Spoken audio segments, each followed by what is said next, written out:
Later Poems. By William Butler Yeats. Preface.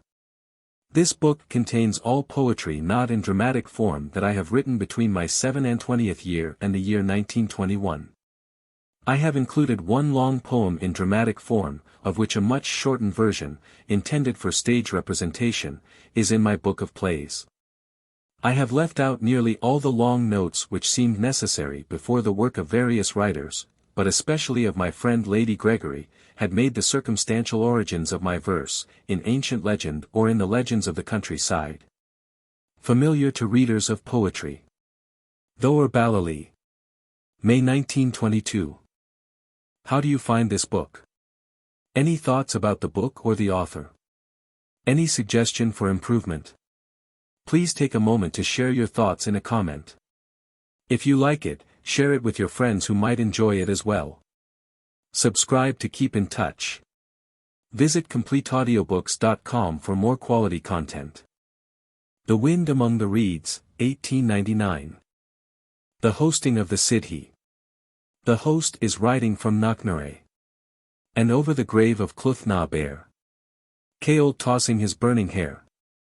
And Maeve calling away, come away. Empty your heart of its mortal dream. The winds awaken, the leaves whirl round. Our cheeks are pale, our hair is unbound. Our breasts are heaving, our eyes are agleam. Our arms are waving, our lips are apart. And if any gaze on our rushing band, we come between him and the deed of his hand. We come between him and the hope of his heart. The host is rushing, twixt night and day. And where is there hope or deed as fair? Coole tossing his burning hair. And Maeve calling away, come away. The everlasting voices. O sweet everlasting voices, be still. Go to the guards of the heavenly fold. And bid them wander obeying your will. Flame under flame, till time be no more. Have you not heard that our hearts are old? That you call in birds, in wind on the hill. In shaken boughs, in tide on the shore. O sweet everlasting voices, be still. The moods. Time drops in decay. Like a candle burnt out. And the mountains and woods have their day, have their day. What one in the rout of the fire-born moods has fallen away. The lover tells of the rose in his heart. All things uncomely and broken, all things worn out and old. The cry of a child by the roadway, the creak of a lumbering cart. The heavy steps of the ploughman, splashing the wintry mold, are wronging your image that blossoms a rose in the deeps of my heart. The wrong of unshapely things is a wrong too great to be told. I hunger to build them anew and sit on a green knoll apart. With the earth and the sky and the water, remade, like a casket of gold. For my dreams of your image that blossoms a rose in the deeps of my heart. The host of the air. O'Driscoll drove with a song. The wild duck and the drake. From the tall and the tufted reeds. Of the drear Heart Lake. And he saw how the reeds grew dark. At the coming of night tide. And dreamed of the long dim hair. Of Bridget his bride. He heard while he sang and dreamed. A piper piping away. And never was piping so sad. And never was piping so gay. And he saw young men and young girls. Who danced on a level place. And Bridget his bride among them. With a sad and a gay face. The dancers crowded about him. And many a sweet thing said. And a young man brought him red wine. And a young girl white bread. But Bridget drew him by the sleeve. Away from the merry bands. To old men playing at cards. With a twinkling of ancient hands. The bread and the wine had a doom. For these were the host of the air. He sat and played in a dream. Of her long dim hair. He played with the merry old men. And thought not of evil chance. Until one bore Bridget his bride. Away from the merry dance. He bore her away in his arms. The handsomest young man there. And his neck and his breast and his arms were drowned in her long dim hair. O'Driscoll scattered the cards. And out of his dream awoke. Old men and young girls were gone like a drifting smoke. But he heard high up in the air a piper piping away. And never was piping so sad. And never was piping so gay. The Fisherman.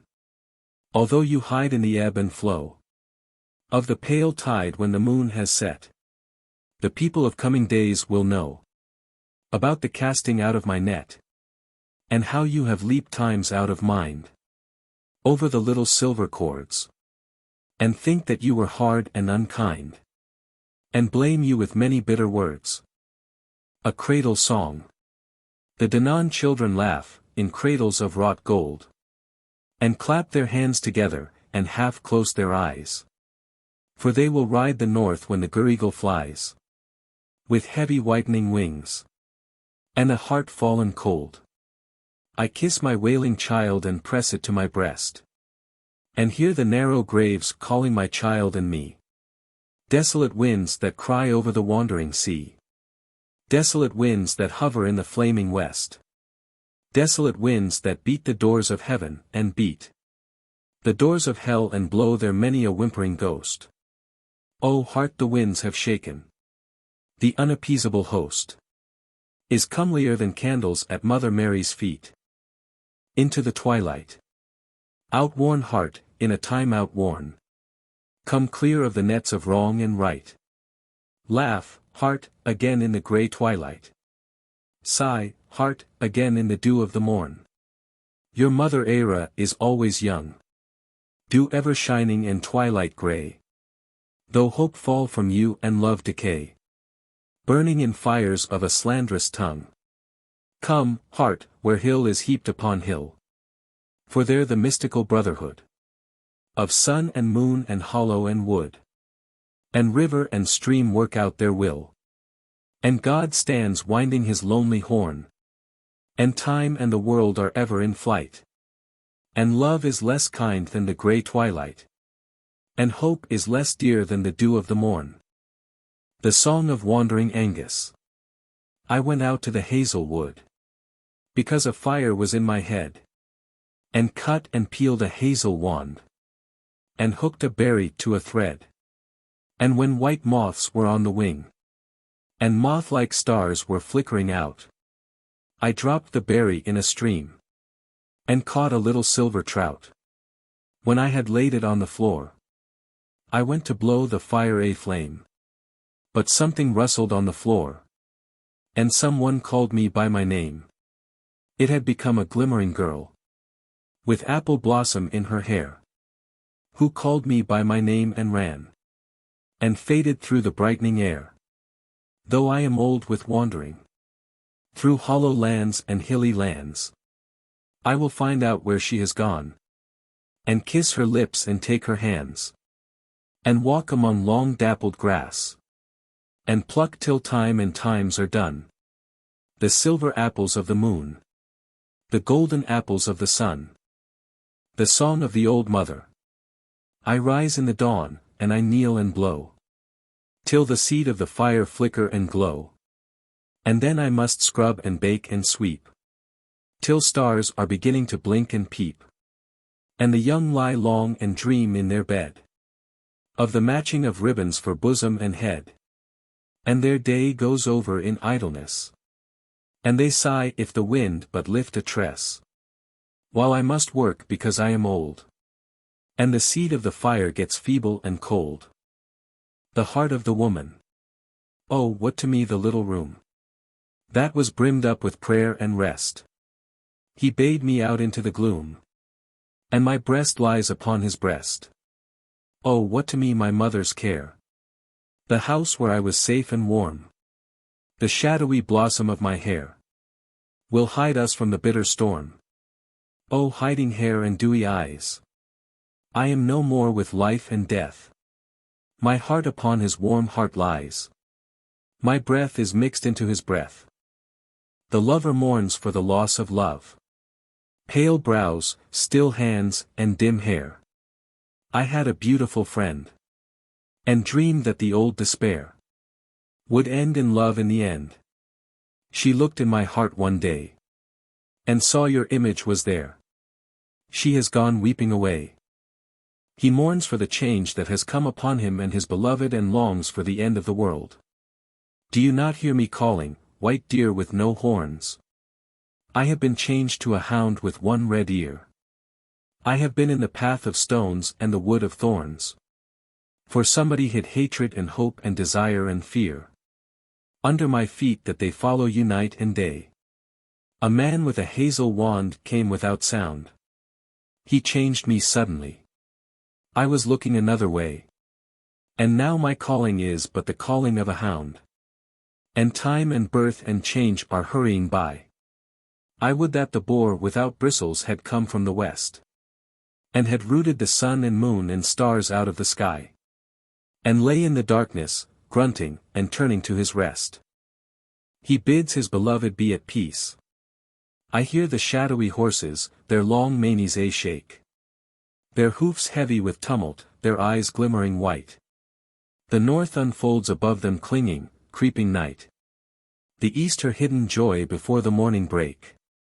The west weeps in pale dew and sighs passing away. The south is pouring down roses of crimson fire. O vanity of sleep, hope, dream, endless desire! The horses of disaster plunge in the heavy clay. Beloved, let your eyes half close, and your heart beat over my heart, and your hair fall over my breast, drowning love's lonely hour in deep twilight of rest, and hiding their tossing manes and their tumultuous feet. He reproves the curlew. Oh, curlew, cry no more in the air, or only to the water in the west, because your crying brings to my mind passion-dimmed eyes and long heavy hair that was shaken out over my breast. There is enough evil in the crying of wind. He remembers forgotten beauty. When my arms wrap you round I press my heart upon the loveliness that has long faded from the world. The jeweled crowns that kings have hurled in shadowy pools when armies fled. The love tales wrought with silken thread by dreaming ladies upon cloth that has made fat the murderous moth. The roses that of old time were woven by ladies in their hair. The dew-cold lilies ladies bore through many a sacred corridor, where such grey clouds of incense rose that only the gods' eyes did not close. For that pale breast and lingering hand come from a more dream-heavy land, a more dream-heavy hour than this.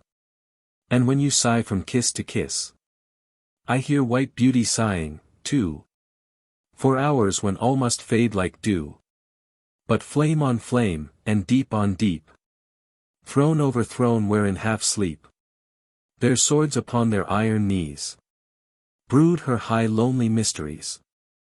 A poet to his beloved, I bring you with reverent hands the books of my numberless dreams. White woman that passion has worn, as the tide wears the dove-grey sands, and with heart more old than the horn that is brimmed from the pale fire of time. White woman with numberless dreams, I bring you my passionate rhyme. He gives his beloved certain rhymes. Fasten your hair with a golden pin, and bind up every wandering tress. I bade my heart build these poor rhymes. It worked at them, day out, day in, building a sorrowful loveliness out of the battles of old times. You need but lift a pearl-pale hand, and bind up your long hair and sigh, and all men's hearts must burn and beat, and candle-like foam on the dim sand, and stars climbing the dew-dropping sky, live but to light your passing feet. To his heart, bidding it have no fear. Be you still, trembling heart. Remember the wisdom out of the old days. Him who trembles before the flame and the flood. Find the winds that blow through the starry ways. Let the starry winds and the flame and the flood cover over and hide, for he has no part with the lonely, majestical multitude. The cap and bells. The jester walked in the garden. The garden had fallen still. He bade his soul rise upward and stand on her window-sill. It rose in a straight blue garment. When owls began to call, it had grown wise-tongued by thinking of a quiet and light footfall. But the young queen would not listen. She rose in her pale nightgown. She drew in the heavy casement and pushed the latches down. He bade his heart go to her. When the owls called out no more, in a red and quivering garment, it sang to her through the door. It had grown sweet-tongued by dreaming of a flutter of flower-like hair. But she took up her fan from the table and waved it off on the air. I have cap and bells, he pondered. I will send them to her and die. And when the morning whitened, he left them where she went by. She laid them upon her bosom, under a cloud of her hair, and her red lips sang them a love song, till stars grew out of the air. She opened her door and her window, and the heart and the soul came through. To her right hand came the red one. To her left hand came the blue. They set up a noise like crickets, a chattering wise and sweet. And her hair was a folded flower, and the quiet of love in her feet. The valley of the black pig. The dews drop slowly and dreams gather, unknown spears suddenly hurtle before my dream-awakened eyes. And then the clash of fallen horsemen and the cries of unknown perishing armies beat about my ears. We who still labor by the cromlech on the shore. The grey cairn on the hill, when day sinks drowned in dew. Being weary of the world's empires, bow down to you, Master of the still stars and of the flaming door. The lover asks forgiveness because of his many moods. If this importunate heart trouble your peace with words lighter than air, or hopes that in mere hoping flicker and cease, crumple the rose in your hair, and cover your lips with odorous twilight and say, O hearts of wind-blown flame! O winds, elder than changing of night and day! That murmuring and longing came from marble cities loud with tabors of old, in dove-grey fairy lands, from battle banners, fold upon purple fold, queens wrought with glimmering hands, that saw young Maeve hover with love-lorn face above the wandering tide, and lingered in the hidden desolate place, where the last phoenix died, and wrapped the flames above his holy head, and still murmur and long. O piteous hearts, changing till change be dead, in a tumultuous song, and cover the pale blossoms of your breast with your dim heavy hair, and trouble with a sigh for all things longing for rest. The odorous twilight there. He tells of a valley full of lovers. I dreamed that I stood in a valley, and amid sighs, for happy lovers passed two by two where I stood.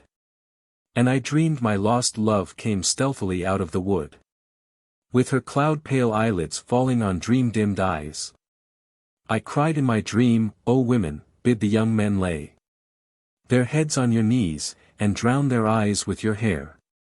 Or remembering hers they will find no other face fair, till all the valleys of the world have been withered away. He tells of the perfect beauty. O cloud-pale eyelids, dream-dimmed eyes! The poets laboring all their days to build a perfect beauty in rhyme, are overthrown by a woman's gaze, and by the unlaboring brood of the skies. And therefore my heart will bow, when dew is dropping sleep, until God burn time before the unlaboring stars and you. He hears the cry of the sedge. I wander by the edge of this desolate lake, where wind cries in the sedge, until the axle break that keeps the stars in their round, and hands hurl in the deep the banners of east and west, and the girdle of light is unbound. Your breast will not lie by the breast of your beloved in sleep. He thinks of those who have spoken evil of his beloved. Half close your eyelids, loosen your hair, and dream about the great and their pride. They have spoken against you everywhere. But weigh this psalm with the great and their pride. I made it out of a mouthful of air. Their children's children shall say they have lied. The blessed Coole called out, bending his head, till Dathy came and stood, with a blink in his eyes at the cave mouth, between the wind and the wood. And Coole said, bending his knees, I have come by the windy way, to gather the half of your blessedness, and learn to pray when you pray. I can bring you salmon out of the streams, and heron out of the skies. But Dathy folded his hands and smiled, with the secrets of God in his eyes. And Coole saw like a drifting smoke all manner of blessed souls, women and children, young men with books, and old men with croziers and stoles. Praise God and God's mother, Dathy said. For God and God's mother have sent the blessedest souls that walk in the world, to fill your heart with content. And which is the blessedest, Coole said, where all are comely and good? Is it these that with golden thuribles are singing about the wood? My eyes are blinking, Dathy said, with the secrets of God half blind. But I can see where the wind goes, and follow the way of the wind. And blessedness goes where the wind goes. And when it is gone we are dead. I see the blessedest soul in the world. And he nods a drunken head. Oh, blessedness comes in the night and the day, and whither the wise heart knows. And one has seen in the redness of wine the incorruptible rose, that drowsily drops faint leaves on him, and the sweetness of desire, while time and the world are ebbing away, in twilights of dew and of fire. The secret rose, far off, most secret, and inviolate rose, enfold me in my hour of hours, where those who sought thee in the holy sepulchre, or in the wine vat, dwell beyond the stir and tumult of defeated dreams. And deep, among pale eyelids, heavy with the sleep, men have named beauty. Thy great leaves enfold the ancient beards, the helms of ruby and gold, of the crowned magi, and the king whose eyes saw the pierced hands and root of elder rise in druid vapor and make the torches dim, till vain frenzy awoke and he died. And him who met fanned walking among flaming dew, by a grey shore where the wind never blew, and lost the world and emmer for a kiss, and him who drove the gods out of their liss, until 100 morns had flowered red, feasted and wept the barrows of his dead, and the proud dreaming king who flung the crown and sorrow away, and calling bard and clown, dwelt among wine-stained wanderers in deep woods, and him who sold tillage, and house, and goods, and sought through lands and islands numberless years, until he found with laughter and with tears a woman, of so shining loveliness, that men threshed corn at midnight by a tress, a little stolen tress. I, too, await the hour of thy great wind of love and hate. When shall the stars be blown about the sky, like the sparks blown out of a smithy, and die? Surely thine hour has come, thy great wind blows far off, most secret and inviolate rose. Maid Quiet, where has Maid Quiet gone to, nodding her russet hood? The winds that awakened the stars are blowing through my blood. Oh, how could I be so calm when she rose up to depart? Now words that called up the lightning are hurtling through my heart. The travail of passion, when the flaming lute-thronged angelic door is wide, when an immortal passion breathes in mortal clay, our hearts endure the scourge, the plaited thorns, the way. Crowded with bitter faces, the wounds in palm and side. The vinegar-heavy sponge, the flowers by Kedron stream. We will bend down and loosen our hair over you, that it may drop faint perfume, and be heavy with dew. Lilies of death-pale hope, roses of passionate dream. The lover pleads with his friend for old friends. Though you are in your shining days. Voices among the crowd. And new friends busy with your praise. Be not unkind or proud. But think about old friends the most. Time's bitter flood will rise. Your beauty perish and be lost. For all eyes but these eyes. A lover speaks to the hearers of his songs in coming days. Oh, women, kneeling by your altar rails long hence. When songs I wove for my beloved hide the prayer. And smoke from this dead heart drifts through the violet air. And covers away the smoke of myrrh and frankincense. Bend down and pray for all that sin I wove in song. Till the attorney for lost souls cry her sweet cry. And call to my beloved and me, no longer fly. Amid the hovering, piteous, penitential throng. The poet pleads with the elemental powers. The powers whose name and shape no living creature knows. Have pulled the immortal rose. And though the seven lights bowed in their dance and wept. The polar dragon slept. His heavy rings uncoiled from glimmering deep to deep. When will he wake from sleep? Great powers of falling wave and wind and windy fire. With your harmonious choir. Encircle her I love and sing her into peace.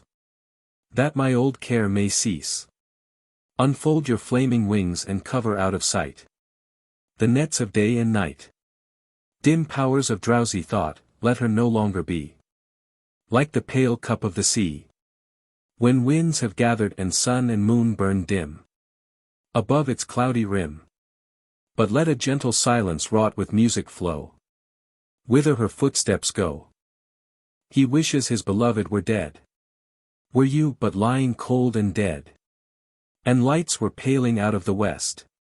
You would come hither, and bend your head. And I would lay my head on your breast. And you would murmur tender words. Forgiving me, because you were dead. Nor would you rise and hasten away. Though you have the will of the wild birds. But know your hair was bound and wound. About the stars and moon and sun. Oh would, beloved. That you lay. Under the dock leaves in the ground. While lights were paling one by one. He wishes for the cloths of heaven. Had I the heavens embroidered cloths. Inwrought with golden and silver light. The blue and the dim and the dark cloths. Of night and light and the half-light. I would spread the cloths under your feet.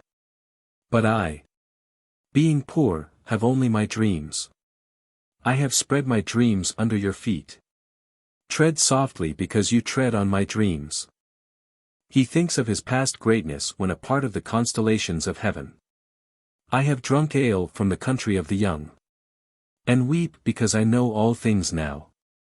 I have been a hazel tree and they hung. The pilot star and the crooked plough. Among my leaves in times out of mind. I became a rush that horses tread. I became a man. A hater of the wind.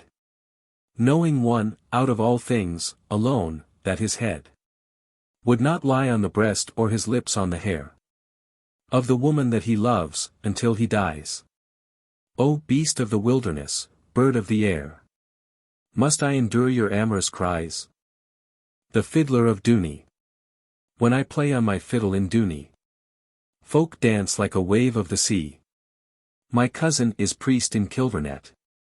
My brother in Mauchrabuie. I passed my brother and cousin. They read in their books of prayer. I read in my book of songs. I bought at the Sligo fair. When we come at the end of time. To Peter sitting in state. He will smile on the three old spirits. But call me first through the gate.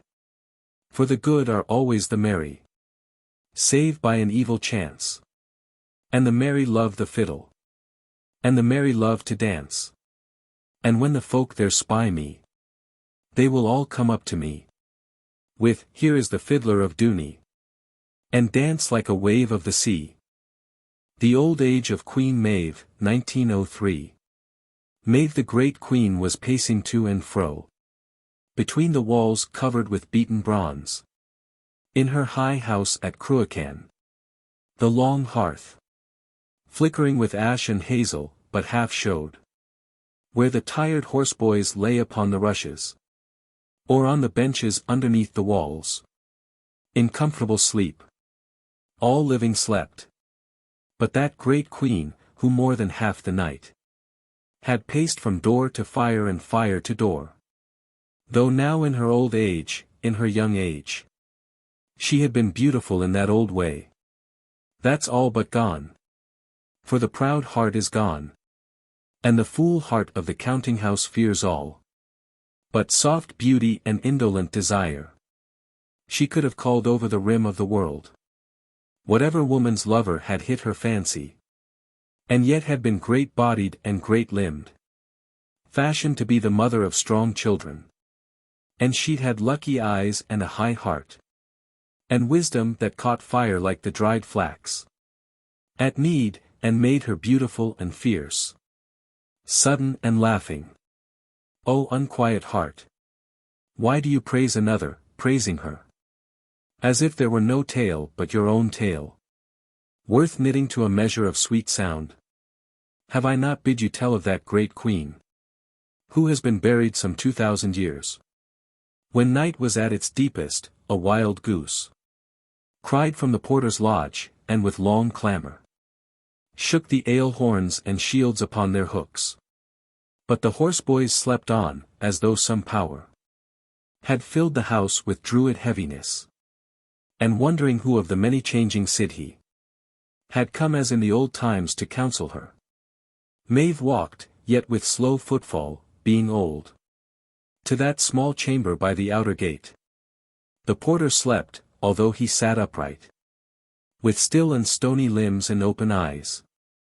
Maeve waited, and when that ear-piercing noise broke from his parted lips and broke again, she laid a hand on either of his shoulders, and shook him wide awake, and bid him say, who of the wandering many changing ones had troubled his sleep. But all he had to say was that, the air being heavy and the dogs more still than they had been for a good month, he had fallen asleep, and, though he had dreamed nothing, he could remember when he had had fine dreams. It was before the time of the Great War. Over the white-horned bull, and the brown bull. She turned away. He turned again to sleep. That no god troubled now, and, wondering what matters were afoot among the Sidhe, Maeve walked through that great hall, and with a sigh lifted the curtain of her sleeping room, remembering that she too had seemed divine to many thousand eyes, and to her own one that the generations had long waited. That work too difficult for mortal hands might be accomplished. Bunching the curtain up, she saw her husband Ailill sleeping there, and thought of days when he'd had a straight body, and of that famous Fergus, Nessa's husband, who had been the lover of her middle life. Suddenly Ailill spoke out of his sleep, and not with his own voice or a man's voice, but with the burning, live, unshaken voice of those that it may be can never age. He said, High Queen of Cruachan in Math Ai, a king of the great plain would speak with you. And with glad voice Maeve answered him, What king of the far wandering shadows has come to me? As in the old days when they would come and go about my threshold to counsel and to help. The parted lips replied, I seek your help. For I am Aengus, and I am crossed in love. How may a mortal whose life gutters out help them that wander with hand clasping hand? Their haughty images that cannot wither, for all their beauties like a hollow dream, mirrored in streams that neither hail nor rain, nor the cold north has troubled. He replied, I am from those rivers and I bid you call the children of the mains out of sleep, and set them digging under Buell's hill. We shadows, while they uproot his earthy house, will overthrow his shadows and carry off Care, his blue-eyed daughter that I love. I helped your fathers when they built these walls, and I would have your help in my great need. Queen of High Cruachan, I obey your will with speedy feet and a most thankful heart. For you have been, O Aengus of the birds, our giver of good counsel and good luck. And with a groan, as if the mortal breath could but awaken sadly upon lips that happier breath had moved, her husband turned face downward, tossing in a troubled sleep. But Maeve, and not with a slow feeble foot, came to the threshold of the painted house, where her grandchildren slept, and cried aloud, until the pillared dark began to stir with shouting and the clang of unhooked arms. She told them of the many changing ones, and all that night, and all through the next day. To middle night, they dug into the hill. At middle night great cats with silver claws, bodies of shadow and blind eyes like pearls, came up out of the hole, and red-eared hounds with long white bodies came out of the air suddenly, and ran at them and harried them. The Main's children dropped their spades, and stood with quaking joints and terror-stricken faces, till Maeve called out, These are but common men. The Main's children have not dropped their spades, because earth, crazy for its broken power, casts up a show and the winds answer it with holy shadows. Her high heart was glad, and when the uproar ran along the grass, she followed with light footfall in the midst, till it died out where an old thorn tree stood. Friend of these many years, you too had stood with equal courage in that whirling rout. For you, although you've not her wandering heart, have all that greatness, and not hers alone. For there is no high story about queens in any ancient book but tells of you. And when I've heard how they grew old and died, or fell into unhappiness, I've said, She will grow old and die, and she has wept. And when I'd write it out anew, the words, half crazy with the thought, she too has wept, outrun the measure, I'd tell of that great queen, who stood amid a silence by the thorn, until two lovers came out of the air, with bodies made out of soft fire.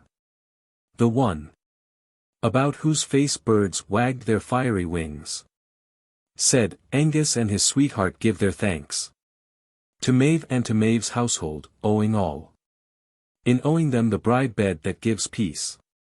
Then Maeve, O Aengus, master of all lovers, 1,000 years ago you held high talk with the first kings of many-pillared Cruachan.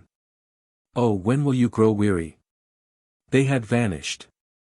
But out of the dark air over her head there came a murmur of soft words and meeting lips.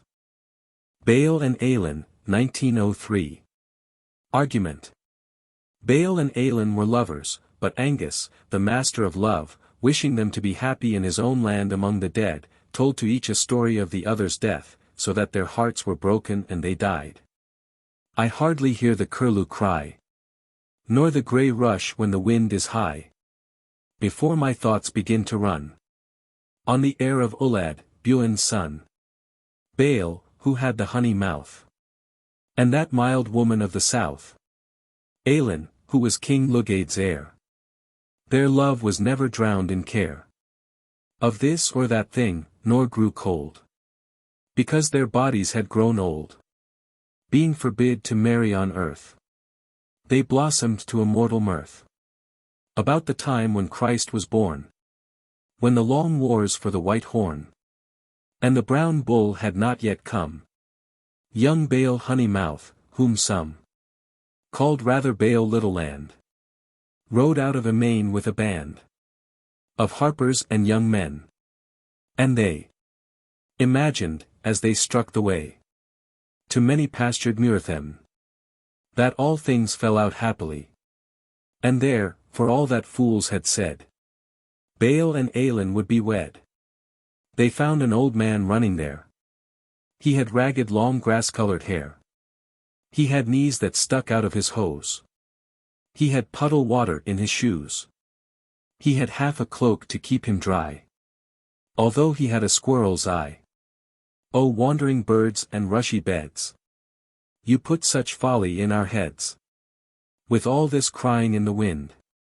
No common love is to our mind. And our poor Kate or Nan is less than any whose unhappiness awoke the harpstrings long ago. Yet they that know all things but know that all life had to give us is a child's laughter, a woman's kiss. Who was it put so great a scorn?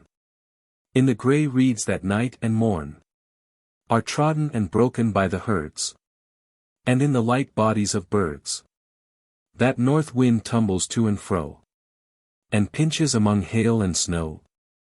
That runner said, I am from the south. I run to Baile Honeymouth, to tell him how the girl Aillinn rode from the country of her kin, and old and young men rode with her. For all that country had been astir. If anybody half as fair had chosen a husband anywhere, but where it could see her every day. When they had ridden a little way, an old man caught the horse's head with, you must home again, and wed with somebody in your own land. A young man cried and kissed her hand.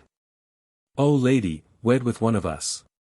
And when no face grew piteous for any gentle thing she spake, she fell and died of the heartbreak, because a lover's heart's worn out, being tumbled and blown about by its own blind imagining, and will believe that anything that is bad enough to be true, is true.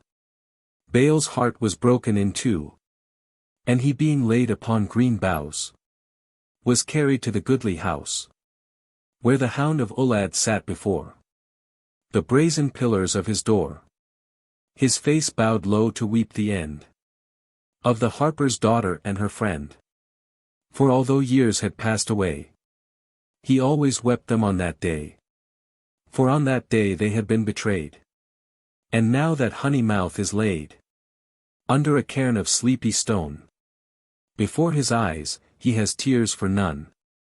Although he is carrying stone, but two, for whom the cairns but heaped anew, we hold because our memory is so full of that thing and of this, that out of sight is out of mind. But the grey rush under the wind, and the grey bird with crooked bill, have such long memories, that they still remember Deirdre and her man. And when we walk with Kate or Nan about the windy water side, our heart can hear the voices chide.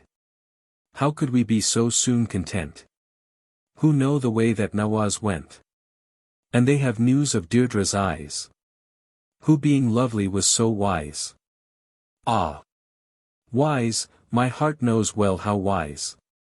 Now had that old gaunt crafty one, gathering his cloak about him, run where Aillinn rode with waiting maids, who amid leafy lights and shades dreamed of the hands that would unlace their bodices in some dim place, when they had come to the marriage bed.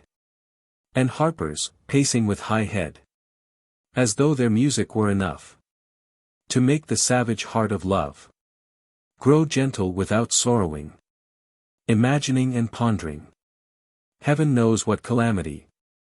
Another's hurried off, cried he, from heat and cold and wind and wave.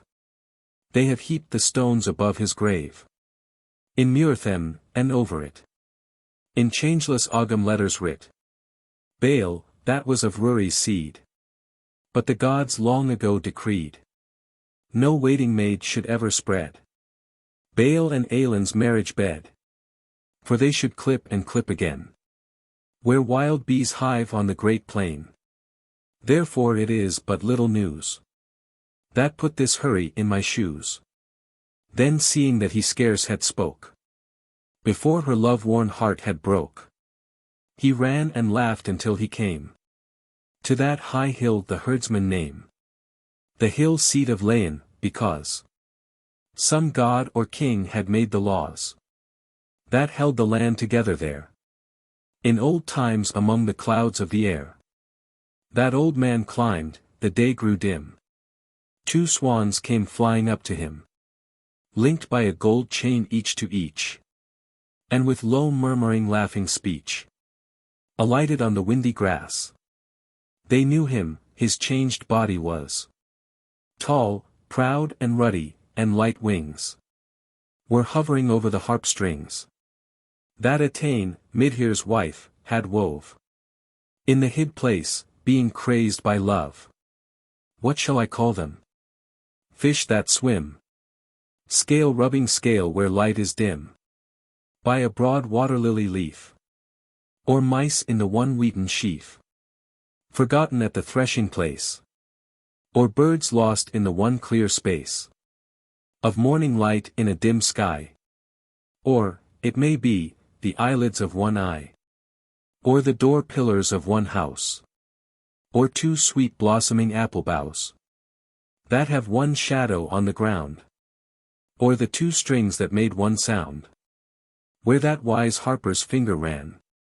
For this young girl and this young man have happiness without an end, because they have made so good a friend.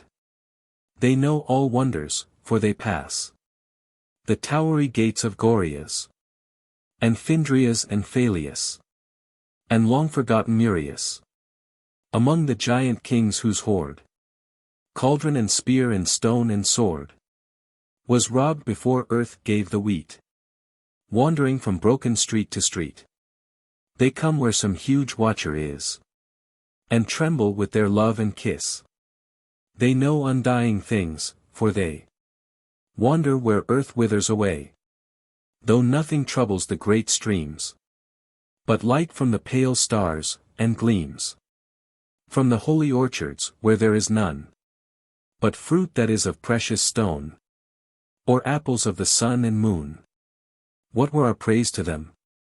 They eat quiet's wild heart, like daily meat, who when night thickens are afloat on dappled skins in a glass boat, far out under a windless sky, while over them birds of Aengus fly, and over the tiller and the prow, and waving white wings to and fro, awaken wanderings of light air, to stir their coverlet and their hair. And poets found, old writers say, a yew tree where his body lay, but a wild apple hid the grass, with its sweet blossom where hers was, and being in good heart, because a better time had come again, after the deaths of many men, and that long fighting at the ford, they wrote on tablets of thin board, made of the apple and the yew, all the love stories that they knew. Let rush and bird cry out their fill of the harper's daughter if they will. Beloved, I am not afraid of her. She is not wiser nor lovelier, and you are more high of heart than she, for all her wanderings over sea. But I'd have bird and rush forget those other two, for never yet has lover lived, but longed to wive, like them that are no more alive. In the Seven Woods, 1904. In the Seven Woods, I have heard the pigeons of the seven woods make their faint thunder, and the garden bees hum in the lime tree flowers, and put away the unavailing outcries and the old bitterness that empty the heart. I have forgot a while terra uprooted, and new commonness upon the throne and crying about the streets, and hanging its paper flowers from post to post, because it is alone of all things happy. I am contented, for I know that quiet wanders laughing and eating her wild heart among pigeons and bees, while that great archer, who but awaits his hour to shoot, still hangs a cloudy quiver over Park Nali. August 1902. The arrow. I thought of your beauty, and this arrow, made out of a wild thought, is in my marrow. There's no man may look upon her, no man. As when newly grown to be a woman. Tall and noble but with face and bosom. Delicate in color as apple blossom. This beauty's kinder, yet for a reason. I could weep that the old is out of season. The folly of being comforted. One that is ever kind said yesterday. Your well-beloved's hair has threads of grey. And little shadows come about her eyes. Time can but make it easier to be wise. Though now it seem impossible, and so. Patience is all that you have need of. No. I have not a crumb of comfort, not a grain. Time can but make her beauty over again. Because of that great nobleness of hers. The fire that stirs about her, when she stirs. Burns but more clearly. Oh, she had not these ways. When all the wild summer was in her gaze. Oh heart! Oh heart! If she'd but turn her head. You'd know the folly of being comforted. Old memory. Oh thought, fly to her when the end of day awakens an old memory, and say, your strength, that is so lofty and fierce and kind. It might call up a new age, calling to mind the queens that were imagined long ago. Is but half yours, he kneaded in the dough. Through the long years of youth, and who would have thought it all, and more than it all, would come to naught. And that dear words meant nothing but enough. For when we have blamed the wind we can blame love. Or, if there needs be more, be nothing said. That would be harsh for children that have strayed. Never give all the heart. Never give all the heart, for love will hardly seem worth thinking of. To passionate women if it seem certain, and they never dream that it fades out from kiss to kiss.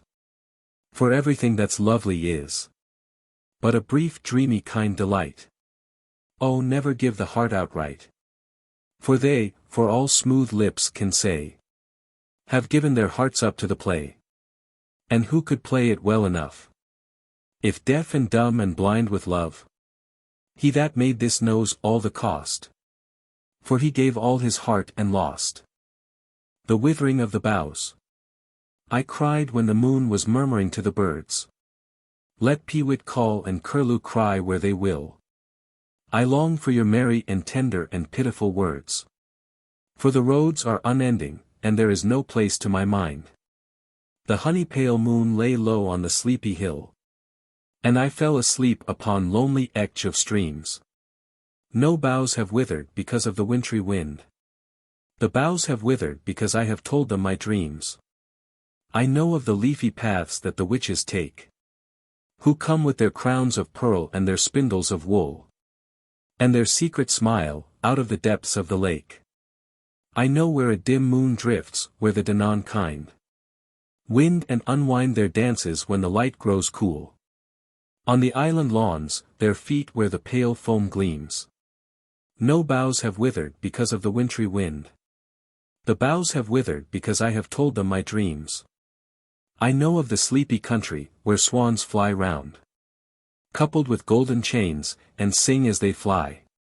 A king and a queen are wandering there, and the sound has made them so happy and hopeless, so deaf and so blind. With wisdom, they wander till all the years have gone by. I know, and the curlew and peewit on edge of streams. No boughs have withered because of the wintry wind. The boughs have withered because I have told them my dreams. Adam's curse. We sat together at one summer's end. That beautiful mild woman, your close friend. And you and I, and talked of poetry. I said, a line will take us hours maybe. Yet if it does not seem a moment's thought, our stitching and unstitching has been naught. Better go down upon your marrow bones, and scrub a kitchen pavement, or break stones. Like an old pauper, in all kinds of weather. For to articulate sweet sounds together is to work harder than all these, and yet be thought an idler by the noisy set of bankers, schoolmasters, and clergymen. The martyrs call the world And thereupon, that beautiful mild woman for whose sake there's many a one shall find out all heartache, on finding that her voice is sweet and low, replied, to be born woman is to know, although they do not talk of it at school, that we must labor to be beautiful. I said, it's certain there is no fine thing since Adam's fall but needs much laboring. There have been lovers who thought love should be so much compounded of high courtesy, that they would sigh and quote with learned looks precedents out of beautiful old books. Yet now it seems an idle trade enough. We sat grown quiet at the name of love. We saw the last embers of daylight die, and in the trembling blue-green of the sky, a moon, worn as if it had been a shell, washed by time's waters as they rose and fell about the stars and broke in days and years. I had a thought for no one's but your ears, that you were beautiful, and that I strove to love you in the old highway of love, that it had all seemed happy, and yet we'd grown as weary-hearted as that hollow moon. Read Hanrahan's song about Ireland. The old brown thorn trees break in too high overcome men's strand, under a bitter black wind that blows from the left hand.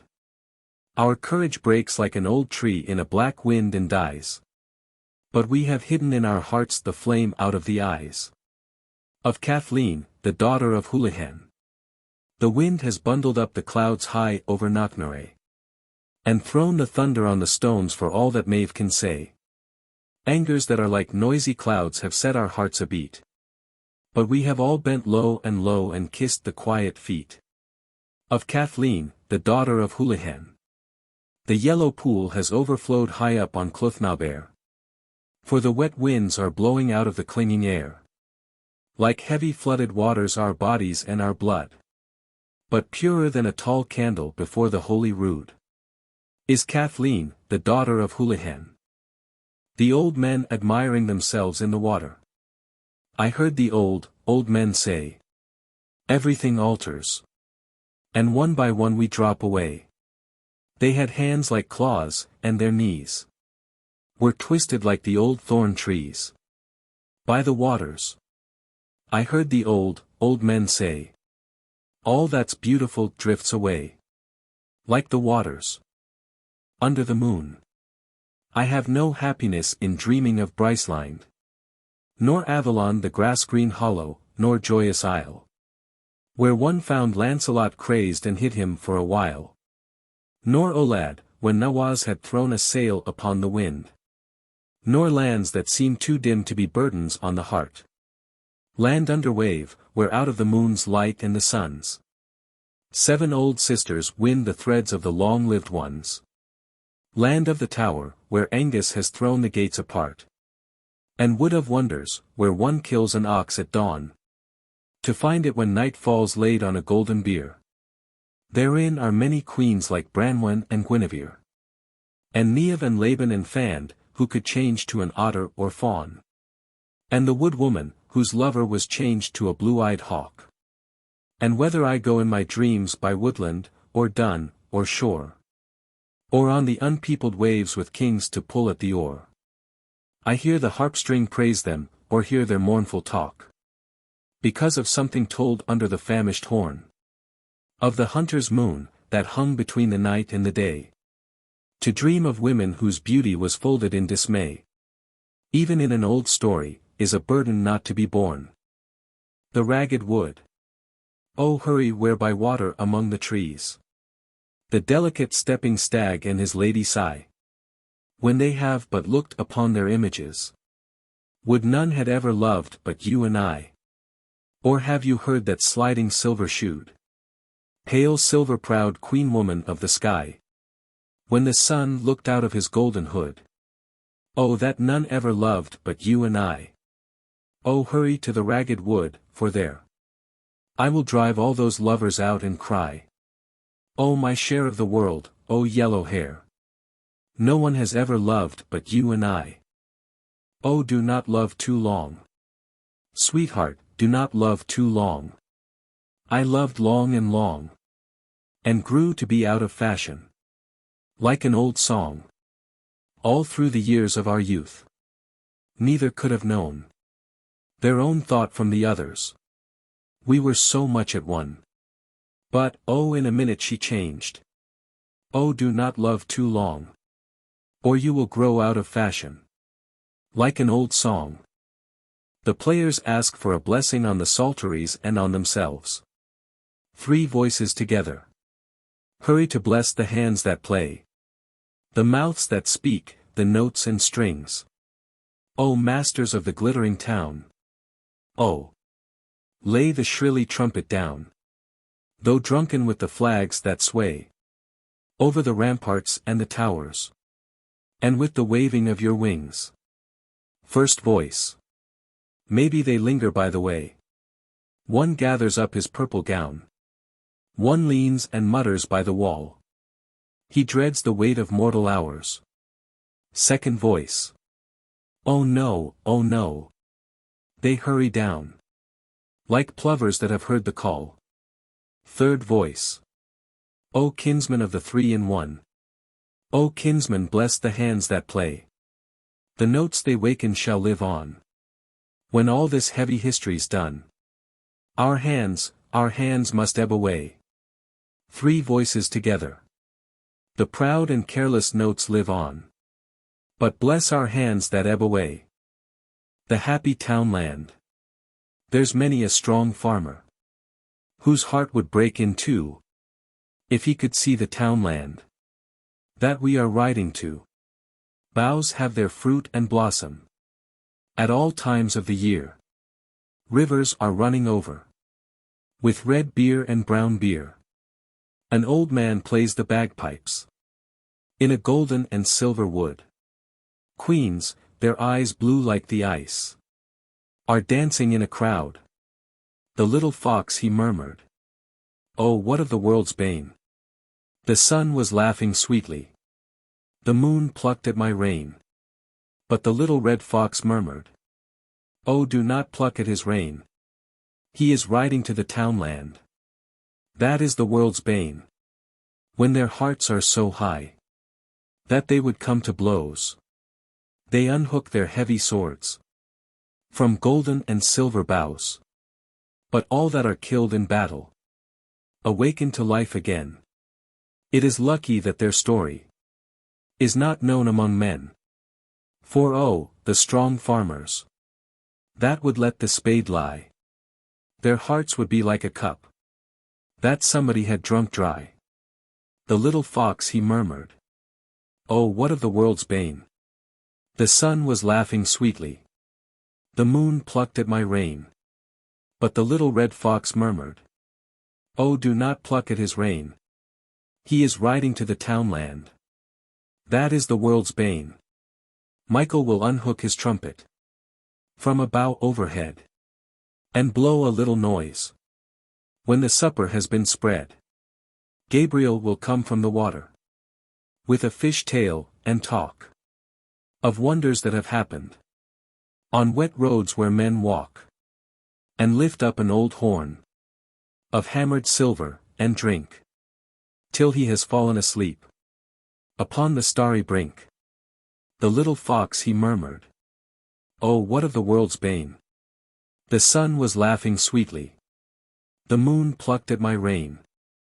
But the little red fox murmured. Oh, do not pluck at his rein. He is riding to the townland. That is the world's bane. The Shadowy Waters, 1906. Dedication to Lady Gregory. I walked among the 7 woods of Coole, Shanwalla, where a willow-bordered pond gathers the wild duck from the winter dawn. Shady Kyle Dortha, sunnier Kyle Nano, where many hundred squirrels are as happy as though they had been hidden by green boughs. Where old age cannot find them, Perknalia, where hazel and ash and privet blind the paths. Dim Perknakareg, where the wild bees fling their sudden fragrances on the green air. Dim Perknaterev, where enchanted eyes have seen immortal, mild, proud shadows walk.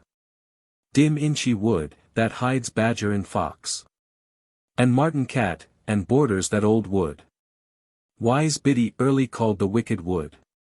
7 odors, 7 murmurs, 7 woods. I had not eyes like those enchanted eyes, yet dreamed that beings happier than men moved round me in the shadows, and at night my dreams were cloven by voices and by fires. And the images I have woven in this story, of Forgel and Dectora and the empty waters, moved round me in the voices and the fires. And more I may not write of, for they that cleave the waters of sleep can make a chattering tongue heavy like stone, their wisdom being half silence. How shall I name you, immortal, mild, proud shadows? I only know that all we know comes from you, and that you come from Eden on flying feet. Is Eden far away, or do you hide from human thought, as hares and mice and connies that run before the reaping hook and lie in the last ridge of the barley? Do our woods and winds and ponds cover more quiet woods, more shining winds, more star-glimmering ponds? Is Eden out of time and out of space? And do you gather about us when pale light, shining on water and fallen among leaves, and winds blowing from flowers, and whir of feathers, and the green quiet, have uplifted the heart? I have made this poem for you, that men may read it before they read of Forgel and Dectora, as men in the old times, before the harps began, poured out wine for the high invisible ones. September 1900. The harp of Aengus. Edain came out of Midhurst hill, and lay beside young Aengus in his tower of glass, where time is drowned in odor-laden winds, and druid moons, and murmuring of boughs, and sleepy boughs, and boughs where apples made of opal and ruby and pale chrysolite awake unsleeping fires, and wove 7 strings, sweet with all music, out of his long hair, because her hands had been made wild by love. When Midhur's wife had changed her to a fly, he made a harp with druid apple wood, that she among her winds might know he wept. And from that hour he has watched over none but faithful lovers.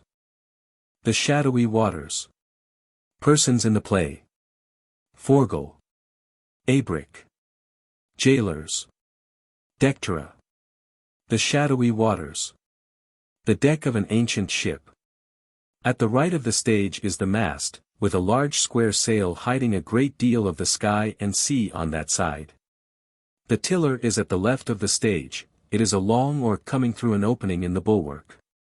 The deck rises in a series of steps behind the tiller, and the stern of the ship curves overhead. When the play opens there are 4 persons upon the deck. Abric stands by the tiller. Forgel sleeps upon the raised portion of the deck towards the front of the stage. 2 sailors are standing near to the mast, on which a harp is hanging. First Sailor. Has he not led us into these waste seas for long enough? Second Sailor. Aye, long and long enough. First Sailor. We have not come upon a shore or ship these dozen weeks. Second Sailor. And I had thought to make a good round sum upon this cruise, and turn, for I am getting on in life to something that has less ups and downs than robbery. First Sailor. I am so tired of being bachelor. I could give all my heart to that red moll that had but the one eye. Second Sailor. Can no bewitchment transform these rascal billows into women, that I may drown myself? First Sailor. Better steer home, whether he will or no, and better still, to take him while he sleeps and carry him, and drop him from the gunwale. Second Sailor. I dare not do it. Were't not that there is magic in his harp, I would be of your mind. But when he plays it, strange creatures flutter up before one's eyes, or cry about one's ears. First Sailor. Nothing to fear. Second Sailor. Do you remember when we sank that galley? At the full moon. First Sailor. He played all through the night. Second Sailor. Until the moon had set, and when I looked where the dead drifted, I could see a bird. Like a grey gull upon the breast of each. While I was looking they rose hurriedly. And after circling with strange cries a while, flew westward. And many a time since then, I've heard a rustling overhead in the wind. First Sailor. I saw them on that night as well as you. But when I had eaten and drunk myself asleep, my courage came again. Second Sailor. But that's not all. The other night, while he was playing it, a beautiful young man and girl came up. In a white, breaking wave, they had the look of those that are alive for ever and ever. First Sailor. I saw them, too, one night. Forgal was playing. And they were listening there beyond the sail. He could not see them, but I held out my hands to grasp the woman. Second Sailor. You have dared to touch her. First Sailor. Oh, she was but a shadow, and slipped from me. Second Sailor. But were you not afraid? First Sailor. Why should I fear? Second Sailor. 'Twas Aengus and Aillinn, the wandering lovers, to whom all lovers pray. First Sailor. But what of that? A shadow does not carry sword or spear. Second Sailor. My mother told me that there is not one of the ever-living half so dangerous as that wild Aengus. Long before her day, he carried Aillinn off from a king's house, and hid her among fruits of jewel stone, and in a tower of glass, and from that day has hated every man that's not in love, and has been dangerous to him. First Sailor. I have heard. He does not hate seafarers as he hates peaceable men that shut the wind away, and keep to the one weary marriage bed. Second Sailor. I think that he has Forgal in his net, and drags him through the sea. First Sailor. Well, net or none, I'd drown him while we have the chance to do it. Second Sailor.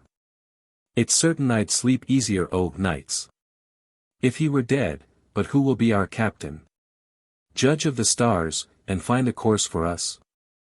First Sailor. I've thought of that. We must have Ibrick with us, for he can judge the stars as well as Forgal. Going towards Ibrick. Become our captain, Ibrick. I am resolved to make an end of Forgal while he sleeps. There's not a man but will be glad of it when it is over, nor one to grumble at us. Ibrick. You have taken pay and made your bargain for it. First Sailor.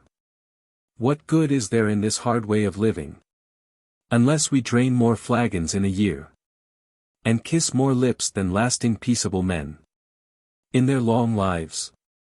Will you be of our troop, and take the captain's share of everything, and bring us into populous seas again? Ibrick. Be of your troop. Ibrick be one of you. And Forgal in the other scale. Kill Forgal, and he my master from my childhood up. If you will draw that sword out of its scabbard, I'll give my answer. First Sailor. You have awaked him. To Second Sailor. We'd better go, for we have lost this chance. They go out. Forgal.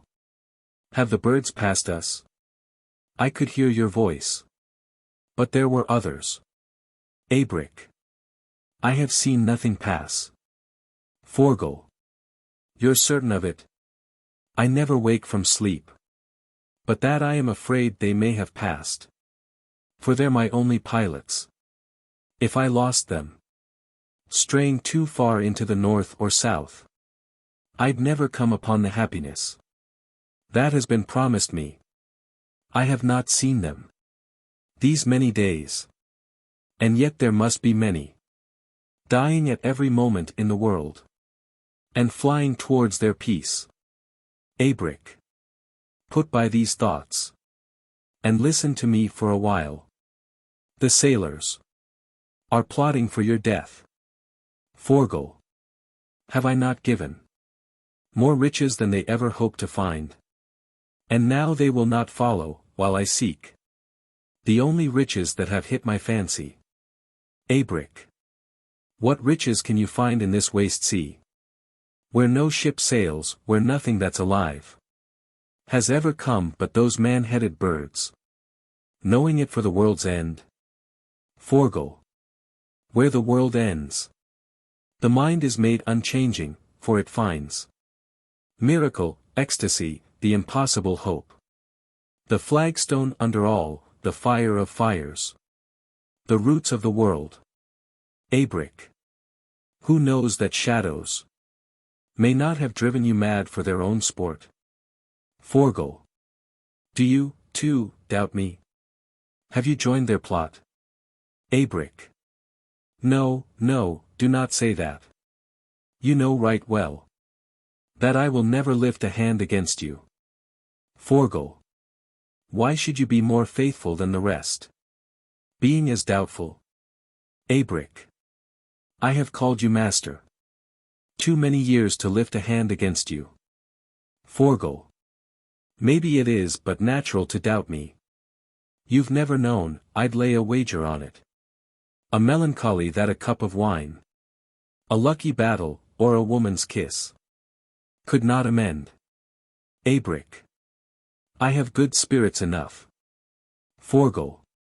If you will give me all your mind a while, all, the very bottom of the bowl, I'll show you that I am made differently, that nothing can amend it but these waters, where I am rid of life, the events of the world. What do you call it? That old promise-breaker, the cozening fortune-teller that comes whispering, you will have all you have wished for when you have earned land for your children or money in a pot. And when we have it we are no happier, because of that old draft under the door, or creaky shoes. And at the end of all, how are we better off than Segan the fool, that never did a hand's turn? Abric. We have fallen in the dreams the ever-living breathe on the burnished mirror of the world, and then smooth out with ivory hands and sigh, and find their laughter sweeter to the taste, for that brief sighing. Abric. If you had loved some woman. Forgal. You say that also? You have heard the voices, for that is what they say, all the shadows. Aengus and Edain, those passionate wanderers, and all the others. But it must be love, as they have known it.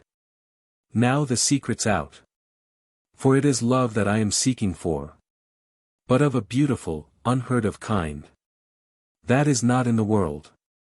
Abric. And yet the world has beautiful women to please every man. Forgal. But he that gets their love after the fashion loves in brief longing and deceiving hope, and bodily tenderness, and finds that even the bed of love, that in the imagination had seemed to be the giver of all peace, is no more than a wine-cup in the tasting, and as soon finished. Abric. All that ever loved have loved that way, there is no other way. Forgal. Yet never have two lovers kissed but they believed there was some other near at hand, and almost wept because they could not find it. Abric. When they have 20 years, in middle life, they take a kiss for what a kiss is worth, and let the dream go by. Forgal. It's not a dream, but the reality that makes our passion. As a lamp shadow no lamp, the sun. What the world's million lips are thirsting for must be substantial somewhere. Abric. I have heard the druids mutter such things as they awake from trance. It may be that the ever-living know it. No mortal can. Forgal. Yes. If they give us help. Abric. They are besotting you as they besought the crazy herdsman that will tell his fellows that he has been all night upon the hills, riding to Hurley, or in the battle host, with the ever-living Forgal. What if he speak the truth? And for a dozen hours have been a part of that more powerful life? Abric. His wife knows better.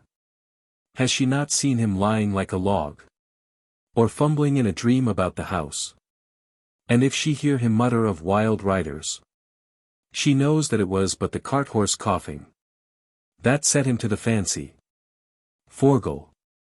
All would be well, could we but give us wholly to the dreams, and get into their world that to the sense is shadow, and not linger wretchedly among substantial things. For it is dreams that lift us to the flowing, changing world that the heart longs for. What is love itself?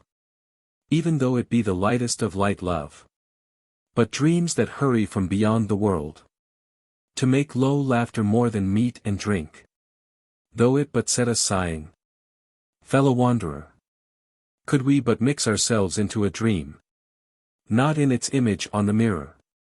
Abric. While we're in the body that's impossible. Forgal. And yet I cannot think they're leading me to death. For they that promise to me love, as those that can outlive the moon have known it, had the world's total life gathered up, it seemed, into their shining limbs. I've had great teachers. Aengus and Edain ran up out of the wave. You'd never doubt that it was life they promised, had you looked on them face to face as I did, with so red lips, and running on such feet, and having such wide open, shining eyes. Abric. It's certain they are leading you to death. None but the dead, or those that never lived, can know that ecstasy. Forgal. Forgal. They have made you follow the man-headed birds, and you have told me that their journey lies towards the country of the dead. Forgal. What matter? If I am going to my death, for there, or somewhere, I shall find the love they have promised. That much is certain. I shall find a woman. One of the ever-living, as I think. One of the laughing people, and she and I shall light upon a place in the world's core, where passion grows to be a changeless thing, like charmed apples made of chrysoprase, or chrysoberyl, or beryl, or chrysolite. And there, in juggleries of sight and sense, become one movement, energy, delight. Until the overburthened moon is dead. A number of sailors enter hurriedly. First sailor. Look there. There in the mist. A ship of spice. And we are almost on her. Second sailor. We had not known. But for the ambergris and sandalwood. First sailor. No, but a popanax and cinnamon. Forgal. Taking the tiller from Abric. The ever-living have kept my bargain for me, and paid you on the nail. Abric.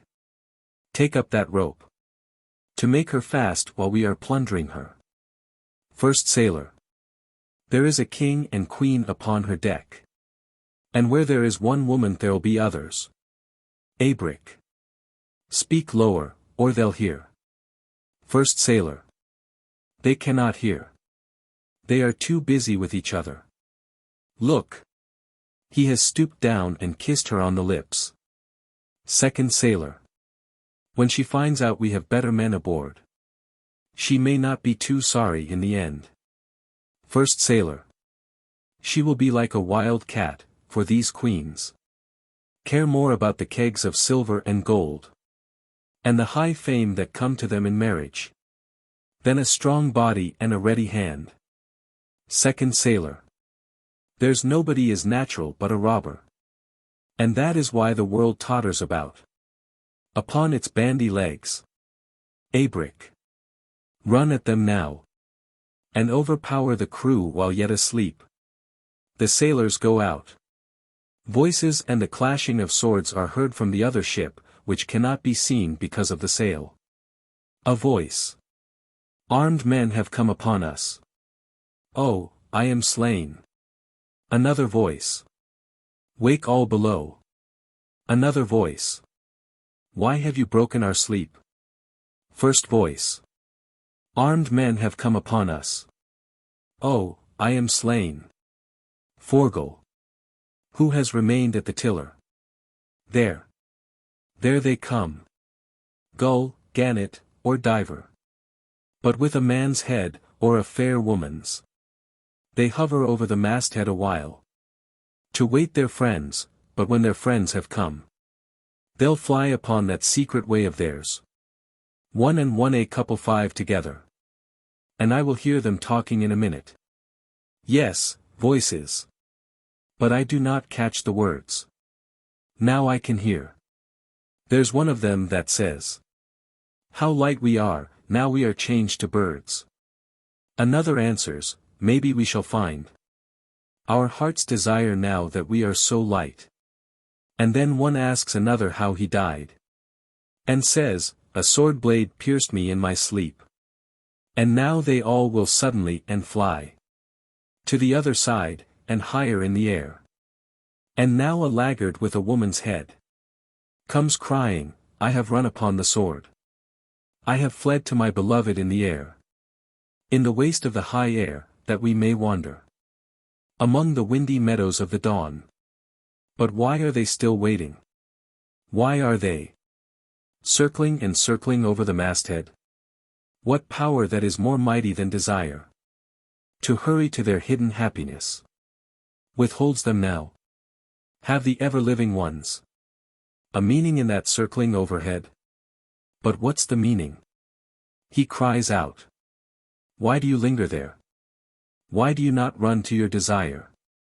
Now that you have happy winged bodies. His voice sinks again. Being too busy in the air and the high air. They cannot hear my voice, but what's the meaning?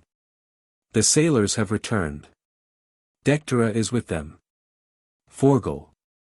Turning and seeing her. Why are you standing with your eyes upon me? You are not the world's core. Oh no, no, no. That cannot be the meaning of the birds. You are not its core. My teeth are in the world, but have not bitten yet. Dectera. I am a queen. And ask for satisfaction upon these who have slain my husband and laid hands upon me. Breaking loose from the sailors who are holding her. Let go my hands. Forgle. Why do you cast a shadow? Where do you come from? Who brought you to this place? They would not send me one that casts a shadow. Dectera. Would that the storm that overthrew my ships and drowned the treasures of 9 conquered nations, and blew me hither to my lasting sorrow, had drowned me also. But, being yet alive, I ask a fitting punishment for all that raised their hands against him. Forgle. There are some that weigh and measure all in these waste seas. They that have all the wisdom that's in life, and all that prophesying images made of dim gold rave out in secret tombs. They have it that the plans of kings and queens are dust on the moth's wing, that nothing matters but laughter and tears, laughter, laughter, and tears. That every man should carry his own soul upon his shoulders. Dectera. You've nothing but wild words. And I would know if you will give me vengeance. Forgle. When she finds out I will not let her go. When she knows that. Dectera. What is it that you are muttering? That you'll not let me go? I am a queen.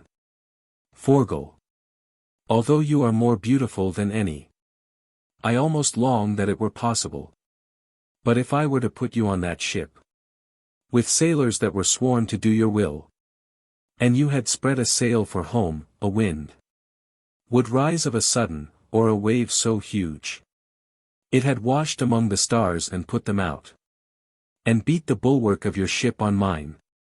Until you stood before me on the deck. As now. Dectera. Does wandering in these desolate seas. And listening to the cry of wind and wave. Bring madness. Forgal. Queen, I am not mad. Dectera. And yet you say the water and the wind would rise against me. Forgal. No, I am not mad. If it be not that hearing messages from lasting watchers, that outlive the moon, at the most quiet midnight is to be stricken. Dectera. And did those watchers bid you take me captive? Forgal. Both you and I are taken in the net. It was their hands that plucked the winds awake. And blew you hither, and their mouths have promised. I shall have love in their immortal fashion. And for this end they gave me my old harp. That is more mighty than the sun and moon. Or than the shivering casting net of the stars. That none might take you from me. Dectera. First trembling back from the mast where the harp is, and then laughing. For a moment. Your raving of a message and a harp. More mighty than the stars hath troubled me. But all that's raving. Who is there can compel? The daughter and the granddaughter of kings. To be his bedfellow? Forgal. Until your lips have called me their beloved, I'll not kiss them. Dectera. My husband and my king died at my feet. And yet you talk of love. Forgal. The movement of time is shaken in these seas, and what one does. One moment has no might upon the moment. That follows after. Dectera. I understand you now. You have a druid craft of wicked sound. Wrung from the cold women of the sea. A magic that can call a demon up. Until my body give you kiss for kiss. Forgal. Your soul shall give the kiss. Dectera. I am not afraid. While there's a rope to run into a noose. Or wave to drown. But I have done with words. And I would have you look into my face.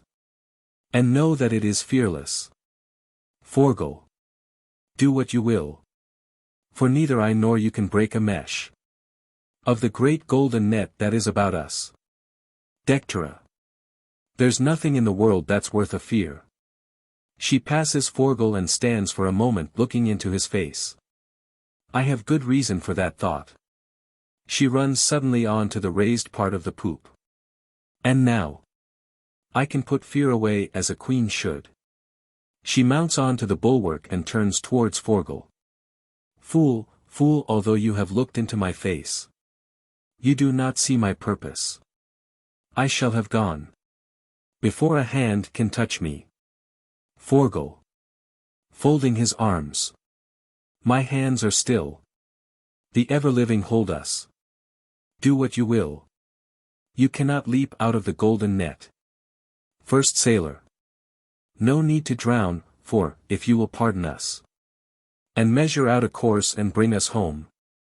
We'll put this man to death. Dectera. I promise it. First Sailor. There is none to take his side. Abric. I am on his side. I'll strike a blow for him to give him time. To cast his dreams away. Abric goes in front of Forgal with drawn sword. Forgal takes the harp. First Sailor. No other'll do it. The sailors throw Abric on one side. He falls and lies upon the deck. They lift their swords to strike Forgal, who is about to play the harp. The stage begins to darken. The sailors hesitate in fear. Second Sailor. He has put a sudden darkness over the moon. Dectera. 9 swords with handles of rhinoceros horn. To him that strikes him first. First Sailor. I will strike him first. He goes close up to Forgal with his sword lifted. Shrinking back. He has caught the crescent moon out of the sky. And carries it between us. Second Sailor. Holy fire. To burn us to the marrow if we strike. Dectera. I'll give a golden galley full of fruit. That has the heady flavor of new wine. To him that wounds him to the death. First Sailor. I'll do it. For all his spells will vanish when he dies, having their life in him. Second Sailor. Though it be the moon that he is holding up between us there, I will strike at him. The others.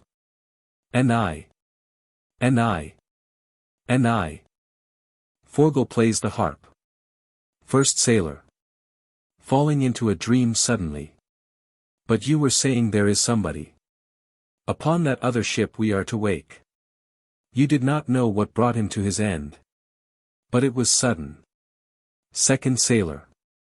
You are in the right. I had forgotten that we must go wake him. Dectera. He has flung a druid spell upon the air. And set you dreaming. Second Sailor. How can we have a wake when we have neither brown nor yellow ale? First Sailor. I saw a flagon of brown ale aboard her. Third Sailor. How can we raise the keen that do not know what name to call him by? First Sailor. Come to his ship. His name will come into our thoughts in a minute. I know that he died 1,000 years ago, and has not yet been waked. Second Sailor. Beginning to keen. O hone. Oh. Oh. Oh. The yew bough has been broken into two. And all the birds are scattered. All the sailors. Oh. Oh. Oh. Oh. They go out keening. Dectera. Protect me now, gods, that my people swear by. Abric has risen from the deck where he had fallen. He has begun looking for his sword as if in a dream. Abric. Where is my sword that fell out of my hand when I first heard the news? Ah, there it is. He goes dreamily towards the sword, but Dectera runs at it and takes it up before he can reach it. Abric, sleepily. Queen, give it me. Dectera. No, I have need of it. Abric. Why do you need a sword? But you may keep it. Now that he's dead I have no need of it. For everything is gone. A sailor. Calling from the other ship. Come hither, Abric. And tell me who it is that we are waking. Abric. Half to Dectera, half to himself. What name had that dead king? Arthur of Britain? No, no, not Arthur. I remember now. It was golden-armed Aillinn, and he died. Broken-hearted, having lost his queen. Through wicked spells. That is not all the tale. For he was killed. Oh. Oh. Oh. Oh. Oh. Oh. For golden-armed Aillinn has been killed. He goes out. While he has been speaking, and through part of what follows, one hears the wailing of the sailors from the other ship. Dectera stands with the sword lifted in front of Forgal. Dectera. I will end all your magic on the instant. Her voice becomes dreamy, and she lowers the sword slowly, and finally lets it fall. She spreads out her hair. She takes off her crown and lays it upon the deck. This sword is to lie beside him in the grave. It was in all his battles. I will spread my hair. And wring my hands, and wail him bitterly. For I have heard that he was proud and laughing. Blue-eyed, and a quick runner on bare feet. And that he died 1,000 years ago. Oh. Oh. Oh. Forgal changes the tune. But no, that is not it. I knew him well, and while I heard him laughing, they killed him at my feet. Oh. Oh. Oh. Oh.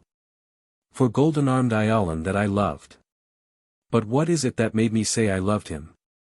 It was that harper put it in my thoughts. But it is true. Why did they run upon him? and beat the golden helmet with their swords.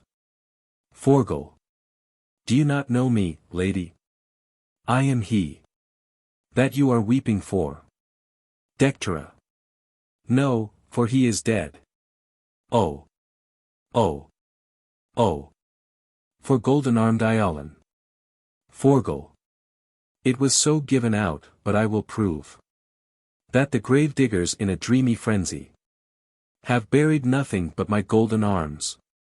Listen to that low laughing string of the moon, and you will recollect my face and voice. For you have listened to me playing it these 1,000 years. He starts up, listening to the birds. The harp slips from his hands, and remains leaning against the bulwarks behind him. What are the birds at there? Why are they all a-flutter of a sudden? What are you calling out above the mast?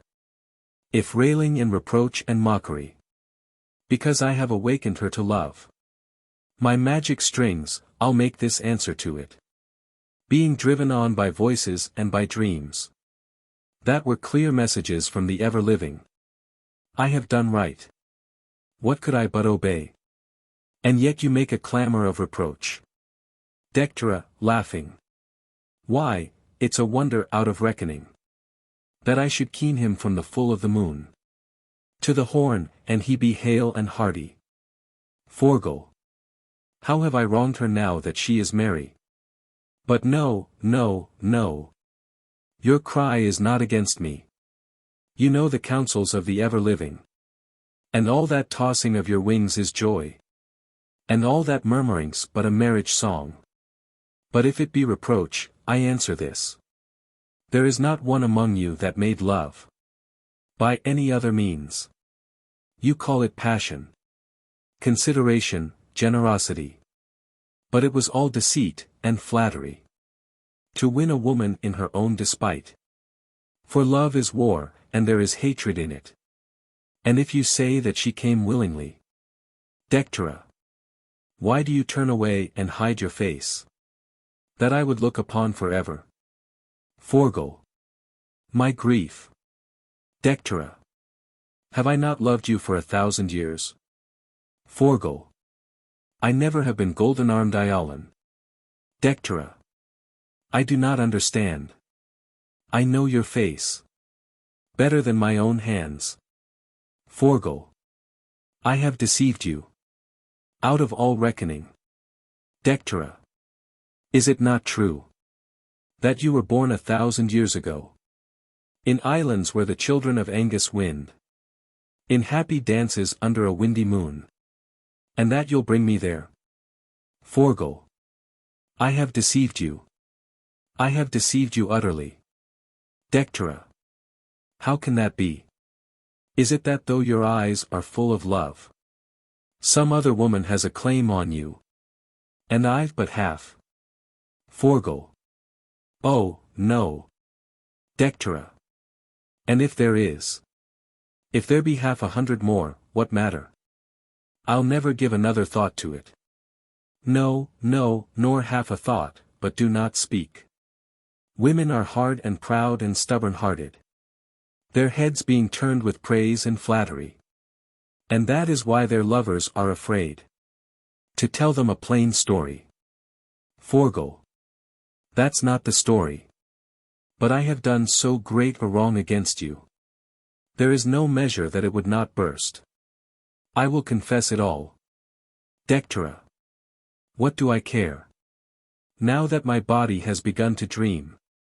And you have grown to be a burning sod. In the imagination and intellect. If something that's most fabulous were true. If you had taken me by magic spells. And killed a lover or husband at my feet. I would not let you speak, for I would know that it was yesterday and not today. I loved him. I would cover up my ears. As I am doing now. A pause. Why do you weep? Forgal. I weep because I've nothing for your eyes but desolate waters and a battered ship. Dectera. Oh, why do you not lift your eyes to mine? Forgal. I weep because bare nights above And not a roof of ivory and gold. Dectera. I would grow jealous of the ivory roof. And strike the golden pillars with my hands. I would that there was nothing in the world. But my beloved that night and day had perished. And all that is and all that is to be. All that is not the meeting of our lips. Forgal. You turn away. Why do you turn away? Am I to fear the waves, or is the moon my enemy? Dectera.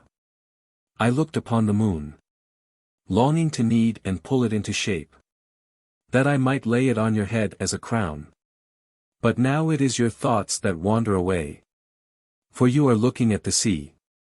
Do you not know how great a wrong it is to let one's thought wander a moment when one is in love? He has moved away. She follows him. He is looking out over the sea, shading his eyes. Why are you looking at the sea? Forgal. Look there. Dectera. What is there but a troop of ash-grey birds that fly into the west? Forgal. But listen, listen. Dectera. What is there but the crying of the birds? Forgal. If you'll but listen closely to that crying, you'll hear them calling out to one another with human voices. Dectera. Oh, I can hear them now. What are they? Unto what country do they fly? Forgal. To unimaginable happiness. They have been circling over our heads in the air. But now that they have taken to the road, we have to follow, for they are our pilots. And though they're but the color of grey ash, they're crying out, could you but hear their words. There is a country at the end of the world, where no child's born but to outlive the moon. The sailors come in with abric. They are in great excitement. First sailor. The hold is full of treasure. Second sailor. Full to the hatches. First sailor. Treasure on treasure. Third sailor. Boxes of precious spice. First sailor. Ivory images with amethyst eyes. Third sailor. Dragons with eyes of ruby. First sailor. The whole ship flashes as if it were a net of herrings. Third sailor. Let's home, I'd give some rubies to a woman. Second sailor. There's somebody I'd give the amethyst eyes to. Abric. Silencing them with a gesture. We would return to our own country, Forgal. For we have found a treasure that's so great. Imagination cannot reckon it. And having lit upon this woman there, what more have you to look for on the seas? Forgal. I cannot, I am going on to the end. As for this woman, I think she is coming with me. Abric. The ever-living have made you mad. But no. It was this woman in her woman's vengeance that drove you to it, and I fool enough to fancy that she'd bring you home again. 'Twas you that egged him to it, for you know that he is being driven to his death. Dectera. That is not true, for he has promised me an unimaginable happiness. Abric. And if that happiness be more than dreams, more than the froth, the feather, the dust whirl, the crazy nothing that I think it is, it shall be in the country of the dead. If there be such a country. Dectera. No, not there. But in some island where the life of the world leaps upward, as if all the streams, the world, had run into one fountain. Abric. Speak to him.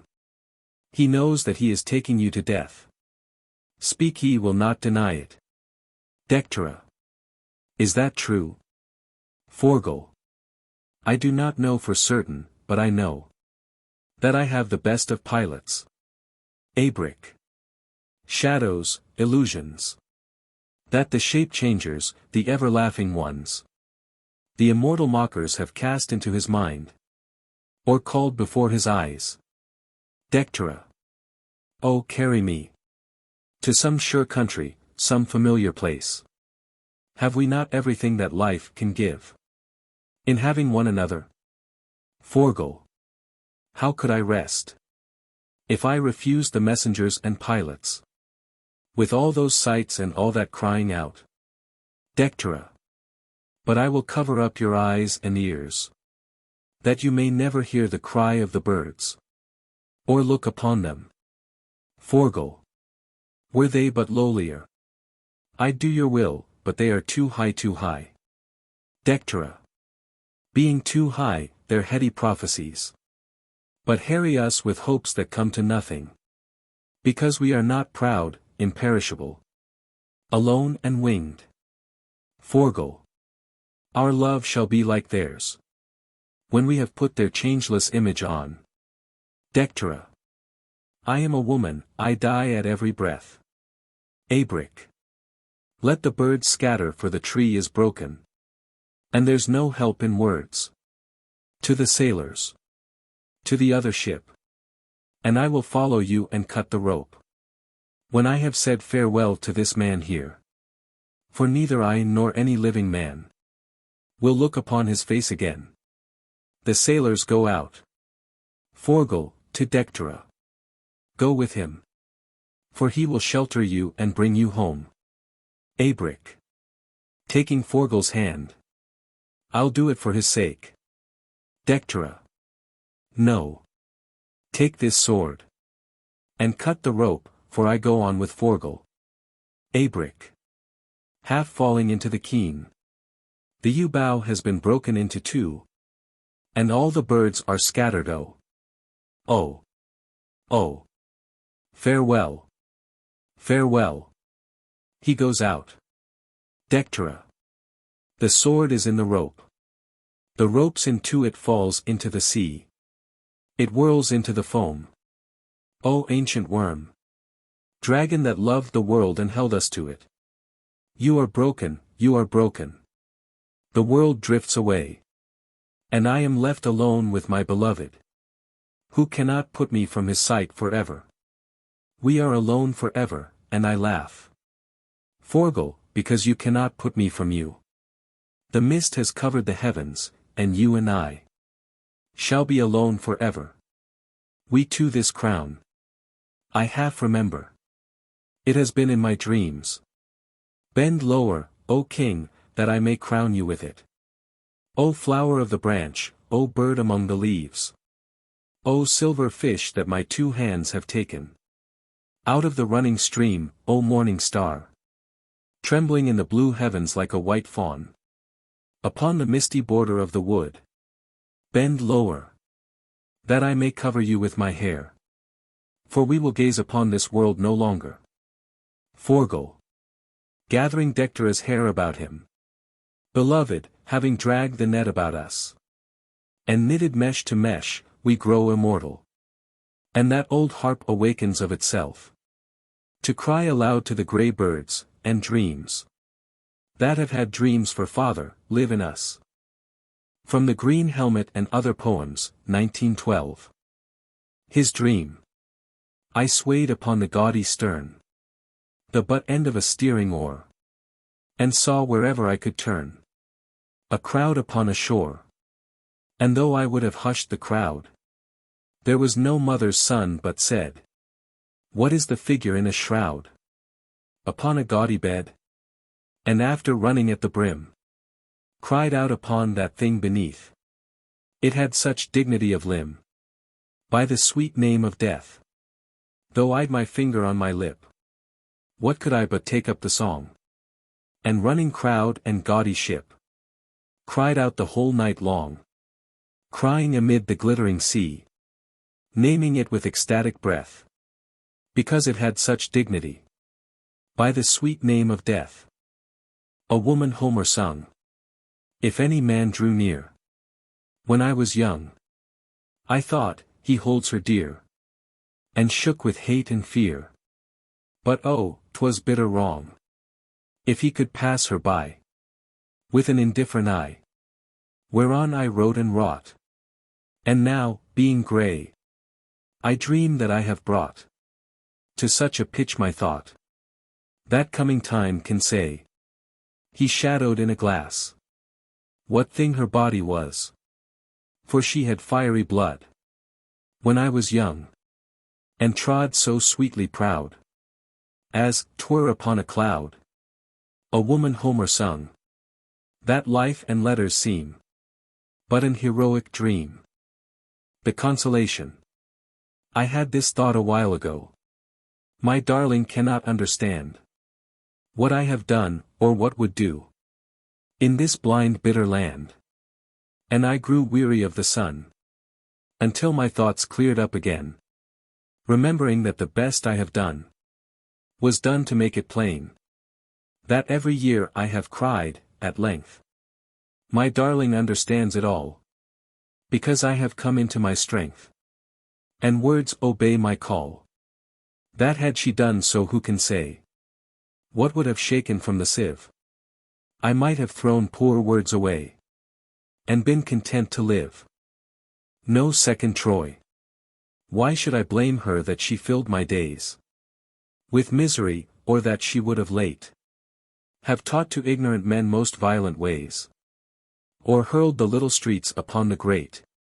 Had they but courage equal to desire? What could have made her peaceful with a mind that nobleness made simple as a fire?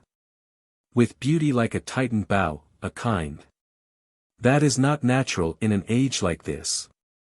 Being high and solitary and most stern. Why, what could she have done being what she is? Was there another Troy for her to burn? Reconciliation. Some may have blamed you that you took away the verses that could move them on the day when, the ears being deafened, the sight of the eyes blind. With lightning you went from me. And I could find nothing to make a song about but kings, helmets, and swords, and half-forgotten things that were like memories of you but now. We'll out, for the world lives as long ago. And while we're in our laughing, weeping fit, hurl helmets, crowns, and swords into the pit. But, dear, cling close to me, since you were gone. My barren thoughts have chilled me to the bone. King and no king. Would it were anything but merely voice. The no king cried who after that was king. Because he had not heard of anything that balanced with a word is more than noise. Yet old romance being kind, let him prevail. Somewhere or somehow that I have forgot. Though he'd but canon whereas we that had thought to have lit upon as clean and sweet a tale, have been defeated by that pledge you gave in momentary anger long ago. And I that have not your faith, how shall I know that in the blinding light beyond the grave we'll find so good a thing as that we have lost? The hourly kindness, the day's common speech, the habitual content of each with each, when neither soul nor body has been crossed. Peace. Age, that time could touch a form that could show what Homer's age bred to be a hero's wage. Were not all her life but storm?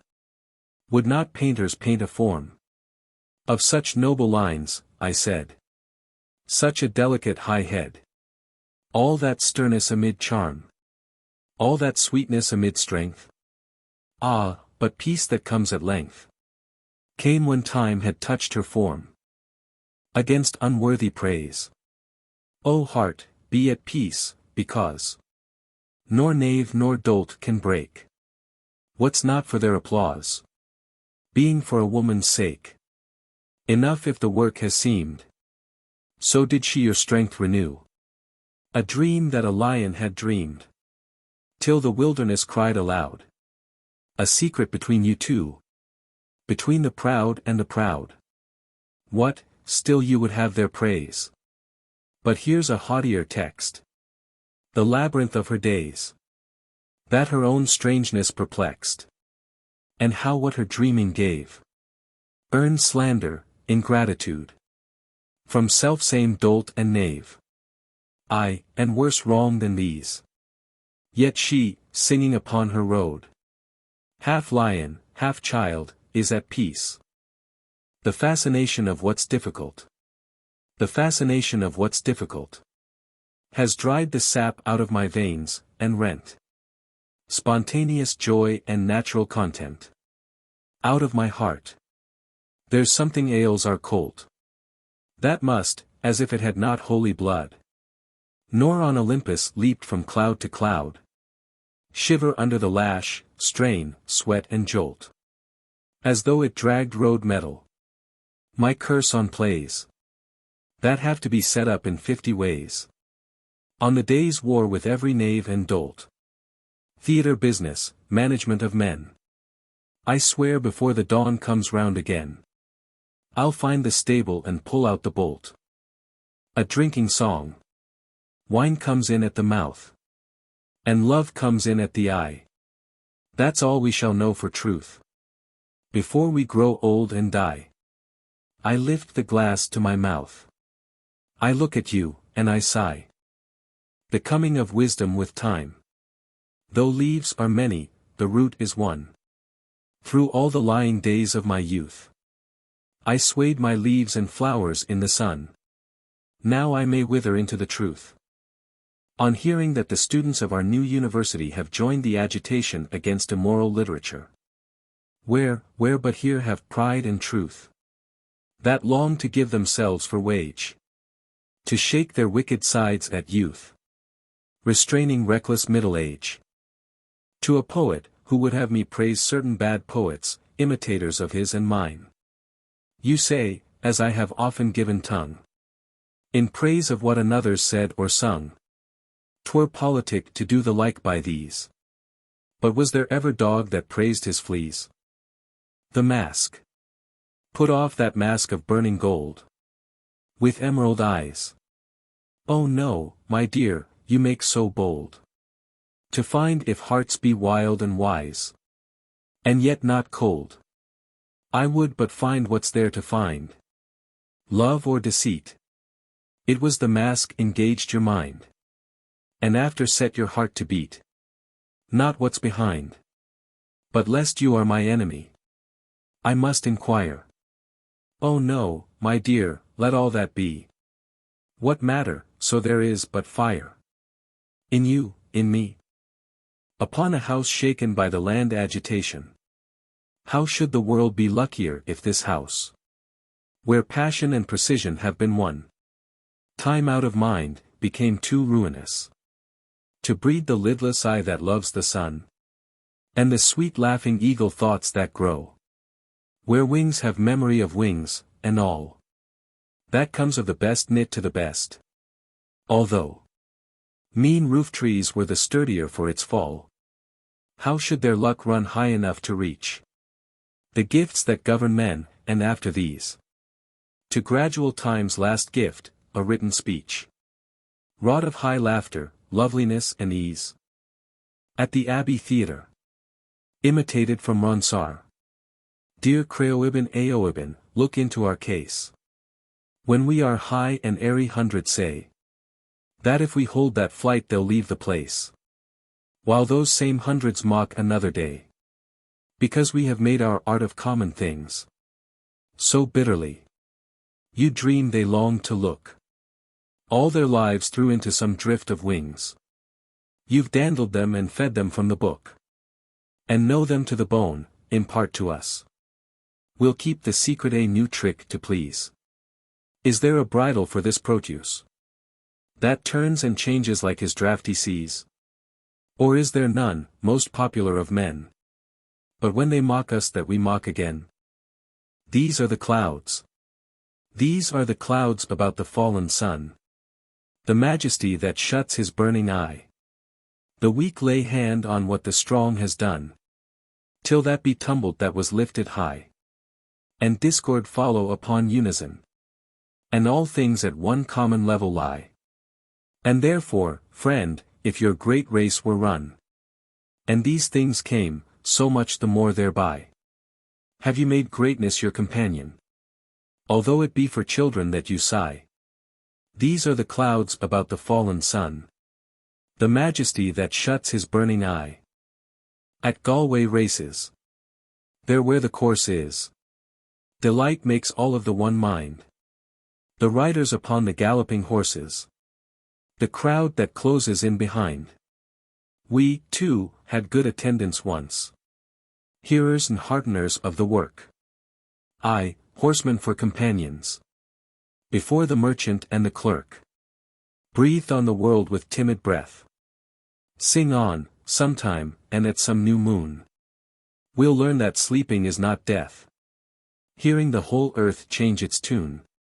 Its flesh being wild, and it again. Crying aloud as the racecourse is. And we find hearteners among men. That ride upon horses. A friend's illness. Sickness brought me this. Thought, in that scale of his. Why should I be dismayed? Though flame had burned the whole world, as it were a coal.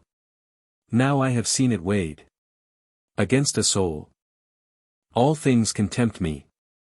All things can tempt me from this craft of verse. One time it was a woman's face, or worse. The seeming needs of my fool-driven land. Now nothing but comes readier to the hand than this accustomed toil. When I was young, I had not given a penny for a song. Did not the poet sing it with such airs that one believed he had a sword upstairs? Yet would be now, could I but have my wish, colder and dumber and deafer than a fish. The young man's song. I whispered, I am too young. And then, I am old enough. Wherefore I threw a penny to find out if I might love. Go and love, young man. If the lady be young and fair. Ah, penny, brown penny, brown penny. I am looped in the loops of her hair. Oh, love is the crooked thing. There is nobody wise enough to find out all that is in it. For he would be thinking of love till the stars had run away, and the shadows eaten the moon. Ah, penny, brown penny, brown penny. One cannot begin it too soon. Responsibilities, 1914. Responsibilities.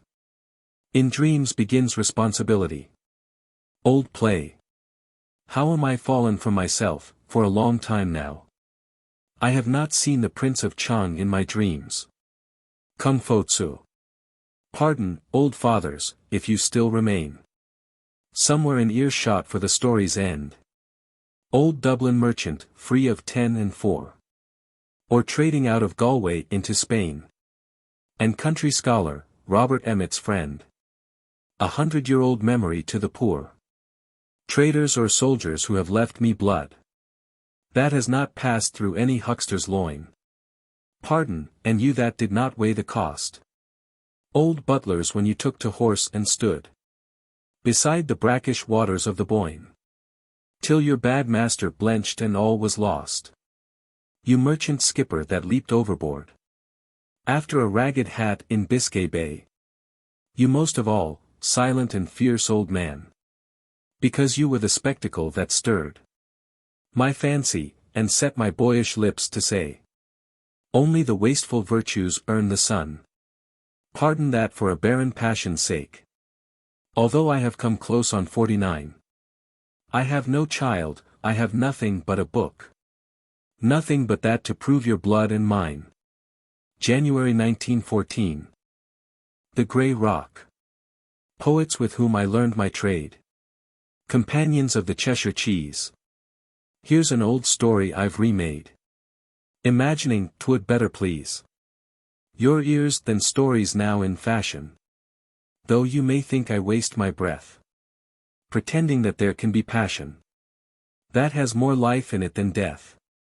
Find though at bottling of your wine, old wholesome Goban had no say. The moral's yours because it's mine. When cups went round at close of day. Is not that how good stories run? The gods were sitting at the board in their great house at Slievenamon, and sang a drowsy song, or snored. For all were full of wine and meat, and smoky torches made a glare on metal Goban hammered at, on old deep silver rolling there, or on some still unemptied cup, that he, when frenzy stirred his thews, had hammered out on mountain top, to hold the sacred stuff he brews, that only gods may buy of him. Now from that juice that made them wise, all those had lifted up the dim imaginations of their eyes, for one that was like woman made, before their sleepy eyelids ran, and trembling with her passion said, "Come out and dig for a dead man, who's burrowing somewhere in the ground, and mock him to his face and then hollow him on with horse and hound. For he is the worst of all dead men. We should be dazed and terror-struck, if we but saw in dreams that room, those wine-drenched eyes, and curse our luck, that emptied all our days to come. I knew a woman none could please, because she dreamed when but a child, of men and women made like these. And after, when her blood ran wild, had revealed her own story out, and said, in 2 or in 3 years, I need must marry some poor lout. And having said it burst in tears. Since, tavern comrades, you have died, maybe your images have stood, mere bone and muscle thrown aside, before that roomful or as good. You had to face your ends when young. 'Twas wine or women, or some curse, but never made a poorer song, that you might have a heavier purse, nor gave loud service to a cause, that you might have a troop of friends. You kept the muses' sterner laws, and unrepenting faced your ends, and therefore earned the right. And yet Dowson and Johnson most I praise, to troop with those the world's forgot, and copy their proud steady gaze. The Danish troop was driven out, between the dawn and dusk, she said, although the event was long in doubt, although the King of Ireland's dead, and half the kings, before sundown, all was accomplished.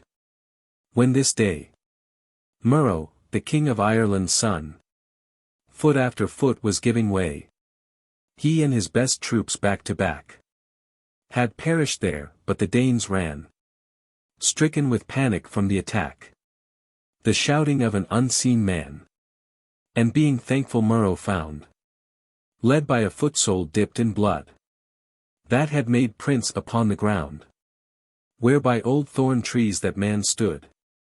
And though when he gazed here and there, he had but gazed on thorn trees, spoke, who is the friend that seems but air, and yet could give so fine a stroke? Thereon a young man met his eye, who said, because she held me in her love, and would not have me die, rock-nurtured Aoife took a pin, and pushing it into my shirt, promised that for a pin's sake, no man should see to do me hurt. But there it's gone, I will not take the fortune that had been my shame. Seeing, king's son, what wounds you have. 'Twas roundly spoke, but when night came, he had betrayed me to his grave. For he and the king's son were dead. I'd promised him 200 years. And when for all I'd done or said, and these immortal eyes shed tears, he claimed his country's need was most, I'd saved his life, yet for the sake of a new friend he has turned a ghost. What does he care if my heart break? I call for spade and horse and hound, that we may harry him. Thereon she cast herself upon the ground, and rent her clothes and made her moan. Why are they faithless when their might is from the holy shades that rove the grey rock and the windy light? Why should the faithfulest heart most love the bitter sweetness of false faces? Why must the lasting love what passes? Why are the gods by men betrayed? But thereon every god stood up, with a slow smile and without sound, and stretching forth his arm and cup, to where she moaned upon the ground, suddenly drenched her to the skin, and she with Goban's wine adrip, no more remembering what had been, stared at the gods with laughing lip. I have kept my faith, though faith was tried, To that rock-born, rock-wandering foot. And the world's altered since you died. And I am in no good repute. With the loud host before the sea. That think sword strokes were better meant. Than lovers' music let that be. So that the wandering foot's content. The two kings. King Eacade came at sundown to a wood. Westward of Tara. Hurrying to his queen. He had outridden his war-wasted men. That with impounded cattle trod the mire. And where beech trees had mixed a pale green light. With the ground ivy's blue, he saw a stag. Whiter than curds, its eyes the tint of the sea. Because it stood upon his path and seemed more hands in height than any stag in the world. He sat with tightened rein and loosened mouth. Upon his trembling horse, then drove the spur. But the stag stooped and ran at him, and passed. Rending the horse's flank. King Eacade reeled. Then drew his sword to hold its levelled point. Against the stag. When horn and steel were met. The horn resounded as though it had been silver. A sweet, miraculous, terrifying sound. Horn locked in sword, they tugged and struggled there. As though a stag and unicorn were met. In Africa on mountain of the moon. Until at last the double horns, drawn backward. Butted below the single and so pierced. The entrails of the horse. Dropping his sword. King Eacade seized the horns in his strong hands. And stared into the sea-green eye, and so. Hither and thither to and fro they trod. Till all the place was beaten into mire. The strong thigh and the agile thigh were met. The hands that gathered up the might of the world. And hoof and horn that had sucked in their speed. Amid the elaborate wilderness of the air. Through bush they plunged and over ivied root. And where the stone struck fire, while in the leaves. A squirrel whinnied and a bird screamed out. But when at last he forced those sinewy flanks. Against a beech bole, he threw down the beast. And knelt above it with drawn knife. On the instant. It vanished like a shadow, and a cry. So mournful that it seemed the cry of one. Who had lost some unimaginable treasure. Wandered between the blue and the green leaf. And climbed into the air, crumbling away. Till all had seemed a shadow or a vision. But for the trodden mire, the pool of blood. The disemboweled horse. King Eacade ran. Toward peopled Tara, nor stood to draw his breath. Until he came before the painted wall. The posts of polished yew, circled with bronze. Of the great door. But though the hanging lamps showed their faint light through the unshuttered windows. Nor door, nor mouth, nor slipper made a noise. Nor on the ancient beaten paths, that wound. From wellside or from ploughland, was there noise. Nor had there been the noise of living thing. Before him or behind, but that far off. On the horizon edge bellowed the herds. Knowing that silence brings no good to kings. And mocks returning victory, he passed. Between the pillars with a beating heart. And saw where in the midst of the great hall. Pale-faced, alone upon a bench. Aillinn. Sat upright with a sword before her feet. Her hands on either side had gripped the bench. Her eyes were cold and steady, her lips tight. Some passion had made her stone. Hearing a foot. She started and then knew whose foot it was. But when he thought to take her in his arms. She motioned him afar, and rose and spoke. I have sent among the fields or to the woods. The fighting men and servants of this house. For I would have your judgment upon one. Who is self-accused. If she be innocent. She would not look in any known man's face. Till judgment has been given, and if guilty. Will never look again on known man's face. And at these words he paled, as she had paled. Knowing that he should find upon her lips. The meaning of that monstrous day. Then she. You brought me where your brother Arden sat. always in his one seat, and bid me care him through that strange illness that had fixed him there. And should he die, to heap his burial mound, and carve his name in Ogham. Eachade said, He lives. He lives and is a healthy man. While I have him and you it matters little. What man you have lost, what evil you have found. I bid them make his bed under this roof. And carried him his food with my own hands. And so the weeks passed by. But when I said, What is this trouble, he would answer nothing. Though always at my words his trouble grew. And I but asked the more, till he cried out. Weary of many questions, there are things that make the heart akin to the dumb stone. Then I replied, although you hide a secret, hopeless and dear, or terrible to think on, speak it, that I may send through the wide world for medicine. Thereon he cried aloud. Day after day you question me, and I, because there is such a storm amid my thoughts, I shall be carried in the gust, command. Forbid, beseech and waste my breath. Then I, although the thing that you have hid were evil, the speaking of it could be no great wrong. And evil must it be, if done, 'twere worse than mound and stone that keep all virtue in, and loosen on us dreams that waste our life. Shadows and shows that can but turn the brain. But finding him still silent I stooped down, and whispering that none but he should hear, said, If a woman has put this on you, my men, whether it please her or displease, and though they have to cross the Loughlin waters, and take her in the middle of armed men, shall make her look upon her handiwork, that she may quench the rick she has fired. And though she may have worn silk clothes, or worn a crown, she'll not be proud, knowing within her heart that our sufficient portion of the world is that we give, although it be brief giving, happiness to children and to men. Then he, driven by his thought beyond his thought, and speaking what he would not though he would, sighed, You, even you yourself, could work the cure.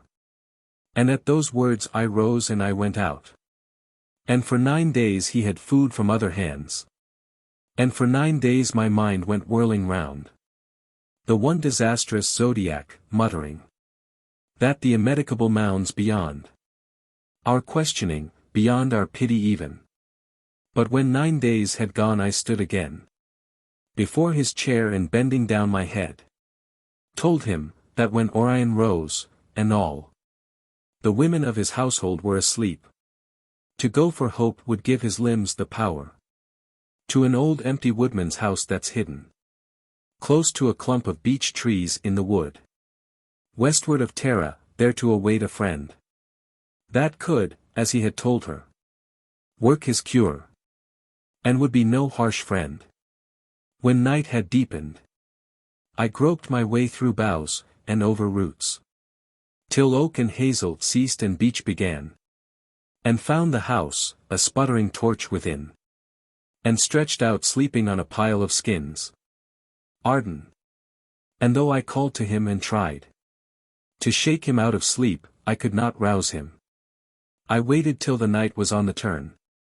Then fearing that some laborer, on his way to plough or pasture land, might see me there, went out among the ivy-covered rocks, as on the blue light of a sword, a man who had unnatural majesty, and eyes like the eyes of some great kite scouring the woods, stood on my path, trembling from head to foot.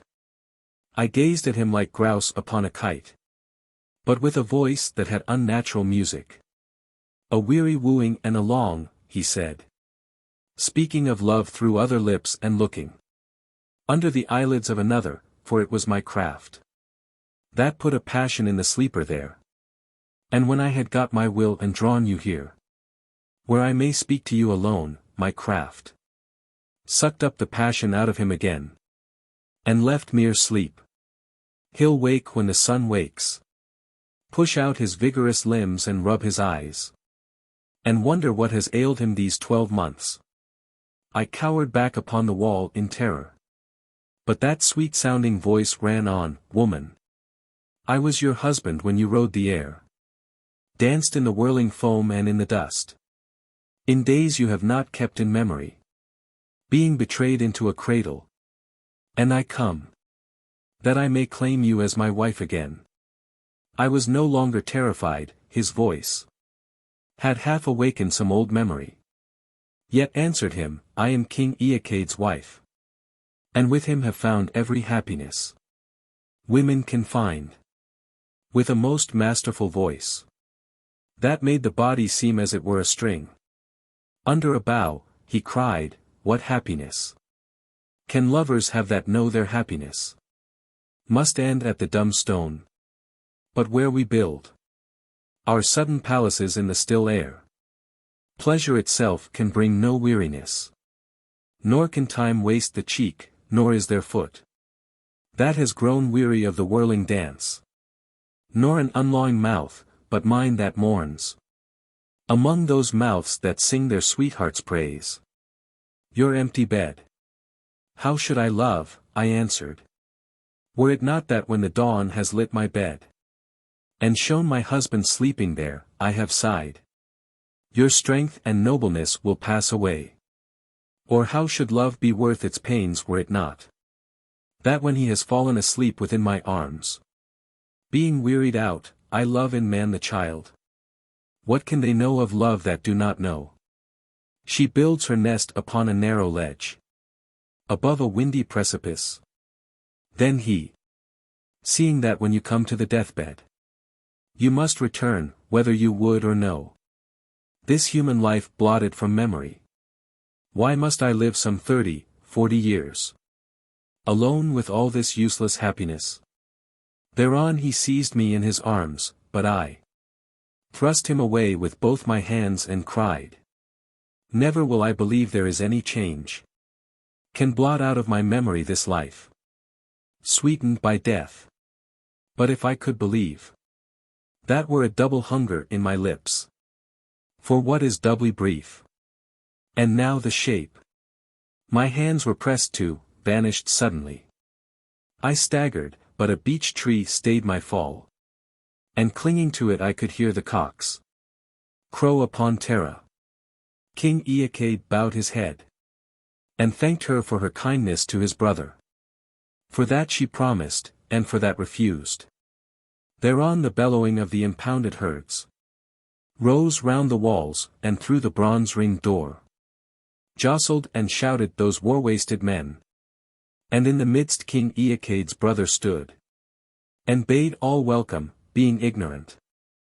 To a wealthy man who promised a second subscription to the Dublin Municipal Gallery if it were proved the people wanted pictures. You gave but will not give again, until enough of Paudine's pence by Biddy's halfpennies have lain to be some sort of evidence before you'll put your guineas down, that things it were a pride to give are what the blind and ignorant town imagines best to make it thrive. What cared Duke Ercole, that bid his mummers to the marketplace? What onion sellers thought or did? So that his Plautus set the pace for the Italian comedies. And Guido Baldo, when he made that grammar school of courtesies, where wit and beauty learned their trade, upon Urbino's windy hill, had sent no runners to and fro, that he might learn the shepherd's will.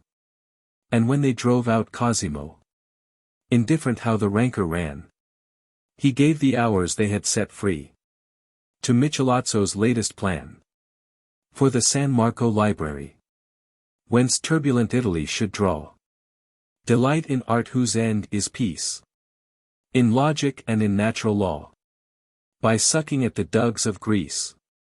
Your open hand but shows our loss, for he knew better how to live. Let Paudines play at pitch and toss. Look up in the sun's eye and give what the exultant heart calls good, that some new day may breed the best, because you gave not what they would. but the right twigs for an eagle's nest. December 1912. September 1913. What need you, being come to sense? But fumble in a greasy till, and add the halfpence to the pence, and prayer to shivering prayer, until you have dried the marrow from the bone. For men were born to pray and save. Romantic Ireland's dead and gone. It's with O'Leary in the grave. Yet they were of a different kind. The names that stilled your childish play, they have gone about the world like wind. But little time had they to pray, for whom the hangman's rope was spun. And what, God help us, could they save? Romantic Ireland's dead and gone. It's with O'Leary in the grave. Was it for this the wild geese spread the grey wing upon every tide? For this that all that blood was shed? For this Edward Fitzgerald died? And Robert Emmet and Wolfe Tone? All that delirium of the brave? Romantic Ireland's dead and gone. It's with O'Leary in the grave. Yet could we turn the years again, and call those exiles as they were, in all their loneliness and pain, you'd cry, some woman's yellow hair has maddened every mother's son. They weighed so lightly what they gave.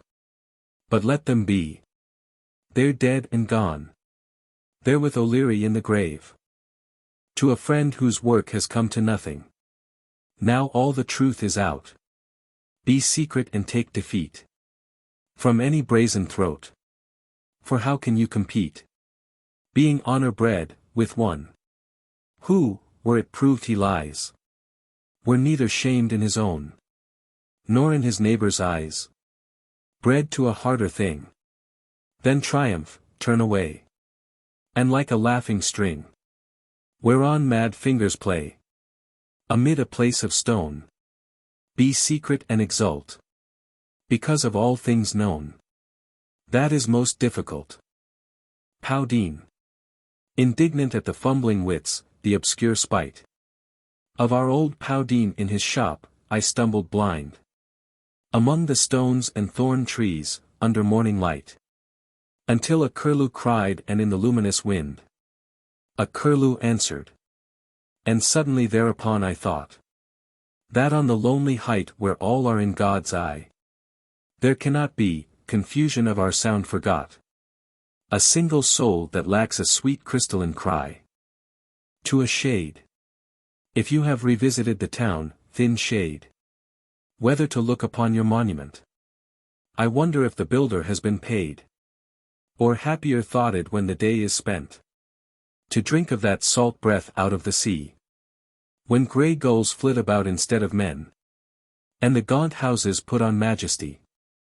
Let these content you and be gone again, for they are at their old tricks yet. A man of your own passionate serving kind who had brought in his full hands what, had they only known, had given their children's children loftier thought, sweeter emotion, working in their veins, like gentle blood, has been driven from the place, and insult heaped upon him for his pains, and for his open-handedness, disgrace. Your enemy, an old foul mouth, had set the pack upon him. Go, unquiet wanderer, and gather the Glasnevin coverlet about your head till the dust stops your ear. The time for you to taste of that salt breath, and listen at the corners has not come. You had enough of sorrow before death. Away, away. You are safer in the tomb. September 29, 1913. When Helen lived. We have cried in our despair, that men desert for some trivial affair, or noisy, insolent, sport, beauty that we have won from bitterest hours. Yet we, had we walked within those topless towers, where Helen walked with her boy, had given but as the rest of the men and women of Troy, a word and a jest on those that hated the playboy of the Western world, 1907.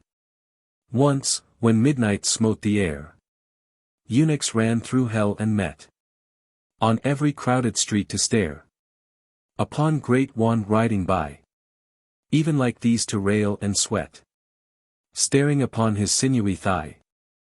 The three beggars. Though to my feathers in the wet, I have stood here from break of day, I have not found a thing to eat, for only rubbish comes my way. Am I to live on Labine lone? Muttered the old crane of Gort. For all my pains on Labine lone. King Gwari walked amid his court, the palace yard and river side. And there to three old beggars said, you that have wandered far and wide, can revel out what's in my head. Do men who least desire get most? Or get the most who most desire? A beggar said, they get the most, whom man or devil cannot tire. And what could make their muscles taut, unless desire had made them so? But Gwari laughed with secret thought. If that be true as it seems true, one of you three is a rich man, for he shall have 1,000 pounds. Who is first asleep, if but he can sleep before the third noon sounds, and thereon merry as a bird. With his old thoughts King Gwari went from riverside and palace yard, and left them to their argument. And if I win, one beggar said, though I am old I shall persuade a pretty girl to share my bed. The second, I shall learn a trade. The third, I'll hurry to the course among the other gentlemen, and lay it all upon a horse. The second, I have thought again. A farmer has more dignity. One to another sighed and cried. The exorbitant dreams of beggary, that idleness had borne to pride, sang through their teeth from noon to noon. And when the second twilight brought the frenzy of the beggar's moon, none closed his bloodshot eyes but sought to keep his fellows from their sleep. All shouted till their anger grew, and they were whirling in a heap. They mauled and bit the whole night through. They mauled and bit till the day shone. They mauled and bit through all that day, and till another night had gone. Or if they made a moment's stay, they sat upon their heels to rail. And when old Gwari came and stood before the three to end this tale, they were commingling lice and blood. Time's up, he cried, and all the three, with bloodshot eyes upon him stared. Time's up, he cried, and all the three fell down upon the dust and snored. Maybe I shall be lucky yet. Now they are silent, said the crane, though to my feathers in the wet, I've stood as I were made of stone, and seen the rubbish run about. It's certain there are trout somewhere, and maybe I shall take a trout, if but I do not seem to care.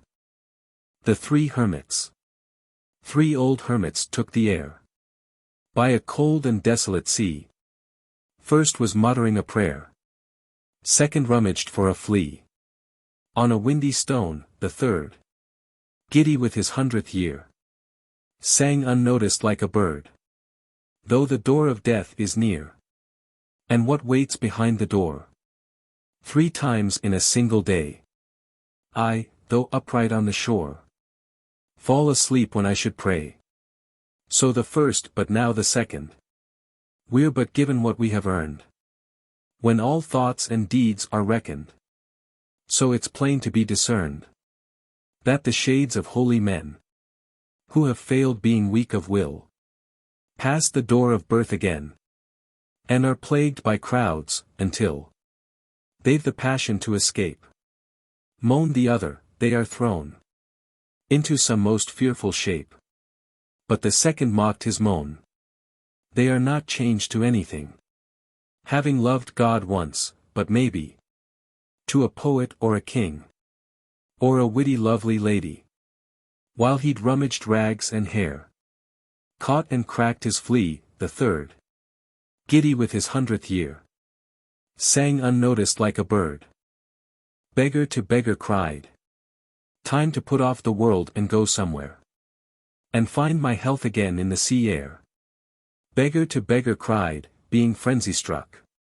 And make my soul before my pate is bare. And get a comfortable wife and house. To rid me of the devil in my shoes. Beggar to beggar cried, being frenzy-struck. And the worst devil that is between my thighs. And though I'd marry with a comely lass, she need not be too comely, let it pass. Beggar to beggar cried, being frenzy-struck. But there's a devil in a looking-glass. Nor should she be too rich, because the rich are driven by wealth as beggars by the itch.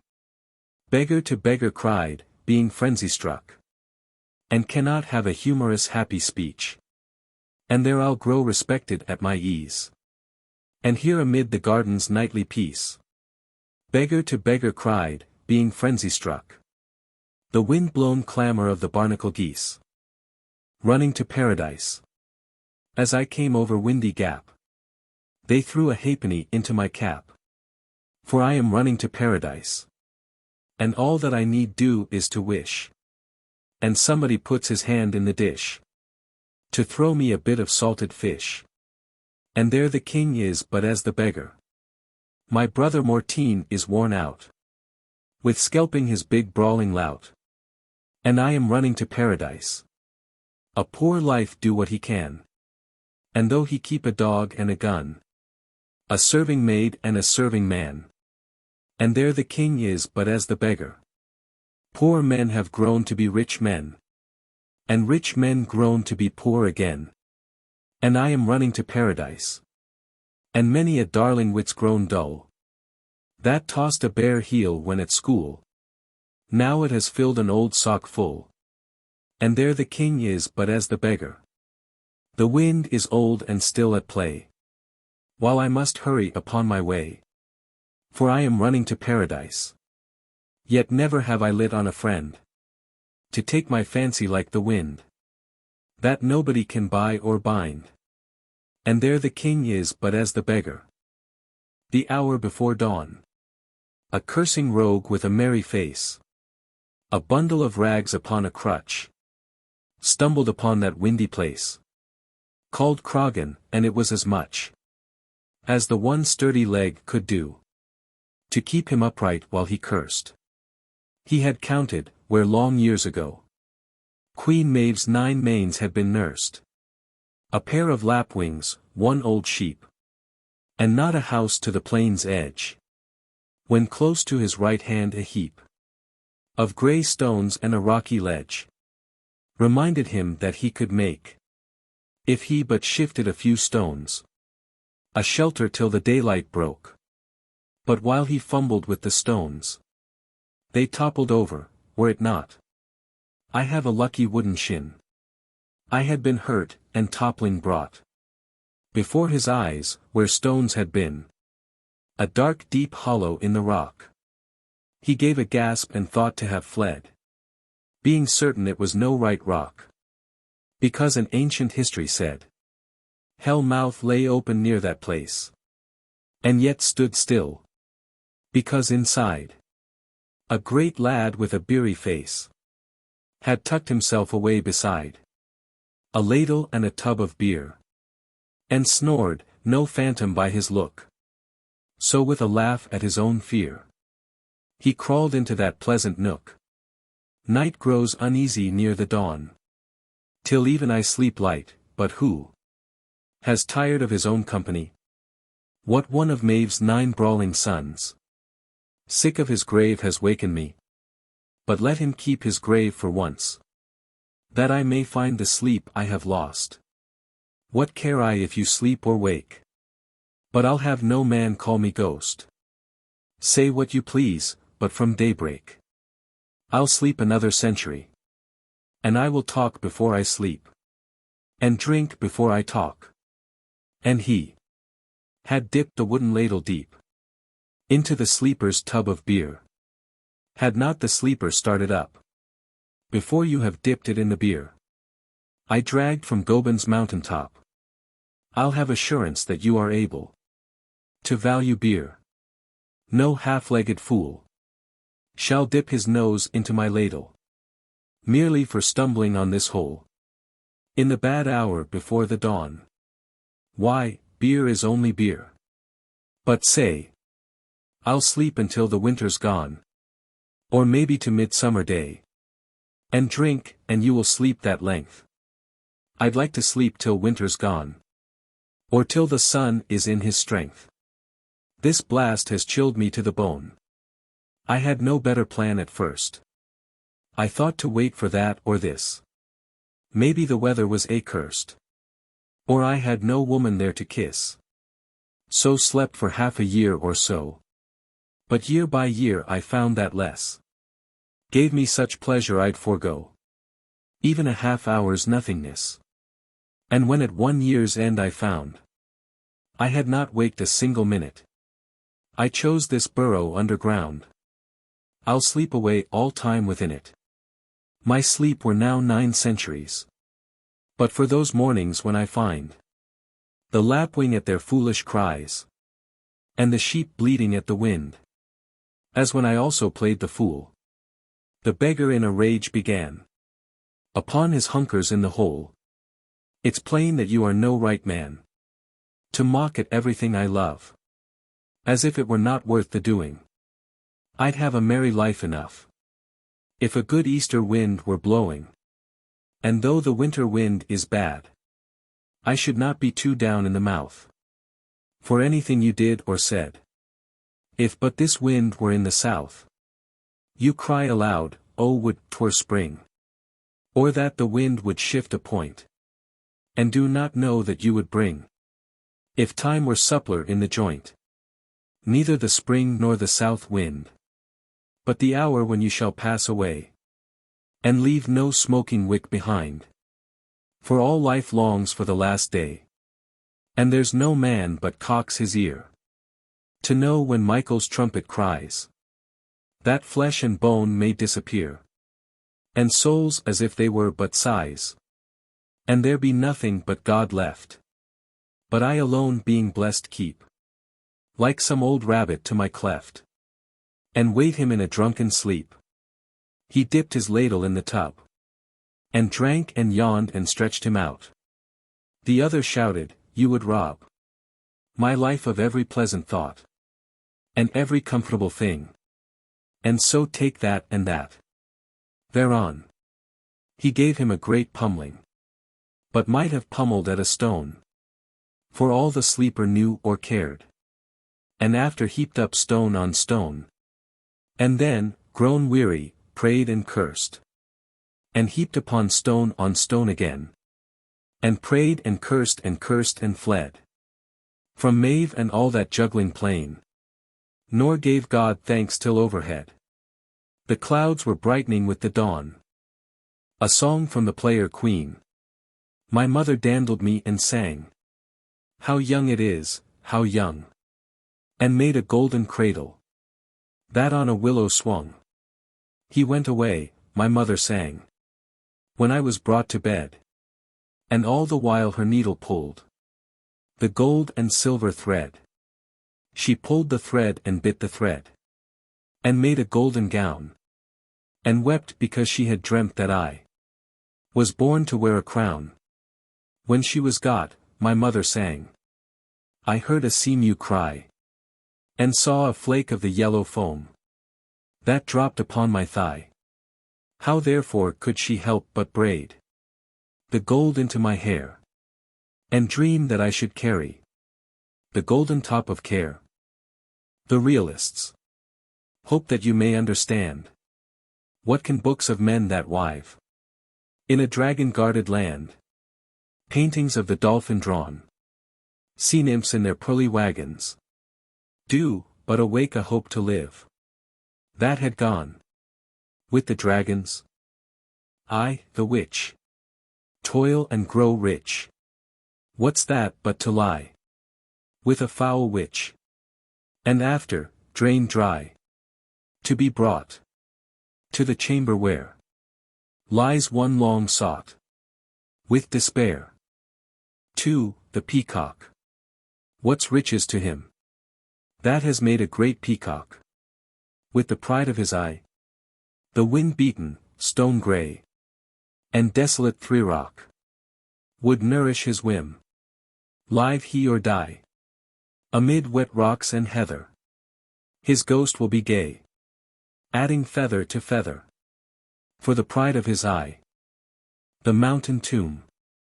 Pour wine and dance if manhood still have pride. Bring roses if the rose be yet in bloom. The cataract smokes upon the mountainside. Our father Rosicross is in his tomb. Pull down the blinds, bring fiddle and clarionet. That there be no foot silent in the room. Nor mouth from kissing, nor from wine unwet. Our father Rosicross is in his tomb. In vain, in vain. The cataract still cries. The everlasting taper lights the gloom. All wisdom shut into his onyx eyes. Our father Rosicross sleeps in his tomb. I, to a child dancing in the wind.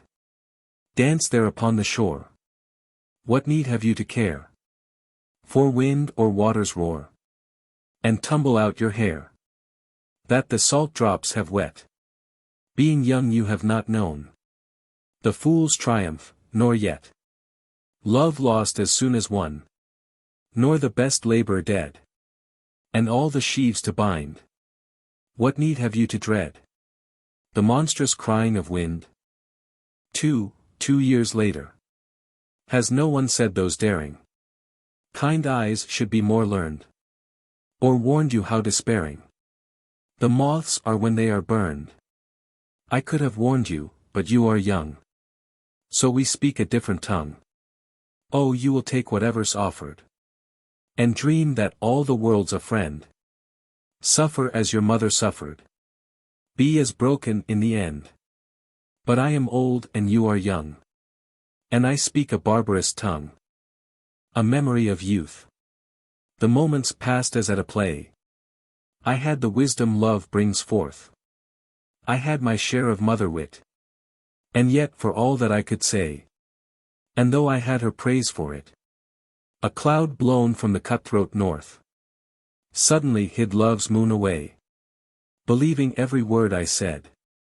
I praised her body and her mind. Till pride had made her eyes grow bright. And pleasure made her cheeks grow red.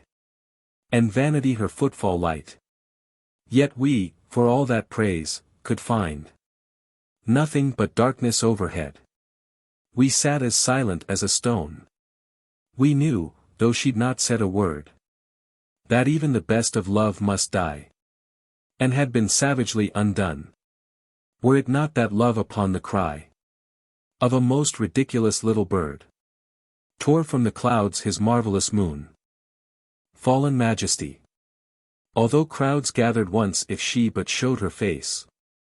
And even old men's eyes grew dim, this hand alone. Like some last courtier at a gypsy camping place. Babbling of fallen majesty, records what's gone. The lineaments, a heart that laughter has made sweet. These remain, but I record what's gone. A crowd will gather, and not know it walks the very street. Whereon a thing once walked that seemed a burning cloud. Friends. Now must I these three praise. 3 women that have wrought. What joy is in my days. One that no passing thought. Nor those unpassing cares. No, not in these 15. Many times troubled years. Could ever come between. Heart and delighted heart. And one because her hand had strength that could unbind. What none can understand. What none can have and thrive. Youth's dreamy load, till she so changed me that I live. Laboring in ecstasy. And what of her that took all till my youth was gone? With scarce a pitying look. How should I praise that one? When day begins to break. I count my good and bad. Being wakeful for her sake. Remembering what she had. What eagle look still shows. While up from my heart's root so great a sweetness flows. I shake from head to foot. The cold heaven. Suddenly I saw the cold and rook delighting heaven. That seemed as though ice burned and was but the more ice. And thereupon imagination and heart were driven. So wild that every casual thought of that and this vanished. And left but memories, that should be out of season. With the hot blood of youth, of love crossed long ago.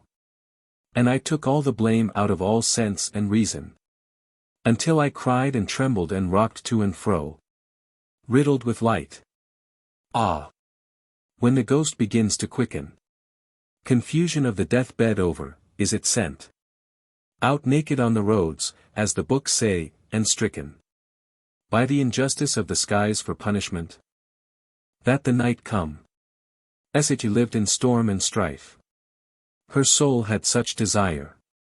For what proud death may bring, that it could not endure the common good of life, but lived as 'twere a king, that packed his marriage day with banneret and pennon, trumpet and kettledrum, and the outrageous cannon, to bundle time away. That the night come. An appointment. Being out of heart with government, I took a broken root to fling, where the proud, wayward squirrel went, taking delight that he could spring. And he, with that low whinnying sound, that is like laughter, sprang again. And so to the other tree at a bound.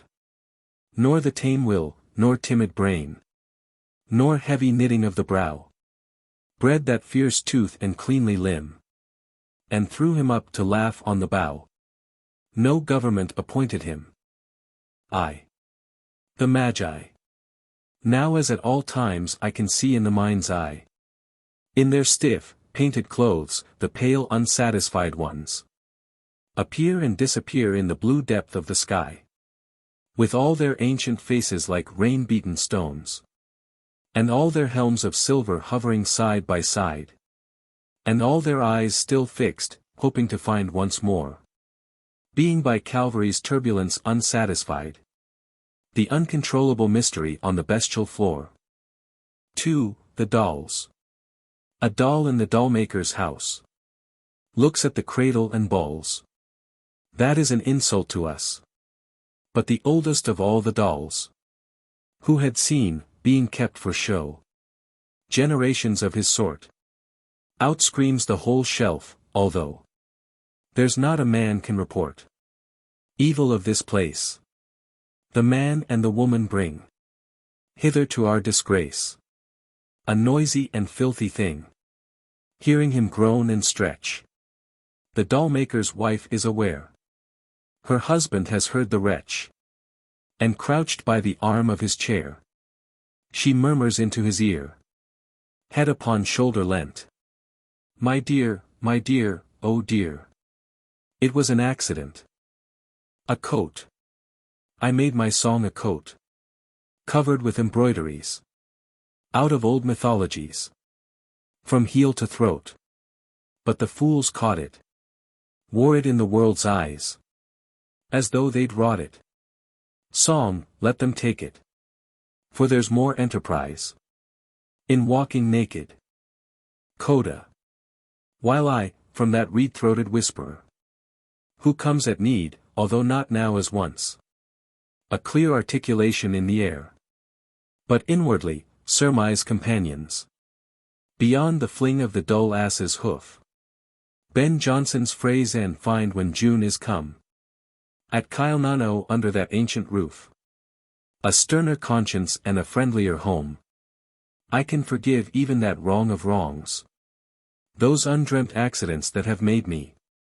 Seeing that fame has perished this long while. Being but a part of ancient ceremony. Notorious, till all my priceless things are but a post the passing dogs defile. The Wild Swans at Coole, 1919. The Wild Swans at Coole. The trees are in their autumn beauty. The woodland paths are dry. Under the October twilight the water mirrors a still sky. Upon the brimming water among the stones are 59 swans. The 19th autumn has come upon me. Since I first made my count, I saw, before I had well finished, all suddenly mount and scatter wheeling in great broken rings. Upon their clamorous wings. I have looked upon those brilliant creatures. And now my heart is sore. All's changed since I, hearing at twilight, the first time on this shore, the bell beat of their wings above my head, trod with a lighter tread. Unwearied still, lover by lover, they paddle in the cold, companionable streams or climb the air. Their hearts have not grown old. Passion or conquest, wander where they will. Attend upon them still. But now they drift on the still water. Mysterious, beautiful. Among what rushes will they build? By what lake's edge or pool? Delight men's eyes when I awake some day, to find they have flown away.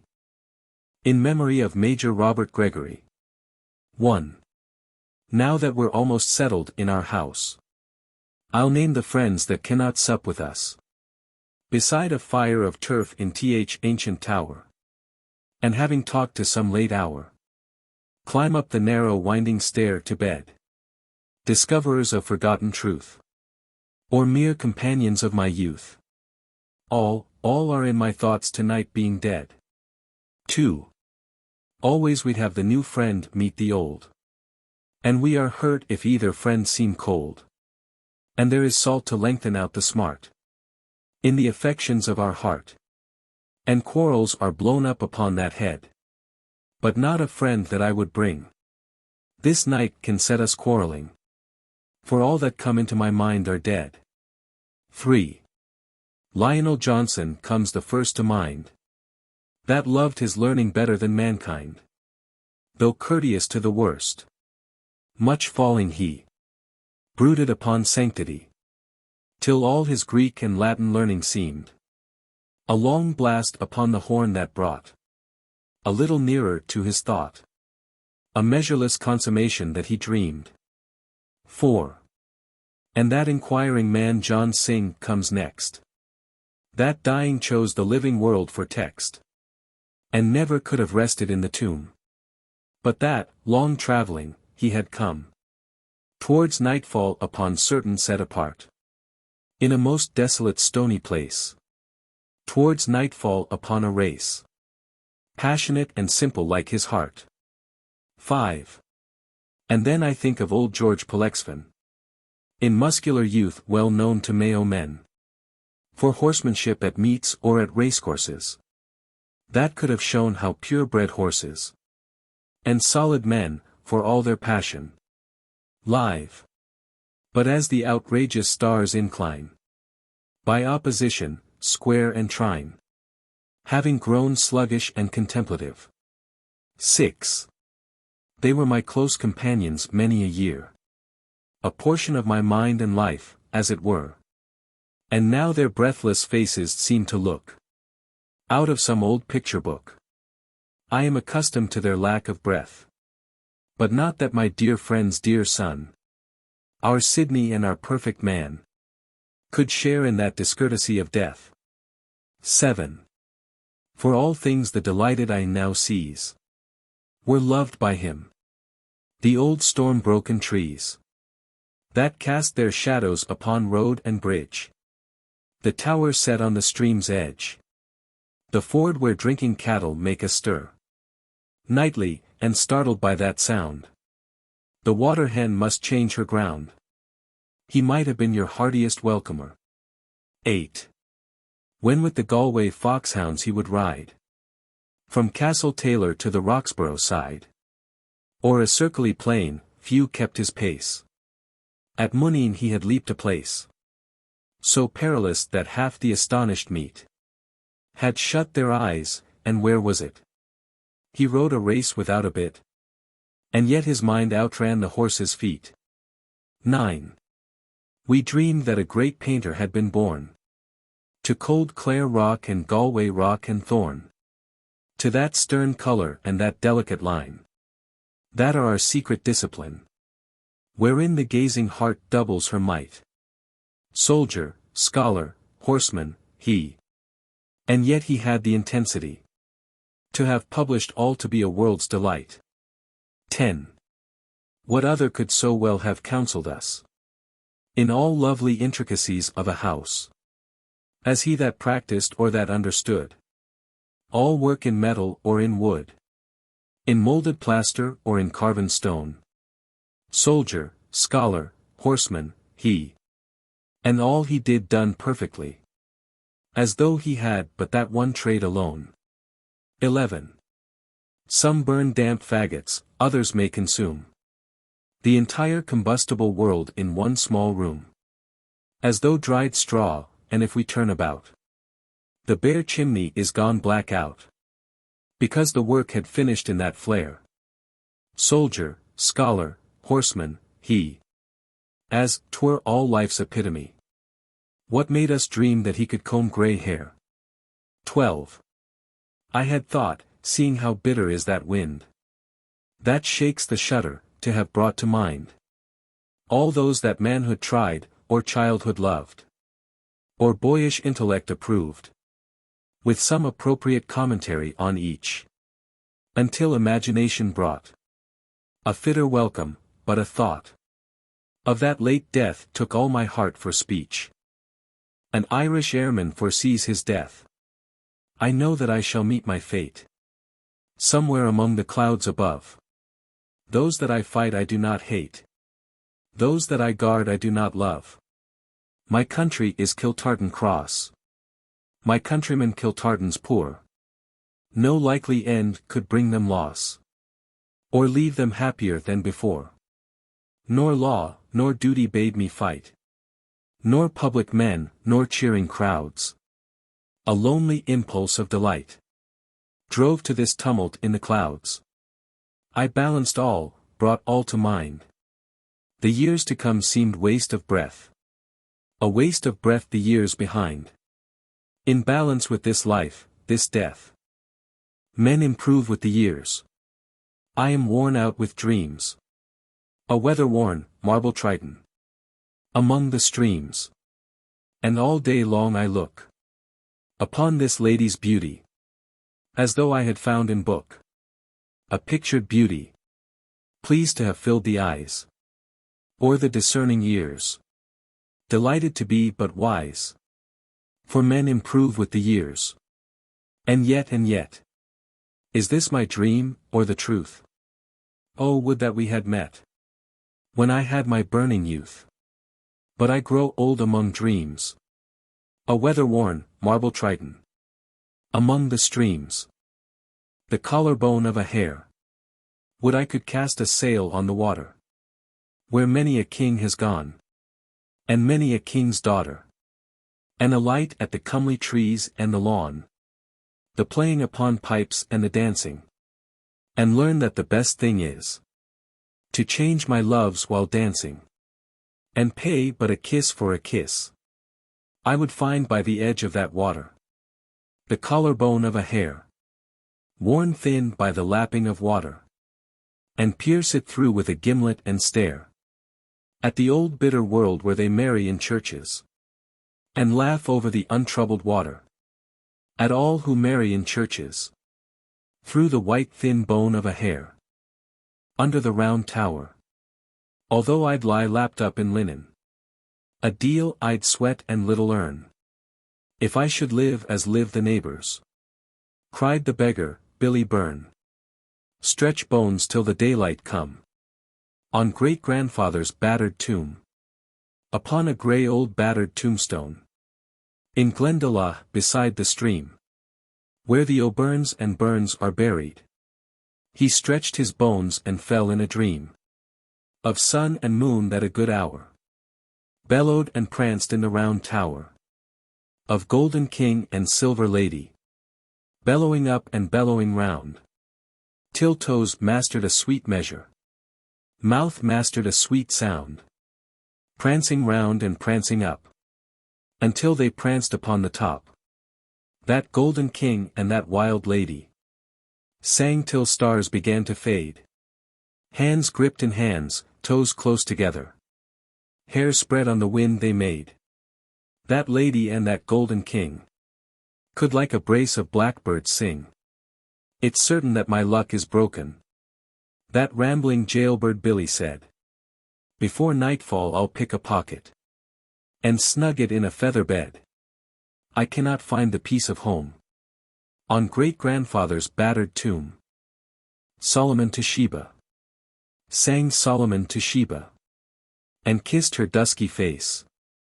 All day long from midday. We have talked in the one place. All day long from shadowless noon. We have gone round and round. In the narrow theme of love. Like an old horse in a pound. To Solomon sang Sheba. Planted on his knees. If you had broached a matter. That might the learned please. You had before the sun had thrown. Our shadows on the ground. Discovered that my thoughts, not it. Are but a narrow pound. Sang Solomon to Sheba.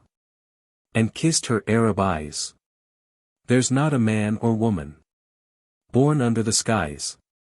Dare match in learning with us two. And all day long we have found. There's not a thing but love can make. The world a narrow pound. The living beauty. I'll say and maybe dream I have drawn content. Seeing that time has frozen up the blood.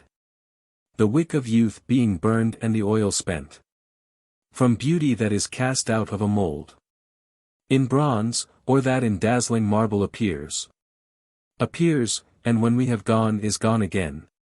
Being more indifferent to our solitude. Then 'twere an apparition. O heart, we are old. The living beauty is for younger men. We cannot pay its tribute of wild tears. A song. I thought no more was needed. Youth to prolong. Then dumbbell and foil. To keep the body young. Oh, who could have foretold that the heart grows old? Though I have many words. What woman satisfied? I am no longer faint. Because at her side. Oh, who could have foretold that the heart grows old?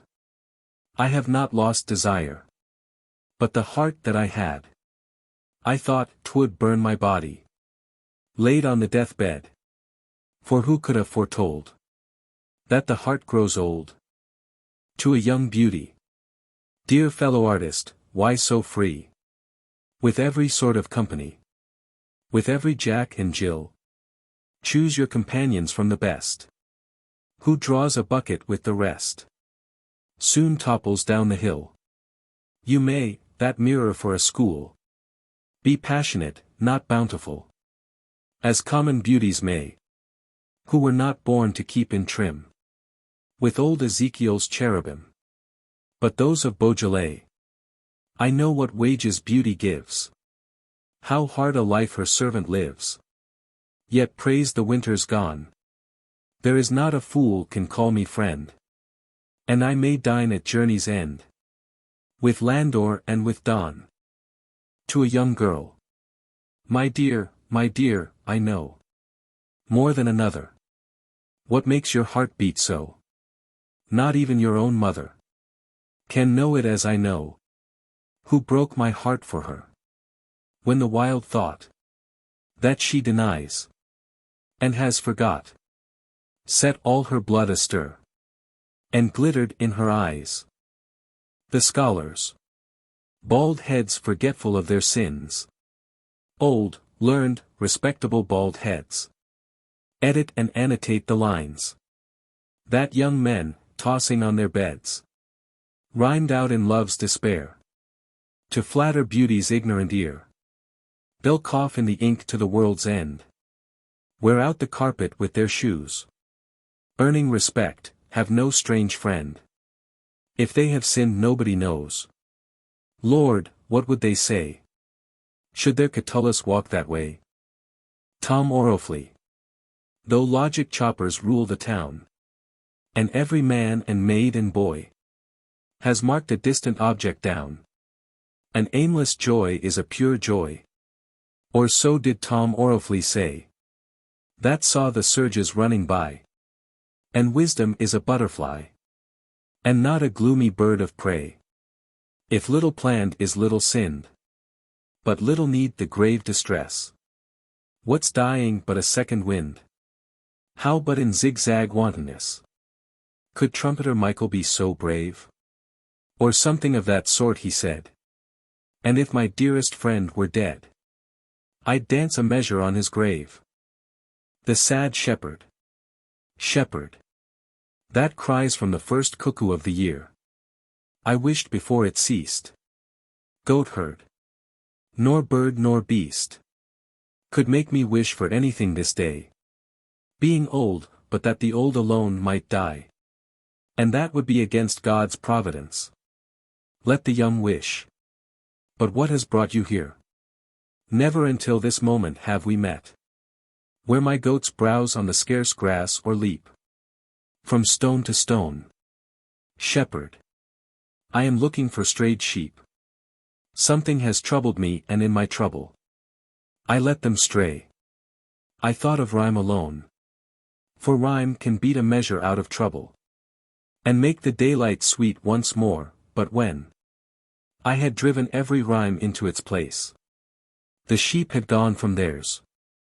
Goatherd. I know right well what turned so good a shepherd from his charge. Shepherd.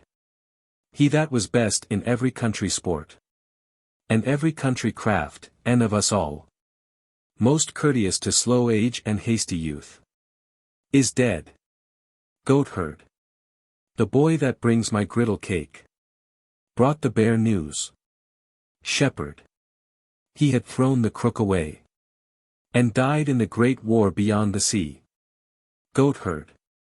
He had often played his pipes among my hills, and when he played it was their loneliness, the exultation of their stone, that cried under his fingers. Shepherd. I had it from his mother, and his own flock was browsing at the door.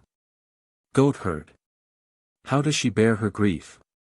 There is not a shepherd but grows more gentle when he speaks her name, remembering kindness done. And how can I, that found when I had neither goat nor grazing, new welcome and old wisdom at her fire, till winter blasts were gone, but speak of her, even before his children and his wife?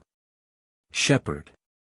She goes about her house erect and calm, between the pantry and the linen chest, or else at meadow or at grazing overlooks her laboring men, as though her darling lived.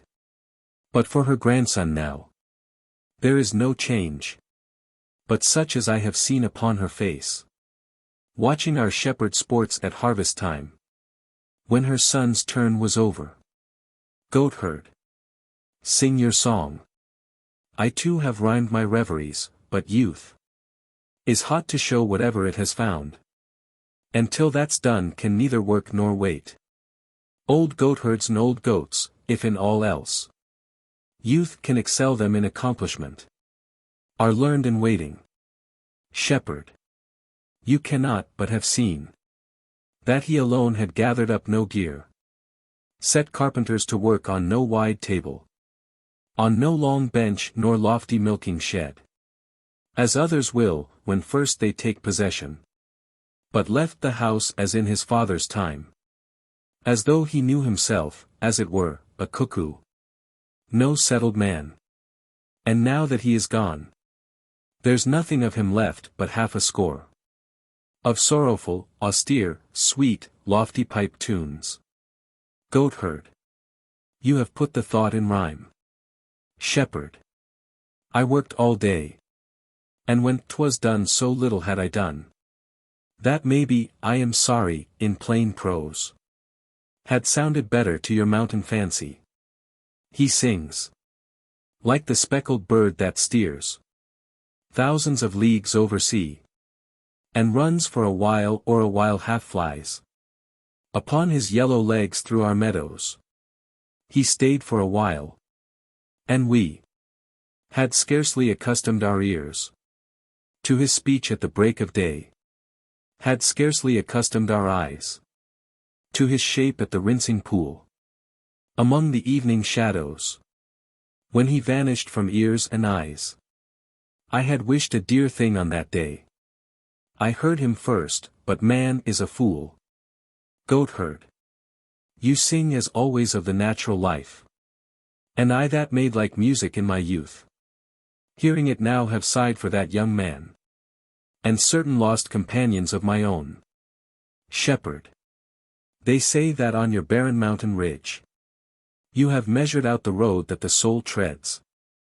When it has vanished from our natural eyes. That you have talked with apparitions. Goatherd. Indeed. My daily thoughts since the first stupor of youth. Have found the path my goat's feet cannot find. Shepherd. Sing, for it may be that your thoughts have plucked some medicable herb to make our grief less bitter. Goatherd.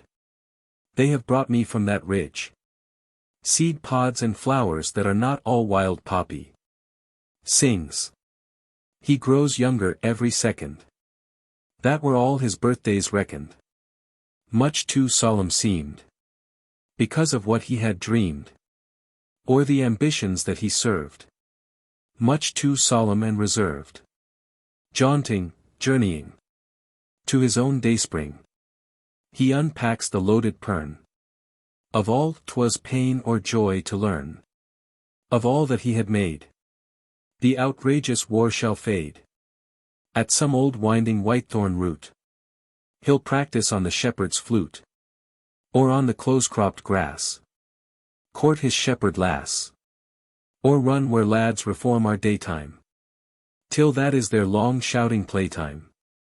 Knowledge he shall unwind. Through victories of the mind. Till, clambering at the cradle side. He dreams himself his mother's pride. All knowledge lost in trance. Of sweeter ignorance. Shepherd. When I have shut these ewes and this old ram. Into the fold, will to the woods and there. Cut out our rhymes on strips of new torn bark. But put no name and leave them at her door. To know the mountain and the valley have grieved. May be a quiet thought to wife and mother. And children when they spring up shoulder high. Lines written in dejection. When have I last looked on? The round green eyes and the long wavering bodies. Of the dark leopards of the moon. All the wild witches those most noble ladies. For all their broomsticks and their tears. Their angry tears, are gone.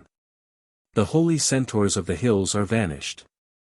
I have nothing but the embittered sun.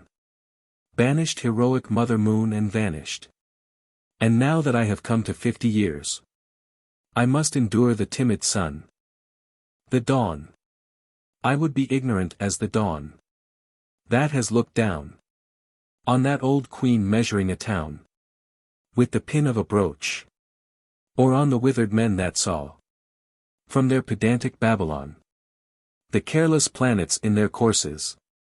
The stars fade out where the moon comes. And took their tablets and did sums. I would be ignorant as the dawn. That merely stood, rocking the glittering coach. Above the cloudy shoulders of the horses. I would be for no knowledge is worth a straw. Ignorant and wanton as the dawn. On woman. May God be praised for woman. That gives up all her mind. A man may find in no man.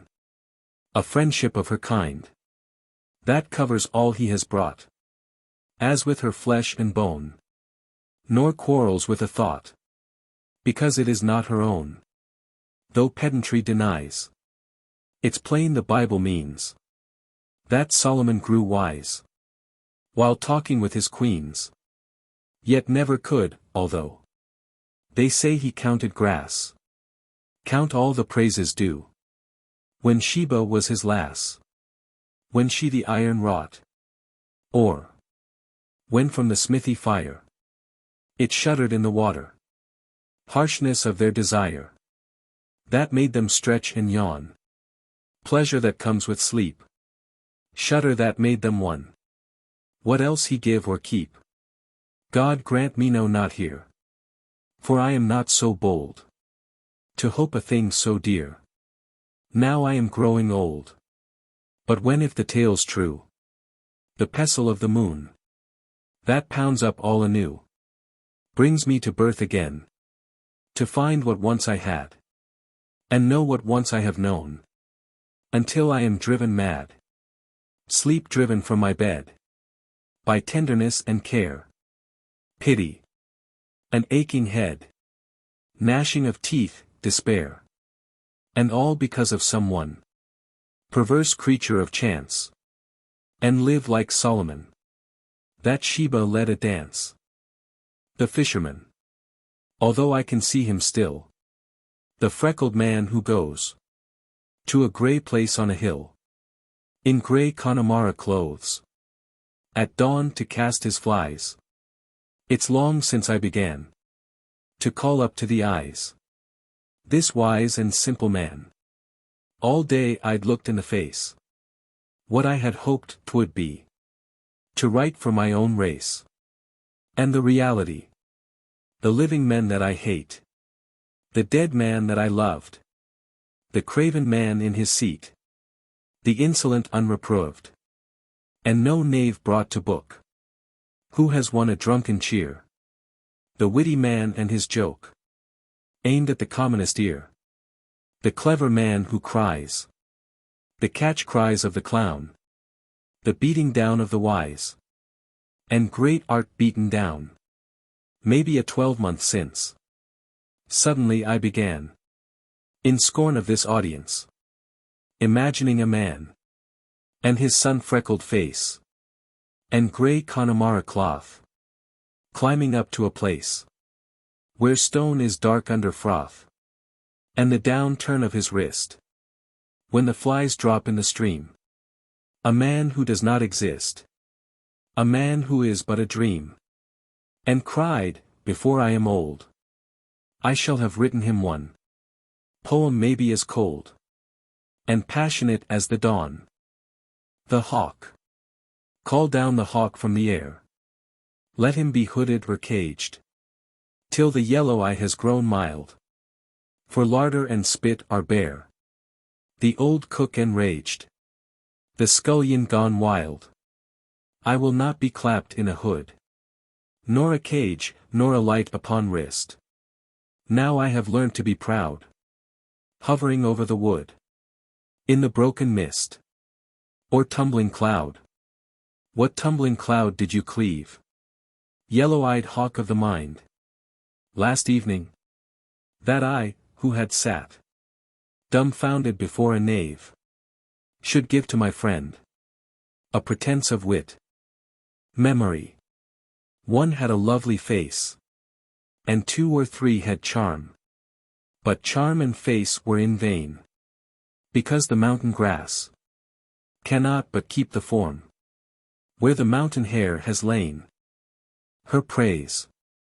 Sidhe is foremost of those that I would hear praised. I have gone about the house, gone up and down. As a man does who has published a new book. Or a young girl dressed out in her new gown. And though I have turned the talk by hook or crook. Until her praise should be the uppermost theme. A woman spoke of some new tale she had read. A man confusedly in a half-dream. As though some other name ran in his head. She is foremost of those that I would hear praised. I will talk no more of books or the long war. But walk by the dry thorn until I have found. Some beggar sheltering from the wind, and there. Manage the talk until her name come round. If there be rags enough he will know her name. And be well pleased remembering it, for in the old days. Though she had young men's praise and old men's blame. Among the poor both old and young gave her praise. The people. What have I earned for all that work, I said. For all that I have done at my own charge. The daily spite of this unmannerly town. Where who has served the most is most defamed. The reputation of his lifetime lost. Between the night and morning. I might have lived. And you know well how great the longing has been. Where every day my footfall should have lit.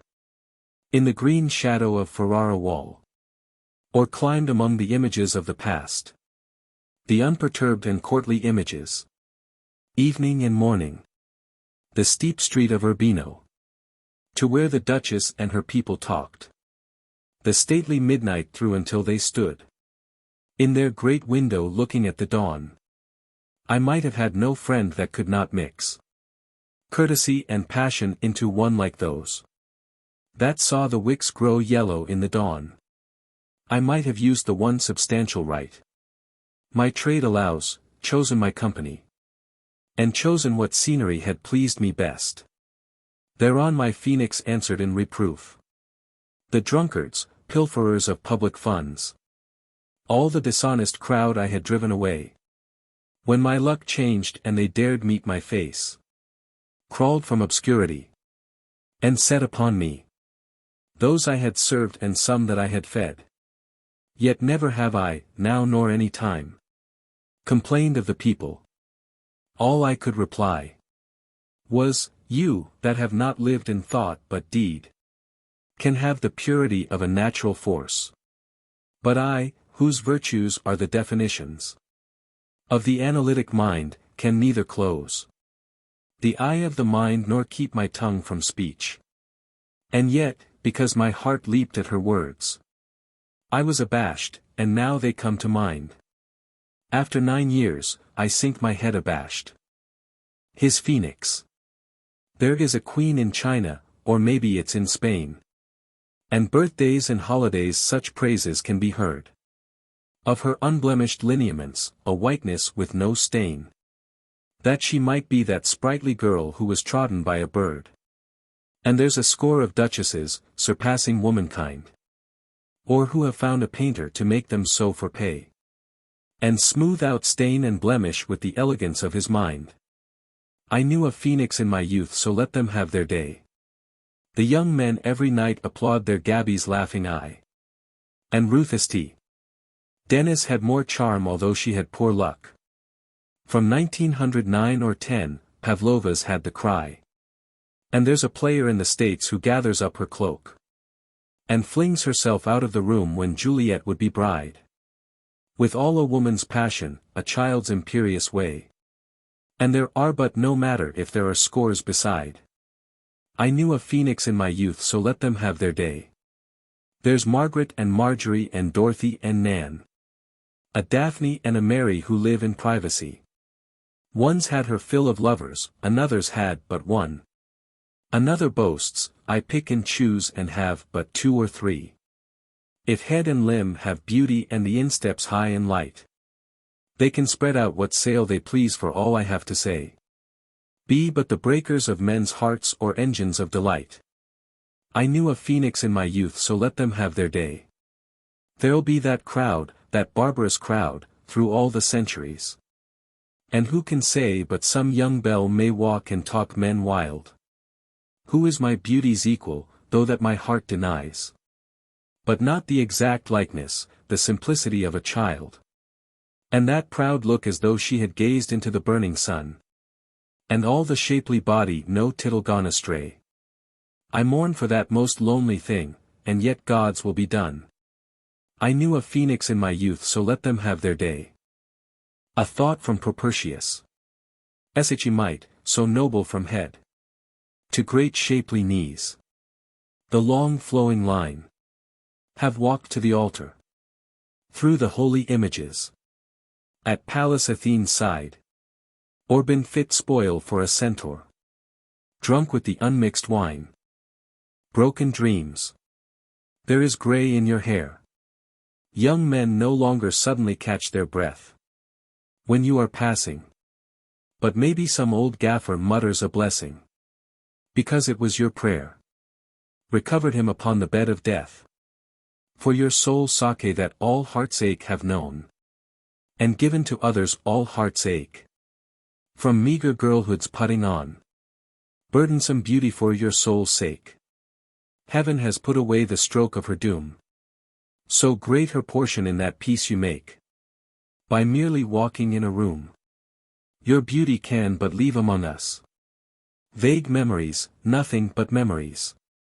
A young man, when the old men are done talking, will say to an old man, tell me of that lady. The poet stubborn with his passion sang us, when age might well have chilled his blood. Vague memories, nothing but memories. But in the grave all, shall be renewed. The certainty that I shall see that lady. Leaning or standing or walking. In the first loveliness of womanhood.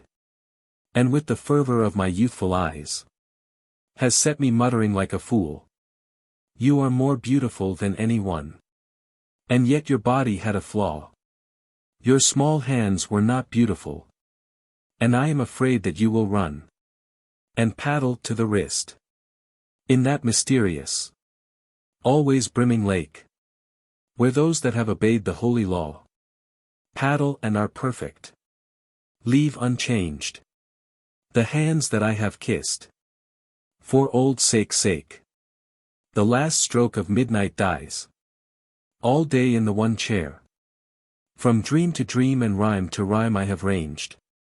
In rambling talk with an image of air. Vague memories, nothing but memories. A deep sworn vow. Others because you did not keep. That deep sworn vow have been friends of mine. Yet always when I look death in the face. When I clamber to the heights of sleep. Or when I grow excited with wine. Suddenly I meet your face. Presences. This night has been so strange that it seemed. As if the hair stood up on my head. From going down of the sun I have dreamed. That women laughing, or timid or wild. In rustle of lace or silken stuff. Climbed up my creaking stair. They had read. All I had rhymed of that monstrous thing. Returned and yet unrequited love. They stood in the door and stood between. My great wood lectern and the fire. Till I could hear their hearts beating. One is a harlot, and one a child. That never looked upon man with desire. And one it may be a queen. The balloon of the mind. Hands do what you're bid. Bring the balloon of the mind. That bellies and drags in the wind. Into its narrow shed. To a squirrel at Kyle. Come play with me. Why should you run? Through the shaking tree. As though I'd a gun. To strike you dead. When all I would do. Is to scratch your head. And let you go. On being asked for a war poem. I think it better that in times like these. A poet keep his mouth shut, for in truth. We have no gift to set a statesman right. He has had enough of meddling who can please. A young girl in the indolence of her youth. Or an old man upon a winter's night. In memory of Alfred Pollexfen. 25 years have gone. Since old William Pollexfen. Laid his strong bones down in death. By his wife Elizabeth. In the grey stone tomb he made. And after 20 years they laid. In that tomb by him and her. His son George, the astrologer. And masons drove from miles away. To scatter the acacia spray. Upon a melancholy man. Who had ended where his breath began. Many a son and daughter lies. Far from the customary skies. The Mall and Eades's grammar school. In London or in Liverpool. But where is laid the sailor John? That so many lands had known. Quiet lands or unquiet seas. Where the Indians trade or Japanese. He never found his rest ashore. Moping for one voyage more. Where have they laid the sailor John? And yesterday the youngest son. A humorous, unambitious man. Was buried near the astrologer. And are we now in the 10th year? Since he, who had been contented long. A nobody in a great throng. Decided he would journey home. Now that his 50th year had come. And, Mr. Alfred, be again. Upon the lips of common men. Who carried in their memory. His childhood and his family. At all these deathbeds women heard. A visionary white sea-bird. Lamenting that a man should die. And with that cry I have raised my cry. Upon a dying lady. Her courtesy. With the old kindness, the old distinguished grace. She lies, her lovely piteous head amid dull red hair. Propped upon pillows, rouge on the pallor of her face. She would not have us sad because she is lying there. And when she meets our gaze her eyes are laughter-lit. Her speech a wicked tale that we may vie with her. Matching our broken-hearted wit against her wit. Thinking of saints and of Petronius Arbiter. 2. Certain artists bring her dolls and drawings. Bring where our beauty lies. A new modeled doll, or drawing. With a friend's or an enemy's. Features. Or maybe showing. Her features when a tress. Of dull red hair was flowing. Over some silken dress. Cut in the Turkish fashion. Or it may be like a boy's. We have given the world our passion. We have not for death but toys. 3. She turns the dolls' faces to the wall. Because today is some religious festival. They had a priest say mass, and even the Japanese. Heel up and weight on toe, must face the wall. Pedant in passion, learned in old courtesies. Vehement and witty she had seemed. The Venetian lady. Who had seemed to glide to some intrigue in her red shoes. Her domino, her panniard skirt copied from Lownhe. The meditative critic, all are on their toes. Even our beauty with her Turkish trousers on. Because the priest must have like every dog his day. Or keep us all awake with baying at the moon. We and our dolls being but the world were best away. 4. The end of day. She is playing like a child. And penance is the play. Fantastical and wild. Because the end of day shows her that someone soon will come from the house, and say, though play is but half done, come in and leave the play. Her race. She has not grown uncivil. As narrow natures would. And called the pleasures evil. Happier days thought good. She knows herself a woman. No red and white of a face. Or rank, raised from a common, unreckonable race. And how should her heart fail her? Or sickness break her will? With her dead brother's valor. For an example still. 6. Her courage. When her soul flies to the predestined dancing place. I have no speech but symbol, the pagan speech I made. Amid the dreams of youth, let her come face to face. Amid that first astonishment. With granious shade. All but the terrors of the woodland flight forgot. That made her Dermuid dear, and some old cardinal. Pacing with half-closed eyelids in a sunny spot. Who had murmured of Giorgione at his latest breath. I and Achilles, Timur. Babur, Barhayam all. Who have lived in joy and laughed into the face of death. 7. Her friends bring her a Christmas tree. Pardon great enemy. Without an angry thought. We've carried in our tree. And here and there have bought. Till all the boughs are gay. And she may look from the bed. On pretty things that may please a fantastic head. Give her a little grace. What if a laughing eye have looked into your face? It is about to die. Ego dominus tuus. Hic. On the grey sand beside the shallow stream. Under your old wind-beaten tower, where still a lamp burns on beside the open book. That Michael Robartes left. You walk in the moon. And though you have passed the best of life still trace. Enthralled by the unconquerable delusion. Magical shapes. Ille. By the help of an image. I call to my own opposite, summon all. That I have handled least looked upon. Hic. And I would find myself and not an image. Ille. That is our modern hope, and by its light. We have lit upon the gentle, sensitive mind.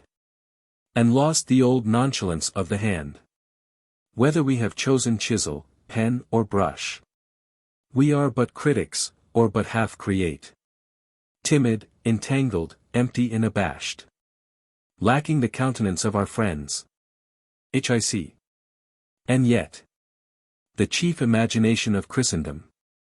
Dante Alighieri so utterly found himself. That he has made that hollow face of his. More plain to the mind's eye than any face. But that of Christ. Ille. And did he find himself? Or was the hunger that had made it hollow? A hunger for the apple on the bough. Most out of reach? And is that spectral image? The man that Lapo and that Guido knew? I think he fashioned from his opposite. An image that might have been a stony face. Staring upon a Bedouin's horsehair roof. From doored and windowed cliff, or half upturned. Among the coarse grass and the camel dung. He set his chisel to the hardest stone. Being mocked by Guido for his lecherous life. Derided and deriding, driven out. To climb that stair and eat that bitter bread. He found the unpersuadable justice, he found. The most exalted lady loved by a man. Hic. Yet surely there are men who have made their art. Out of no tragic war, lovers of life. Impulsive men that look for happiness. And sing when they have found it. Ille. No, not sing. For those that love the world serve it in action. Grow rich, popular and full of influence. And should they paint or write still it is action. The struggle of the fly in marmalade. The rhetorician would deceive his neighbors. The sentimentalist himself, while art is but a vision of reality. What portion in the world can the artist have? Who has awakened from the common dream? But dissipation and despair. Hic. And yet. No one denies to Keats' love of the world. Remember his deliberate happiness. Ille. His art is happy but who knows his mind? I see a schoolboy when I think of him. With face and nose pressed to a sweet shop window. For certainly he sank into his grave. His senses and his heart unsatisfied. And made being poor, ailing and ignorant. Shut out from all the luxury of the world. The coarse-bred son of a livery stable keeper. Luxuriant song. Hic. Why should you leave the lamp? Burning alone beside an open book. And trace these characters upon the sands? A style is found by sedentary toil. And by the imitation of great masters. Ille. Because I seek an image not a book. Those men that in their writings are most wise. Own nothing but their blind, stupefied hearts. I call to the mysterious one who yet shall walk the wet sands by the edge of the stream. And look most like me, being indeed my double. And prove of all imaginable things. The most unlike, being my anti-self. And standing by these characters disclose all that I seek. And whisper it as though he were afraid the birds, who cry aloud. Their momentary cries before it is dawn. Would carry it away to blasphemous men. A prayer on going into my house. God grant a blessing on this tower and cottage. And on my heirs, if all remain unspoiled. No table, or chair or stool not simple enough. For shepherd lads in Galilee. And grant that I myself for portions of the year may handle nothing and set eyes on nothing. But what the great and passionate have used. Throughout so many varying centuries. We take it for the norm. Yet should I dream. Sinbad the sailors brought a painted chest. Or image, from beyond the lodestone mountain. That dream is a norm. And should some limb of the devil destroy the view by cutting down an ash that shades the road, or setting up a cottage planned in a government office, shorten his life. Manacled his soul upon the Red Sea bottom. The phases of the moon. An old man cocked his ear upon a bridge. He and his friend, their faces to the south, had trod the uneven road. Their boots were soiled. Their Connemara cloth worn out of shape. They had kept a steady pace as though their beds, despite a dwindling and late-risen moon, were distant. An old man cocked his ear. Ahern. What made that sound? Robartes. A rat or water hen splashed, or an otter slid into the stream. We are on the bridge, that shadow is the tower. And the light proves that he is reading still. He has found, after the manner of his kind, mere images, chosen this place to live in. Because, it may be, of the candle light. From the far tower where Milton's Platonist sat late, or Shelley's visionary prince. The lonely light that Samuel Palmer engraved. An image of mysterious wisdom won by toil. And now he seeks in book or manuscript what he shall never find. Ahern. Why should not you, who know it all, ring at his door, and speak just truth enough to show that his whole life will scarcely find for him a broken crust of all those truths that are your daily bread? And when you have spoken, take the roads again. Robartes. He wrote of me in that extravagant style he had learned from Pater, and to round his tale said I was dead, and dead I choose to be. Ahern. Sing me the changes of the moon once more. True song, though speech, mine author sung it me. Robartes. 20:8 The phases of the moon. The full and the moon's dark and all the crescents. 20:8, and yet but 6:20. The cradles that a man must needs be rocked in. For there's no human life at the full or the dark. From the first crescent to the half, the dream, but summons to adventure, and the man is always happy like a bird or a beast. But while the moon is rounding towards the full, he follows whatever whims most difficult. Among whims not impossible, and those scarred, as with the cat o' nine tails of the mind. His body moulded from within his body grows comelier. 11 Pass, and then Athene takes Achilles by the hair. Hector is in the dust, Nietzsche is born. Because the hero's crescent is the 12th. And yet, twice born, twice buried, grow he must. Before the full moon, helpless as a worm. The 13th moon but sets the soul at war in its own being, and when that war's begun, there is no muscle in the arm, and after, under the frenzy of the 14th moon, the soul begins to tremble into stillness, to die into the labyrinth of itself. Ahern. Sing out the song, sing to the end, and sing the strange reward of all that discipline. Robartes. All thought becomes an image, and the soul becomes a body, that body and that soul. Too perfect at the full to lie in a cradle. Too lonely for the traffic of the world. Body and soul cast out and cast away. Beyond the visible world. Ahern. All dreams of the soul end in a beautiful man's or woman's body. Robartes. Have you not always known it? Ahern. The song will have it, that those that we have loved got their long fingers from death, and wounds, or on Sinai's top, or from some bloody whip in their own hands. They ran from cradle to cradle till at last their beauty dropped out of the loneliness of body and soul. Robartes. The lover's heart knows that. Ahern. It must be that the terror in their eyes is memory or foreknowledge of the hour when all is fed with light and heaven is bare. Robartes. When the moon's full, those creatures of the full are met on the waste hills by country men who shudder and hurry by, body and soul estranged amid the strangeness of themselves, caught up in contemplation, the mind's eye fixed upon images that once were thought for separate, perfect, and immovable.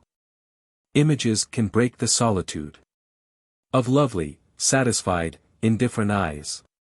And thereupon with aged, high-pitched voice. Ahern laughed, thinking of the man within.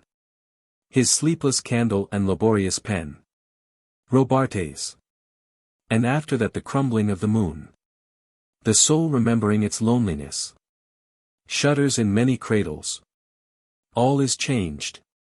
It would be the world's servant, and as it serves. Choosing whatever tasks most difficult.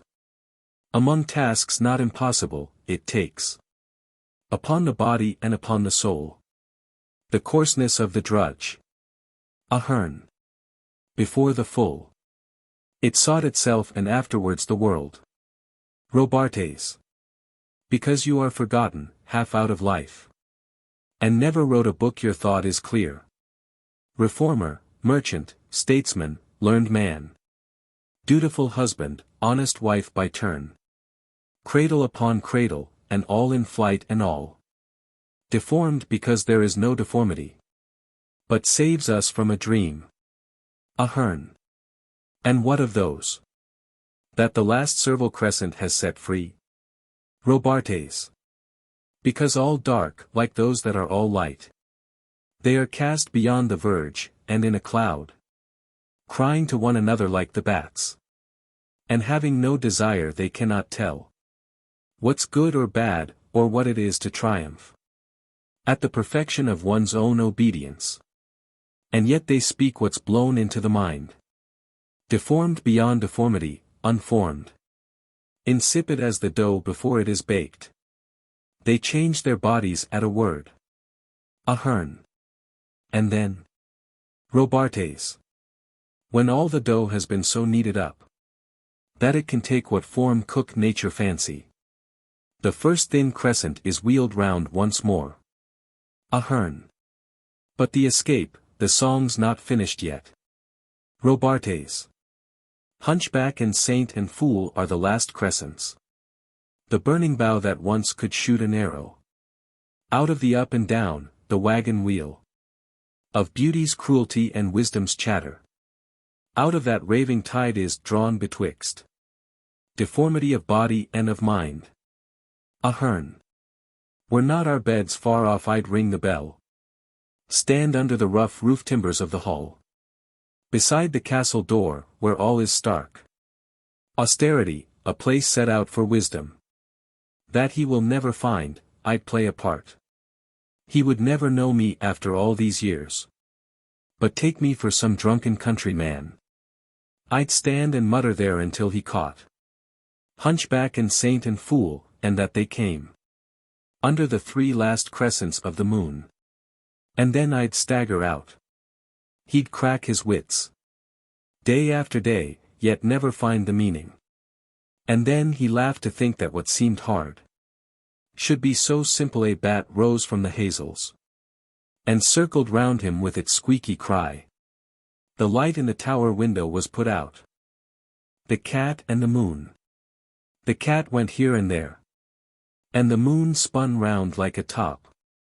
And the nearest kin of the moon. The creeping cat looked up. Black Minilish stared at the moon. For wander and wail as he would. The pure cold light in the sky troubled his animal blood. Minilish runs in the grass, lifting his delicate feet. Do you dance, Minilish, do you dance? When 2 close kindred meet. What better than call a dance? Maybe the moon may learn. Tired of that courtly fashion. A new dance turn. Minilish creeps through the grass. From moonlit place to place. The sacred moon overhead has taken a new phase. Does Minilish know that his pupils will pass from change to change? And that from round to crescent. From crescent to round they range. Minilish creeps through the grass. Alone, important and wise. And lifts to the changing moon his changing eyes. The saint and the hunchback. Hunchback. Stand up and lift your hand and bless. A man that finds great bitterness in thinking of his lost renown. A Roman Caesar is held down under this hump. Saint. God tries each man according to a different plan. I shall not cease to bless because I lay about me with the taws.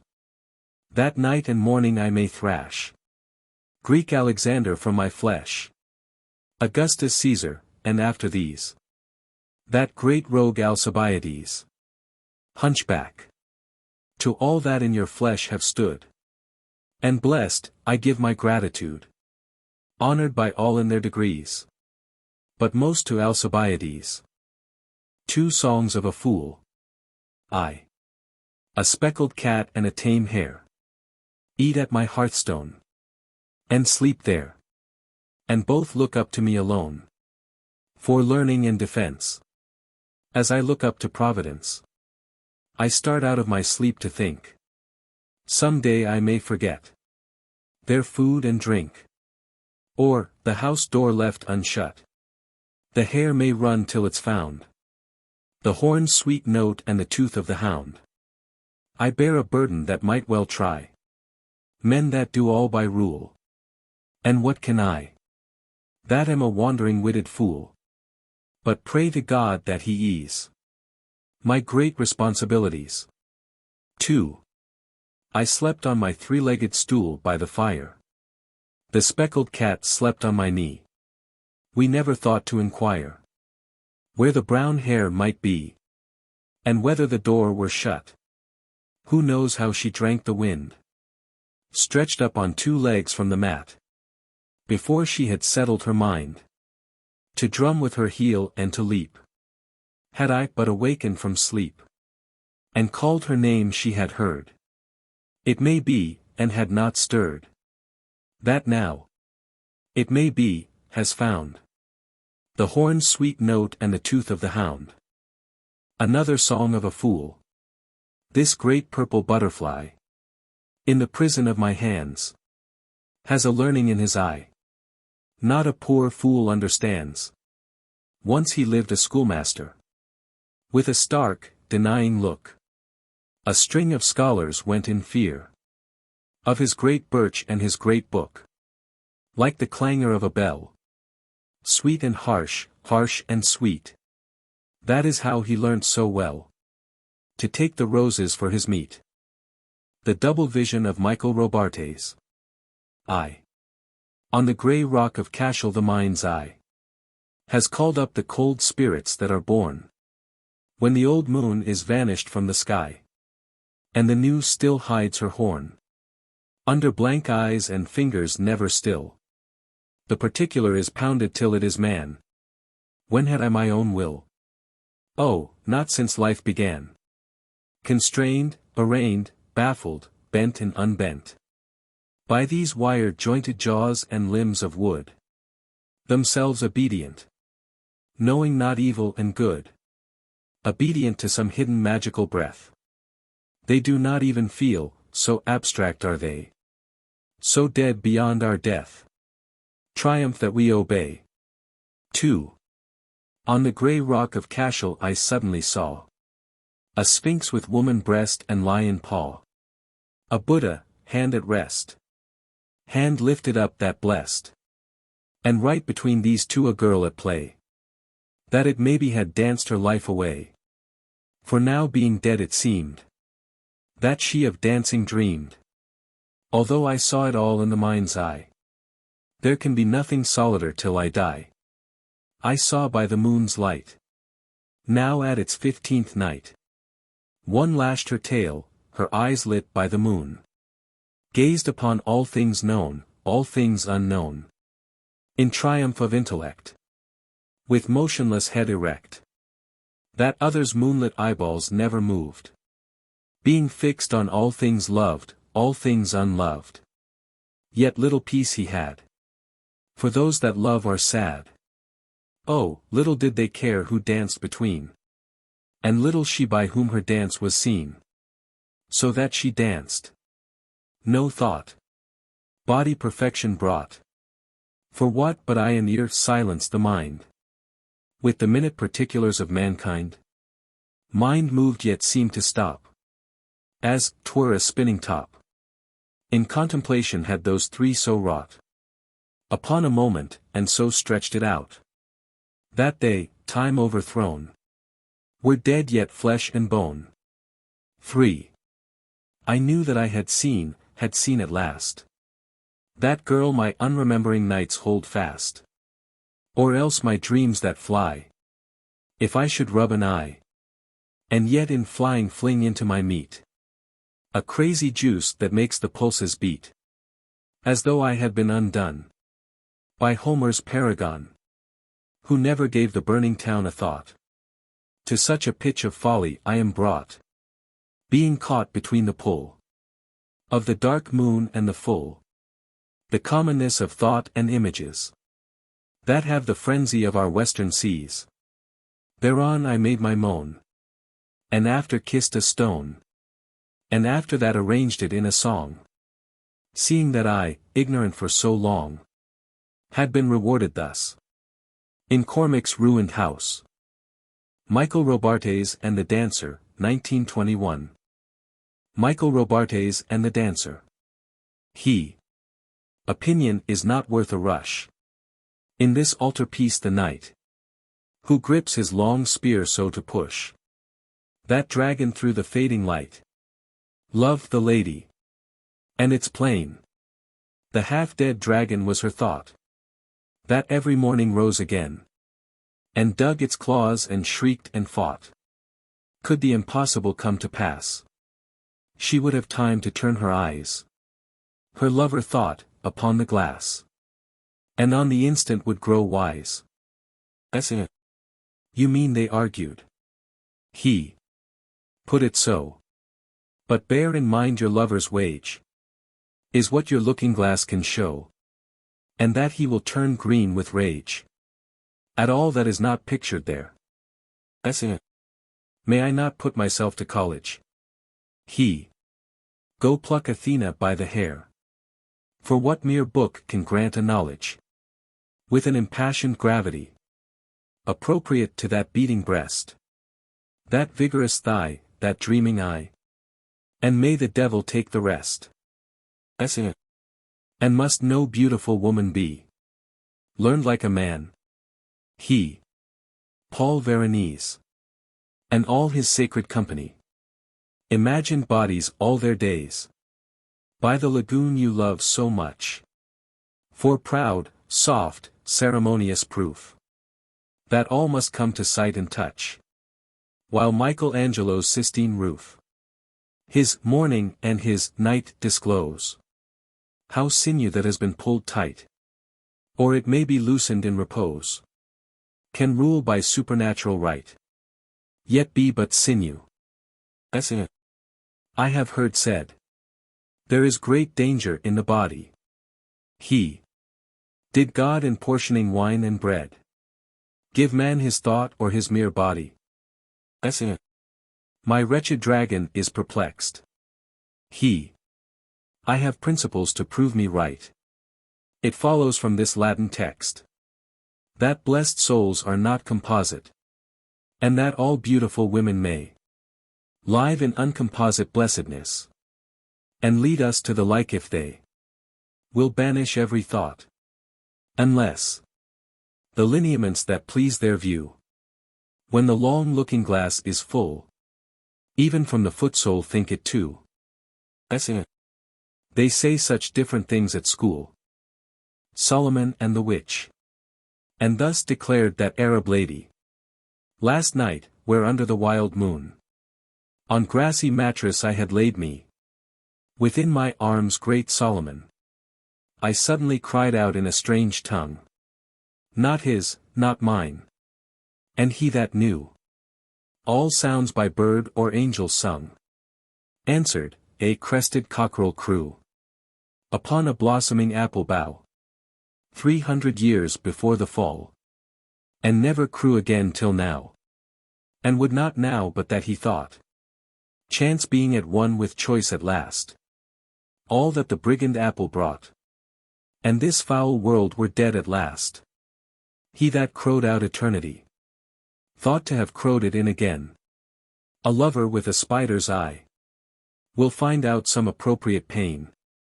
Though all passions in the glance For every nerve, lover tests lover. With cruelties of choice and chance. And when at last that murder's over, maybe the bride bed brings despair. For each an imagined image brings. And finds a real image there. Yet the world ends when these two things, though several, are a single light. When oil and wick are burned in one. Therefore a blessed moon last night gave Sheba to her Solomon. Yet the world stays. If that be so, your cockerel found us in the wrong. Although he thought it worth a crow. Maybe an image is too strong. Or maybe is not strong enough. The night has fallen, not a sound. In the forbidden sacred grove. Unless a petal hit the ground. Nor any human sight within it. But the crushed grass where we have lain. And the moon is wilder every minute. Oh, Solomon! Let us try again. An image from a past life. Never until this night have I been stirred. The elaborate starlight throws a reflection on the dark stream, till all the eddies gleam.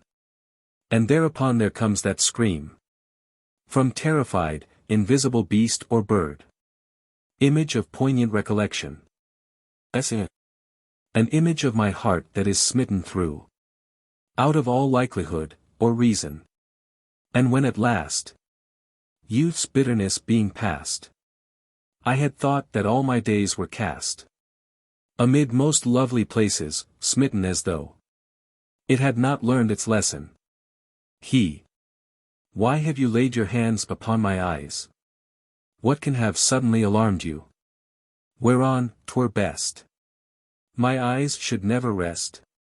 What is there but the slowly fading west? The river imaging the flashing skies. All that to this moment charmed you. A sweetheart from another life floats there. As though she had been forced to linger. From vague distress. Or arrogant loveliness. Merely to loosen out a tress. Among the starry eddies of her hair. Upon the paleness of a finger. But why should you grow suddenly afraid? And start I at your shoulder. Imagining that any night could bring an image up, or anything. Even to eyes that beauty had driven mad. But images to make me fonder. Now she has thrown her arms above her head. Whether she threw them up to flout me, or but to find, now that no fingers bind, that her hair streams upon the wind. I do not know, that know I am afraid of the hovering thing night brought me. Under Saturn. Do not because this day I have grown saturnine. Imagine that lost love, inseparable from my thought. Because I doth have no other youth, can make me pine. For how should I forget the wisdom that you brought? The comfort that you made? Although my wits have gone on a fantastic ride, my horse's flanks are spurred by childish memories of an old cross Polexfen. And of a Middleton, whose name you never heard. And of a red-haired Yeats whose looks, although he died before my time, seem like a vivid memory. You heard that laboring man who had served my people. He said, upon the open road, near to the Sligo quay. No, no, not said, but cried it out, you have come again. And surely after 20 years it was time to come. I am thinking of a child's vow sworn in vain. Never to leave that valley his fathers called their home. November 1919. Easter, 1916. I have met them at close of day. Coming with vivid faces. From counter or desk among grey 18th-century houses. I have passed with a nod of the head. Or polite meaningless words. Or have lingered a while and said polite meaningless words. And thought before I had done of a mocking tale or a jibe. To please a companion. Around the fire at the club. Being certain that they and I but lived where motley is worn. All changed, changed utterly. A terrible beauty is born. That woman's days were spent in ignorant goodwill, her nights in argument, until her voice grew shrill. What voice more sweet than hers? When young and beautiful, she rode to harriers. This man had kept a school, and rode our winged horse. This other his helper and friend was coming into his force. He might have won fame in the end. So sensitive his nature seemed, so daring and sweet his thought. This other man I had dreamed a drunken, vainglorious lout. He had done most bitter wrong to some who are near my heart. Yet I number him in the song. He, too, has resigned his part in the casual comedy. He, too, has been changed in his turn, transformed utterly. A terrible beauty is born. Hearts with one purpose alone, through summer and winter seem enchanted to a stone, to trouble the living stream. The horse that comes from the road, the rider, the birds that range from cloud to tumbling cloud. Minute by minute they change. A shadow of cloud on the stream changes minute by minute. A horse hoof slides on the brim, and a horse plashes within it. Where long-legged moorhens dive, and hens to moorcocks call. Minute by minute they live. The stones in the midst of all. Too long a sacrifice can make a stone of the heart. Oh, when may it suffice?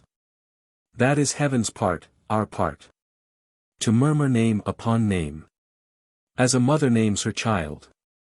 When sleep at last has come on limbs that had run wild. What is it but nightfall? No, no, not night but death. Was it needless death after all? For England may keep faith. For all that is done and said. We know their dream, enough to know they dreamed and are dead. And what if excess of love bewildered them till they died? I write it out in a verse. Macdonough and McBride, and Connolly and Pierce, now and in time to be, wherever green is worn, are changed, changed utterly. A terrible beauty is born. September 15, 1916. 16 dead men. Oh, but we talked at large before. The 16 men were shot. But who can talk of give and take? What should be and what not? While those dead men are loitering there, to stir the boiling pot. You say that we should still the land, till Germany's overcome. But who is there to argue that? Now Pierce is deaf and dumb. And is there logic to outweigh Macdonough's bony thumb? How could you dream they'd listen? That have an ear alone. For those new comrades they have found. Lord Edward and Wolfe Tone. Or meddle with our give and take. That converse bone to bone. The rose tree. Oh, words are lightly spoken, said Pierce to Connolly. Maybe a breath of politic words has withered our rose tree.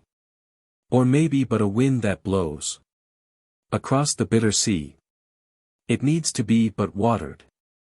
James Connolly replied. To make the green come out again. And spread on every side. And shake the blossom from the bud. To be the garden's pride. But where can we draw water? Said Pierce to Connolly. When all the wells are parched away. Oh, plain as plain can be. There's nothing but our own red blood can make a right rose tree. On a political prisoner. She that but little patience knew. From childhood on, had now so much. A grey gull lost its fear and flew down to her cell and there alit. And there endured her fingers' touch. And from her fingers ate its bit. Did she in touching that lone wing recall the years before her mind became a bitter, an abstract thing. Her thought some popular enmity. Blind and leader of the blind. drinking the foul ditch where they lie. When long ago I saw her ride under Ben Bulben to the meet, the beauty of her countryside, with all youth's lonely wildness stirred, she seemed to have grown clean and sweet, like any rock-bred, sea-born bird, sea-born, or balanced on the air, when first it sprang out of the nest, upon some lofty rock to stare, upon the cloudy canopy, while under its storm-beaten breast, cried out the hollows of the sea. The leaders of the crowd, they must to keep their certainty accuse all that are different of a base intent, pull down established honor, hawk for news, whatever their loose fantasy invent, and murmur it with bated breath, as though the abounding gutter had been Helicon, or calumny a song. How can they know? Truth flourishes where the student's lamp has shone, and there alone, that have no solitude. So the crowd come, they care not what may come. They have loud music, hope every day renewed, and heartier loves. That lamp is from the tomb. Towards break of day. Was it the double of my dream? The woman that by me lay? Dreamed, or did we have a dream? Under the first cold gleam of day, I thought, there is a waterfall upon Ben Bulben's side, that all my childhood counted dear. Were I to travel far and wide, I could not find a thing so dear. My memories had magnified so many times childish delight. I would have touched it like a child, but knew my finger could but have touched cold stone and water. I grew wild, even accusing heaven because it had set down among its laws, nothing that we love overmuch is ponderable to our touch. I dreamed towards break of day, the cold blown spray in my nostril, but she that beside me lay had watched in bitterer sleep the marvellous stag of Arthur, that lofty white stag, leap from mountain steep to steep, demon and beast, for certain minutes at the least. That crafty demon and that loud beast, that plagued me day and night, ran out of my sight, though I had long perned in the gyre, between my hatred and desire. I saw my freedom won, and all laugh in the sun, the glittering eyes in a death's head, of old Luke Wadding's portrait said, "Welcome," and the ormans all nodded upon the wall, and even Stafford smiled as though it made him happier to know I understood his plan. Now that the loud beast ran, there was no portrait in the gallery, but beckoned to sweet company, for all men's thoughts grew clear, being dear as mine are dear. But soon a teardrop started up, for aimless joy had made me stop beside the little lake, to watch a white gull take a bit of bread thrown up into the air, now gyring down and perning there. He splashed where an absurd, portly green-pated bird shook off the water from his back, being no more demoniac, a stupid happy creature, could rouse my whole nature. Yet I am certain as can be, that every natural victory belongs to beast or demon, that never yet had freeman right mastery of natural things, and that mere growing old, that brings chilled blood, this sweetness brought, yet have no dearer thought, than that I may find out a way to make it linger half a day. Oh, what a sweetness strayed through barren Thebaid, or by the Mareotic sea, when that exultant Anthony, and twice 1,000 more, starved upon the shore, and withered to a bag of bones. What had the Caesars but their thrones? The second coming, turning and turning in the widening gyre. The falcon cannot hear the falconer. Things fall apart, the centre cannot hold. Mere anarchy is loosed upon the world. The blood-dimmed tide is loosed, and everywhere. The ceremony of innocence is drowned. The best lack all conviction, while the worst are full of passionate intensity. Surely some revelation is at hand. Surely the second coming is at hand. The second coming.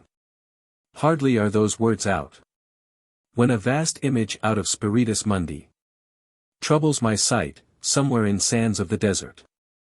A shape with lion body and the head of a man. A gaze blank and pitiless as the sun is moving its slow thighs, while all about it real shadows of the indignant desert birds. The darkness drops again, but now I know that 20 centuries of stony sleep were vexed to nightmare by a rocking cradle. And what rough beast, its hour come round at last, slouches towards Bethlehem to be born? A prayer for my daughter. Once more the storm is howling and half hid under this cradle hood and coverlid. My child sleeps on. There is no obstacle but Gregory's wood and one bare hill, whereby the haystack and roof-leveling wind, bred on the Atlantic, can be stayed. And for an hour I have walked and prayed, because of the great gloom that is in my mind. I have walked and prayed for this young child an hour, and heard the sea wind scream upon the tower, and under the arches of the bridge, and scream in the elms above the flooded stream, imagining in excited reverie that the future years had come, dancing to a frenzied drum, out of the murderous innocence of the sea. May she be granted beauty and yet not beauty to make a stranger's eye distraught, or hers before a looking-glass, for such being made beautiful overmuch, consider beauty a sufficient end, lose natural kindness and maybe the heart-revealing intimacy that chooses right and never find a friend. Helen being chosen found life flat and dull, and later had much trouble from a fool, while that great queen, that rose out of the spray, being fatherless could have her way, yet chose a bandy-legged smith for man. It's certain that fine women eat a crazy salad with their meat, whereby the horn of plenty is undone. In courtesy I'd have her chiefly learned. Hearts are not had as a gift but hearts are earned by those that are not entirely beautiful. Yet many, that have played the fool. For beauty's very self, has charm made wise. And many a poor man that has roved, loved and thought himself beloved, from a glad kindness cannot take his eyes. May she become a flourishing hidden tree, that all her thoughts may like the linnet be, and have no business but dispensing round their magnanimities of sound. Nor but in merriment begin a chase, nor but in merriment a quarrel. Oh, may she live like some green laurel, rooted in one dear perpetual place. My mind, because the minds that I have loved, the sort of beauty that I have approved, prosper but little, has dried up of late, yet knows that to be choked with hate may well be of all evil chances chief. If there's no hatred in a mind, assault and battery of the wind can never tear the linnet from the leaf. An intellectual hatred is the worst, so let her think opinions are accursed. Have I not seen the loveliest woman born out of the mouth of plenty's horn, because of her opinionated mind? Barter that horn and every good, by quiet natures understood, for an old bellows full of angry wind. Considering that, all hatred driven hence, the soul recovers radical innocence, and learns at last that it is self-delighting, self-appeasing, self-affrighting, and that its own sweet will is heaven's will. She can, though every face should scowl, and every windy quarter howl, or every bellows burst, be happy still.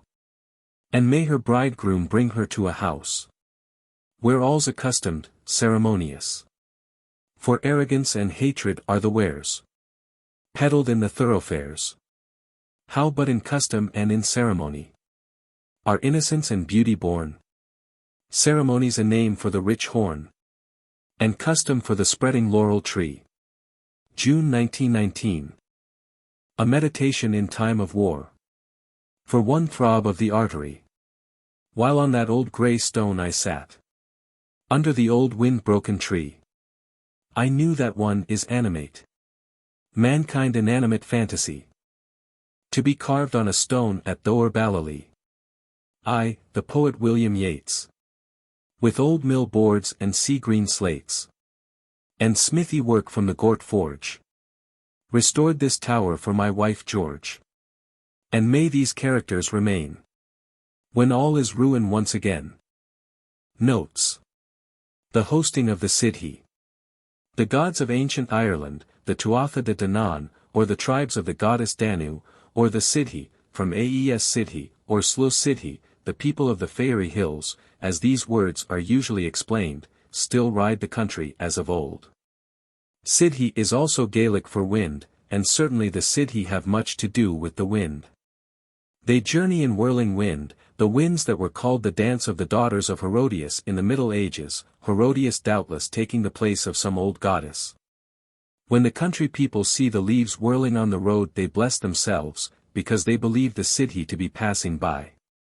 Knocknarea is in Sligo, and the country people say that Maeve, still a great queen of the western Sidhe, is buried in the cairn of stones upon it. I have written of Clothnabere in the Celtic Twilight.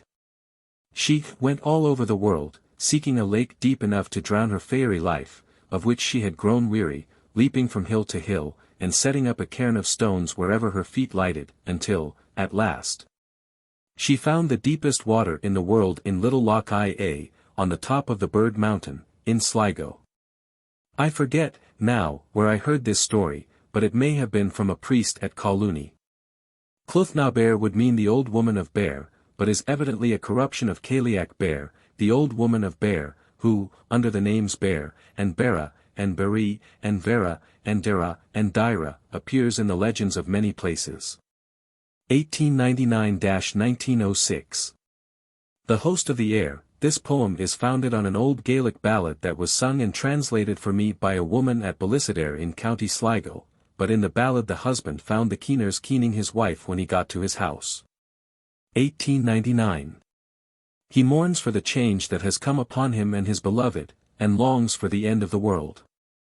My deer and hound are properly related to the deer and hound that flicker in and out of the various tellings of the Arthurian legends, leading different knights upon adventures, and to the hounds and to the hornless deer at the beginning of, I think, all tellings of Oisin's journey to the country of the young.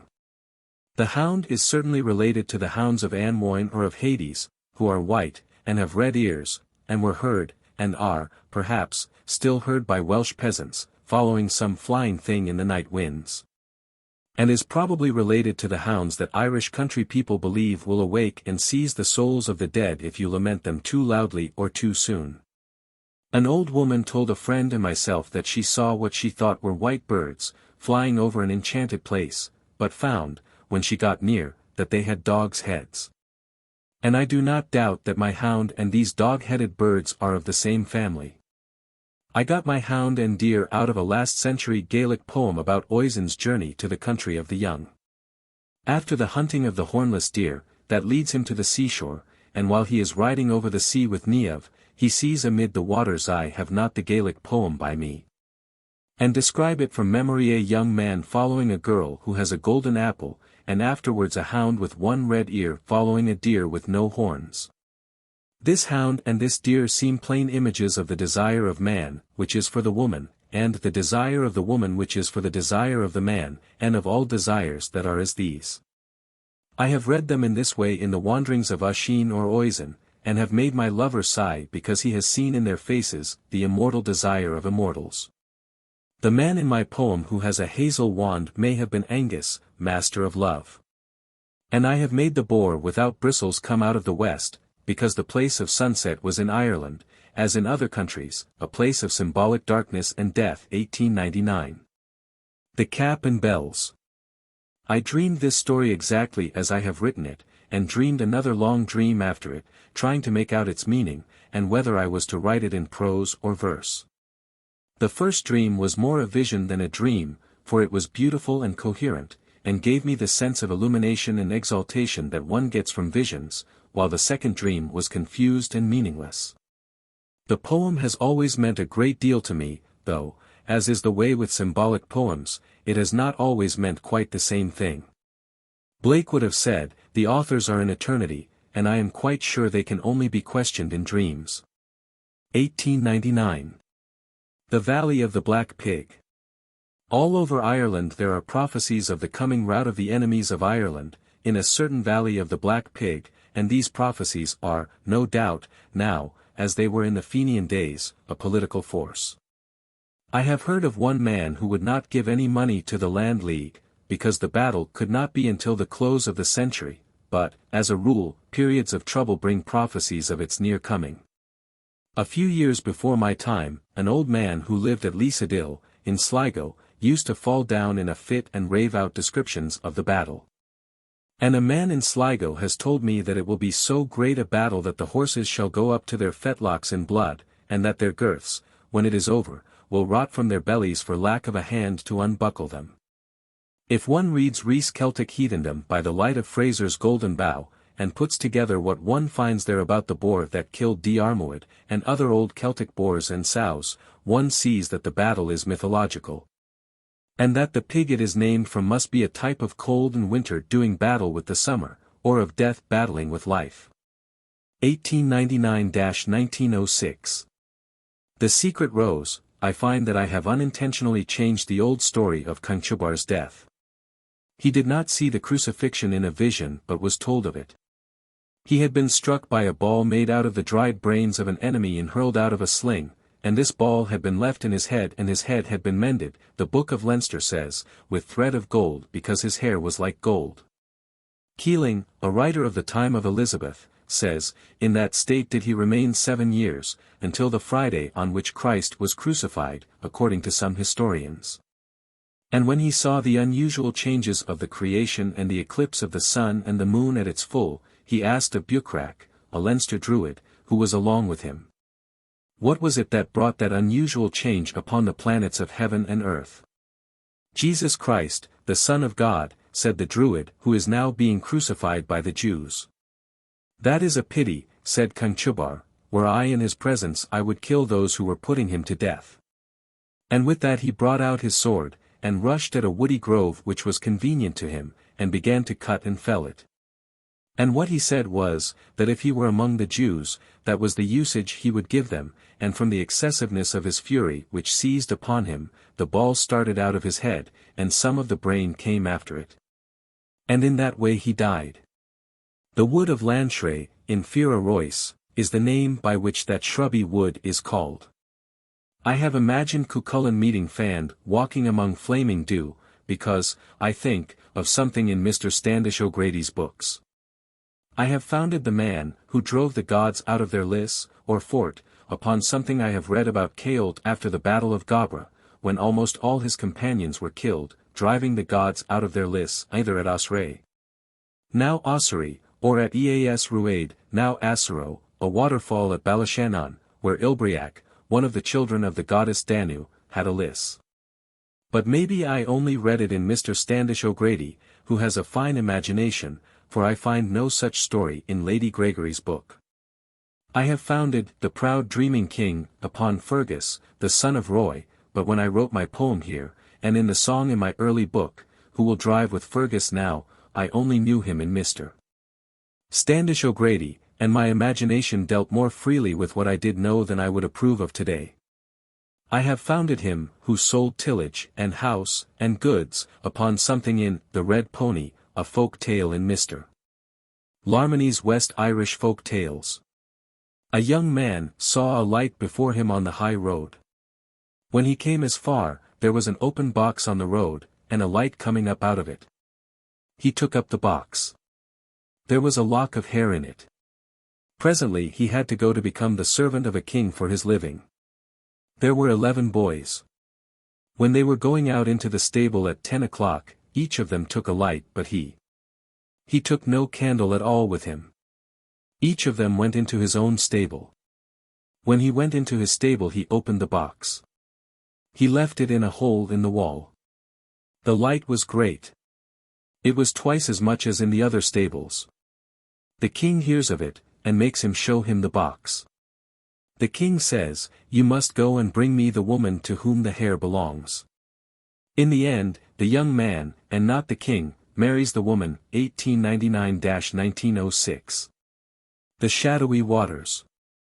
I published in 1902 a version of The Shadowy Waters, which, as I had no stage experience whatever, was unsuitable for stage representation, though it had some little success when played during my absence in America in 1904.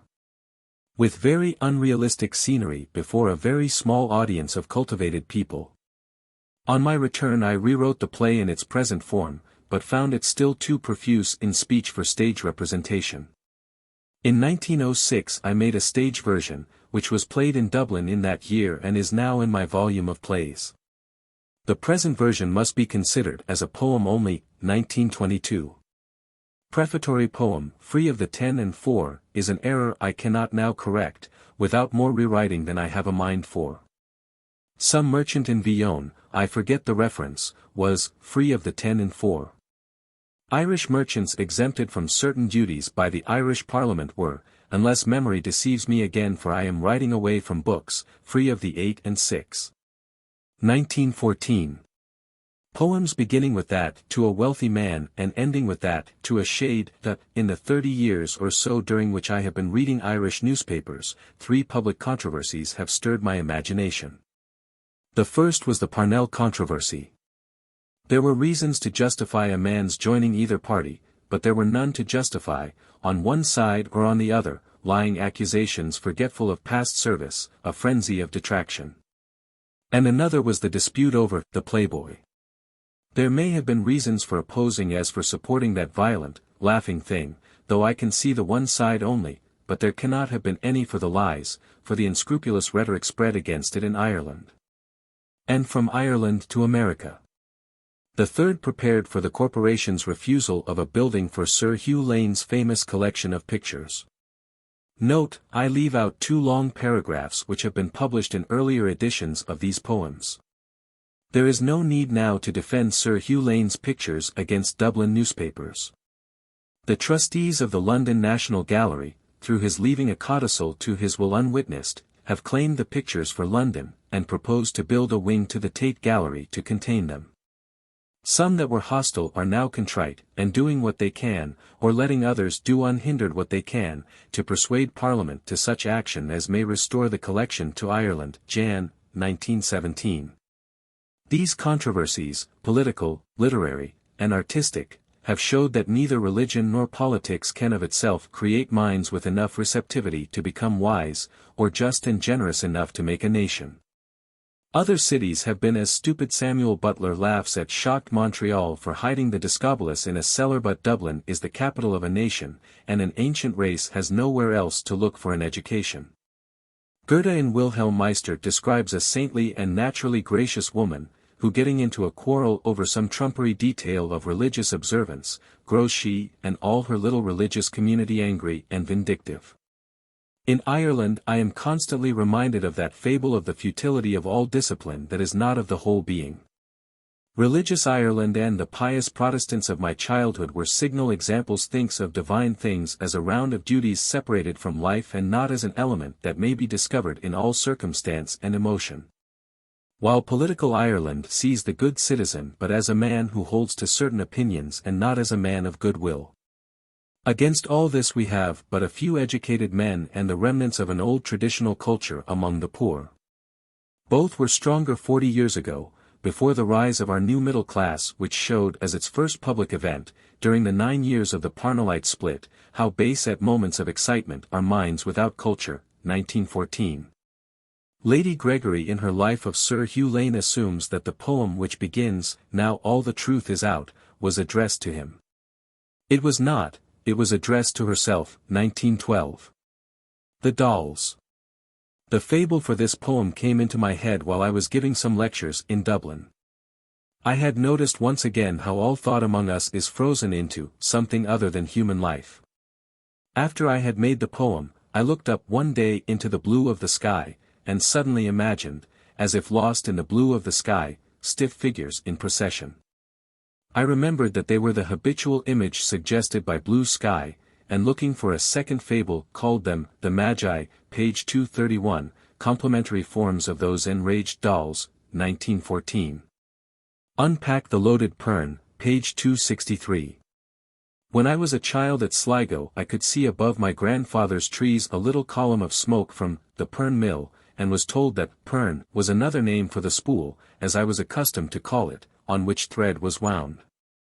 One could not see the chimney for the trees, and the smoke looked as if it came from the mountain, and one day a foreign sea captain asked me if that was a burning mountain, 1919. The Phases of the Moon, the Double Vision of Michael Robartes, and The Dancer. Years ago I wrote 3 stories in which occurs the names of Michael Robartes and Owen Ahern. I now consider that I used the actual names of 2 friends, and that one of these friends, Michael Robartes, has but lately returned from Mesopotamia where he has partly found and partly thought out much philosophy. I consider that John Ahern is either the original of Owen Ahern or some near relation of the man that was, and that both he and Robartes, to whose namesake I had attributed a turbulent life and death, have quarrelled with me. They take their place in a phantasmagoria in which I endeavour to explain my philosophy of life and death, until that philosophy has found some detailed exposition in prose. Certain passages in the poems named above may seem obscure. To some extent I wrote them as a text for exposition, 1922. A note on the setting of these poems to music: musician who would give me pleasure should not repeat a line, or put more than one note to one syllable. I am a poet, not a musician, and dislike to have my words distorted or their animation destroyed, even though the musician claims to have expressed their meaning in a different medium, 1922. W.B.Y. The End.